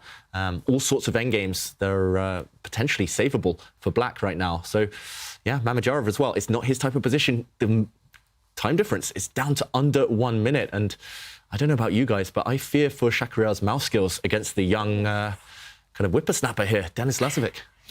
If it gets, I think it gets to 1 minute each, then Shak's going to be in big trouble because Denis is just the quicker player. So he's got to try and get something big from the position before that happens. But his rook is now maybe swinging across. He has got equal material. Here comes the rook, keeping pressure on black's kingside. And I mean, if you were going to pick a side, you'd always pick white here, right? You'd never pick black on the chessboard. But Denis is so resilient for such a young player. And can he get active now with his rook. I mean, could be some counter-attacking chances coming soon. And mouse skills are a big part of Armageddon. Well, right now we see the queen has retreated and might find its way over to the king's side. Also for Shak, he always has this harry the h-pawn going further up h5, trying to create weaknesses on the king's side. h5, always a threat that black needs to watch out for. But right now, black has a threat of his own. Knight jumping on. The knight on e6 can't even move because of the f7 pawn. Yeah, maybe the other knight wants to come to d5 centralized, but suddenly the evaluation bar reacts, and I think we need a helping hand from the engine. Why is it so excited now about white's position? Wow, it says there are various strong moves, but the strongest was bishop to b3. The black rook actually lacking some good squares, but I think the more logical, the more human approach here adopted by Mamedyarov, attacking, hinting at some threats against the black king, but also opening up a square for the white queen to come over. Ooh. And a blunder because pawn to h6 is a killer blow. The black king now forced onto the back rank. If it had taken that pawn, white's queen would have zoomed into f8 with a devastating check. And now, how to finish? The black king is almost trapped. It's caught in a mating net. Maybe you got rook f7. I mean, that is... Oh, OK, rook f6 first coming in. And look at the bishops now. The bishops are just flying towards black's king. And black's king is surrounded. The back rank is weak as well.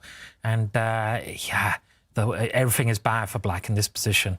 It's just that one move, right? That was the problem with defending. You know, you can hold on for so long, but then things crack. Maybe queen f4, the queen coming over now from white. Attacking some of black's pieces. Oh, that's nice. Just seems to hold everything together. Even bishop g3. And you know, there's so many tempting moves there. Simon, queen f4, I love your idea, because I think if you go back with the knight to e6, which seems like the way to stop that f7 threat, there's a huge sacrifice which might work with rook e6 and the queen jumping onto f6. This could be the end. And he's on the played board. It immediately. Shak is going to be going through. Is queen f6 game over? Yeah, there's no way you can stop all the threats there. Queen g7 will end the game. We saw the head shake from Lazavik. We saw Mamedyarov, his eyes darted off to the side. I think he was checking out his opponent's camera there, and he sits back, he sips his drink. He's breaking through. Checkmate in one threat, and queen g7, bishop takes e6, secondary threat. As you said, Tanya, it is game over. No way to stem the tide anymore. But a really important secondary threat, because queen f7 actually runs into bishop e6, and that is the winning idea of this exchange sacrifice. And Shak knows it. Tanis Lazavik knows it. There's nothing that you can do to fight the checkmate or lose your queen. Shakhriyar Mamedyarov with that bid, and also going back in time with that fourth game early draw, made it very clear that he was confident of his chances with the white pieces. And we do have a result. Queen f6, and Tanis Lazavik resigns. Mamedyarov Shakhriyar, after a stunning Armageddon, takes the match, and there he is, the winner. He made it clear that he was confident of his chances going into the Armageddon, playing for the win, bidding for the white pieces. Tanis Lazavik, what a fight he put up. Yeah, what a fight. And in the end, it was just decided by one or two moves. Mamedyarov kept the pressure, and eventually Lazavik did crack. And it was a difficult position. The clock was ticking, and it was here that Mamedyarov did clinch the win. Black had to play a move such as knight d5, just for example, keeping this knight on e6 because it covers the key f8 square. Watch how this becomes relevant when the knight moved away. Pawn to h6 was the killer blow, hoping for the black king to come forward, because then the white queen swoops in and the king will not survive much longer. The king was instead forced back to the back rank, and as we saw, the killer sacrifice, giving up the white rook in order to bring the queen in. And this h-pawn, which advanced a bit earlier, does now play a key role. Queen to g7, checkmate threatened, and bishop takes e6. This king is doomed, and Lazavik resigned. Really nice combination there at the end to end a game that showed exactly why he's called the Shak attack. And this is our scoreline at the end of day one. Shakhriyar Mamedyarov, Maxim Vachier-Lagrave, Magnus, Carlsen and Nepomniachtchi continued through in the winners bracket, while Hikaru Nakamura, Alireza, Firouzja, Anish, Giri and Tanis Lazavik will go down to their last strike and will fight it out in the losers bracket. Big matches, big results today. So much action. Simon, what impressed you the most? I will say Magnus, but I mean, I'm going to have to say Magnus again, because he dominated that match, which we assumed could be quite close, and it just looked like he was going to win the whole way through that. Every match had something to give. You had the match between the two Frenchmen, and MVL was also phenomenal, calculating so good, and at the end there, Shak won when he needed to win. So yeah, some great chess today. Yeah, it felt like everyone who won their match, maybe other than Shaq, whose opponent put up really stern resistance, they deserved it. Magnus, just supreme form. We're used to that from him by now. MVL, I think he might be the dark horse for this event. Such good form recently and against a fearsome opponent like Firouzja.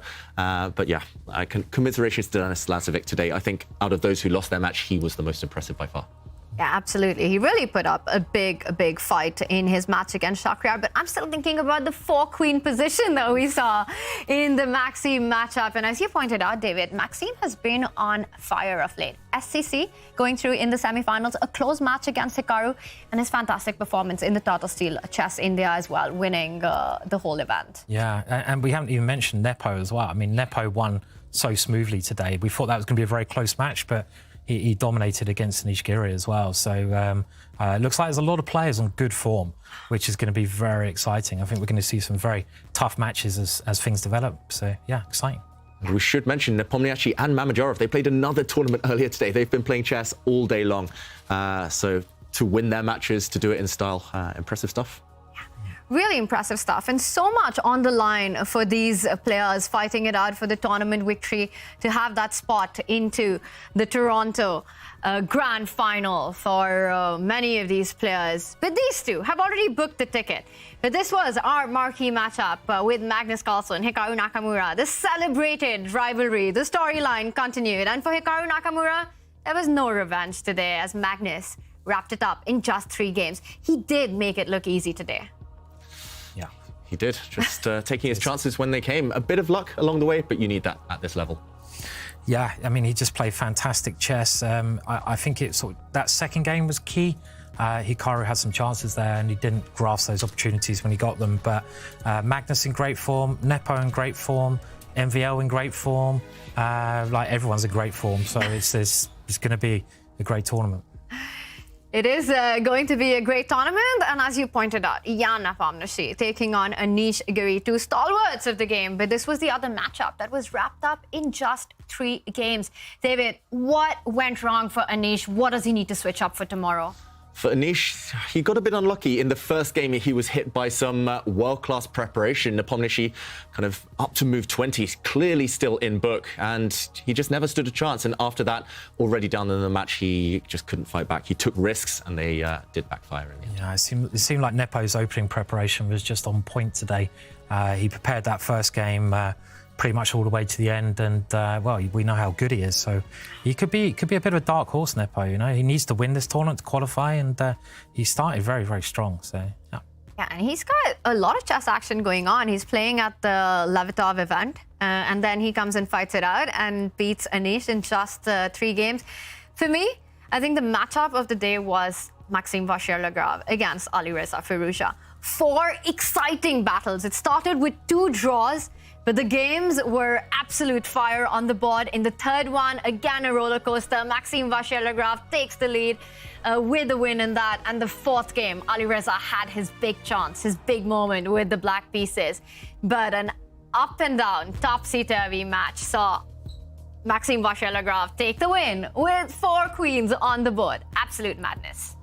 Yeah, crazy match there. I mean, you rarely see 3 queens on the board, let alone 4. So that was a really exciting match. And if MVL keeps it up, is another guy who's going to be really tough to beat. So lovely tactical chess today. Yeah, and I just want to say accuracy levels through the roof. 93% and 90% in that match in such crazy positions. Both players clearly in form. Firouzja is going to be one to watch in the losers bracket. And there was this moment when Alireza was making move with just 2 seconds on the clock. I think it was just amazing to see him keep his composure in a wild position. And of course, the last match that we had 1 Armageddon, and it was this youngest participant of the Champions Chess Tour this season, 16-year-old Denis Lazavik, taking on Shakhriyar Mamedyarov, who's making his debut in Division 1. While Denis has made it through to Toronto for Shak, it is all about getting that tournament victory. And he showed some confidence there. Very high accuracy rates there, David. Once again, 96% for both players. But in the Armageddon, it was a shock show. Yeah, he finally got the type of position he thrives in, Mamedyarov, at the right moment in the crunch game, and he took the victory. But, I mean, 96% accuracy, and you still lose? Poor Denis Lazavik. He must be so frustrated right now. yeah, I mean, that's crazy accuracy all the way through. I mean, this is only day one. They're warming up, so it could be one of the highest accuracy tournaments we've ever seen. So yeah, going to be warming up nicely. Tennis versus Shaq, 96% accuracy for both these players. How does one even get a win in? They're pretty good, these players. It's another level. Is that 0.1%, right? That was the win, right? Oh, yeah.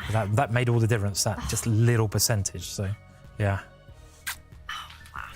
So much action, so much drama, so many, shocking decisions today by players. The one that stands out to me, Hikaru in that game too against Magnus Carlsen. But of course, the action does continue as we see. We will have a replay of the 2021 World Championship match tomorrow as Magnus takes on Nepomniachtchi. And we also have a battle between two extremely aggressive attackers, Maxim Vachier-Lagrave against Mamedyarov. That is in the winner's semi-final. But before that, we'll see Hikaru battle it out against Anish, Giri. And we will see a clash of the younger players with Alireza taking on Lazavik. David, which matchup stands out to you? Wow, it's like a three-course meal this day of chess we're going to have tomorrow. I'm going to say Nakamura against Giri because the stakes are high. Nakamura will want to bounce back from that defeat against Magnus. And Anish, Giri, tournament victory is essential for him if he wants to qualify for the finals. I'm excited about that one. I'm with you there, David, as well. I mean, that match is do or die. I mean, they're in a position where they don't get a second chance. But, of course, we can't forget not Hikaru. Magnus versus Nepo, right? I mean, that's a biggie as well. We have to see what kind of form Nepo's in as well tomorrow. I mean, he's got to play like he did today. He's got to be in good form tomorrow because we also saw the Speed Chess Championship match where Magnus actually had just annihilated Nepomniachtchi. That was a huge score that he won against. So for Jan, he's got to make sure that he switches things up as he takes on the world #1 tomorrow. It's going to be a big day of chess, and we've got a big announcement as well as we are about to reveal our winner of the puzzle of the day, and it is Sheetal Swaroop. A huge congratulations to Sheetal, who did answer with the correct Rook A3 and also gives us an explanation. Sheetal, you have won a Magnus Carlsen signed Champions Chess Tour t-shirt. Well done there. Congratulations. And we will have more puzzles coming up tomorrow and more chess action coming up tomorrow as well as we go into day 2. The action's just started and it promises to be a lot of fun. We'll see you then. Goodbye. And that's it.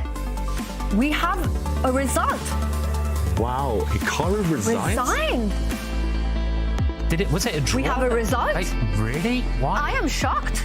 Hikaru in huge trouble. Hikaru Nakamura, with a shake of his head, resigns. And Magnus Carlsen taking the match in just 3 games. Draw. Whoa. What? Do we have a draw? And it ends in a draw. We get an Armageddon. He's checking out his opponent's camera there, and he sits back, he sips his drink, he's breaking through. Checkmate in 1 threat with Queen G7, Bishop takes E6, secondary threat. As you said, Tanya, it is game over.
Yeah.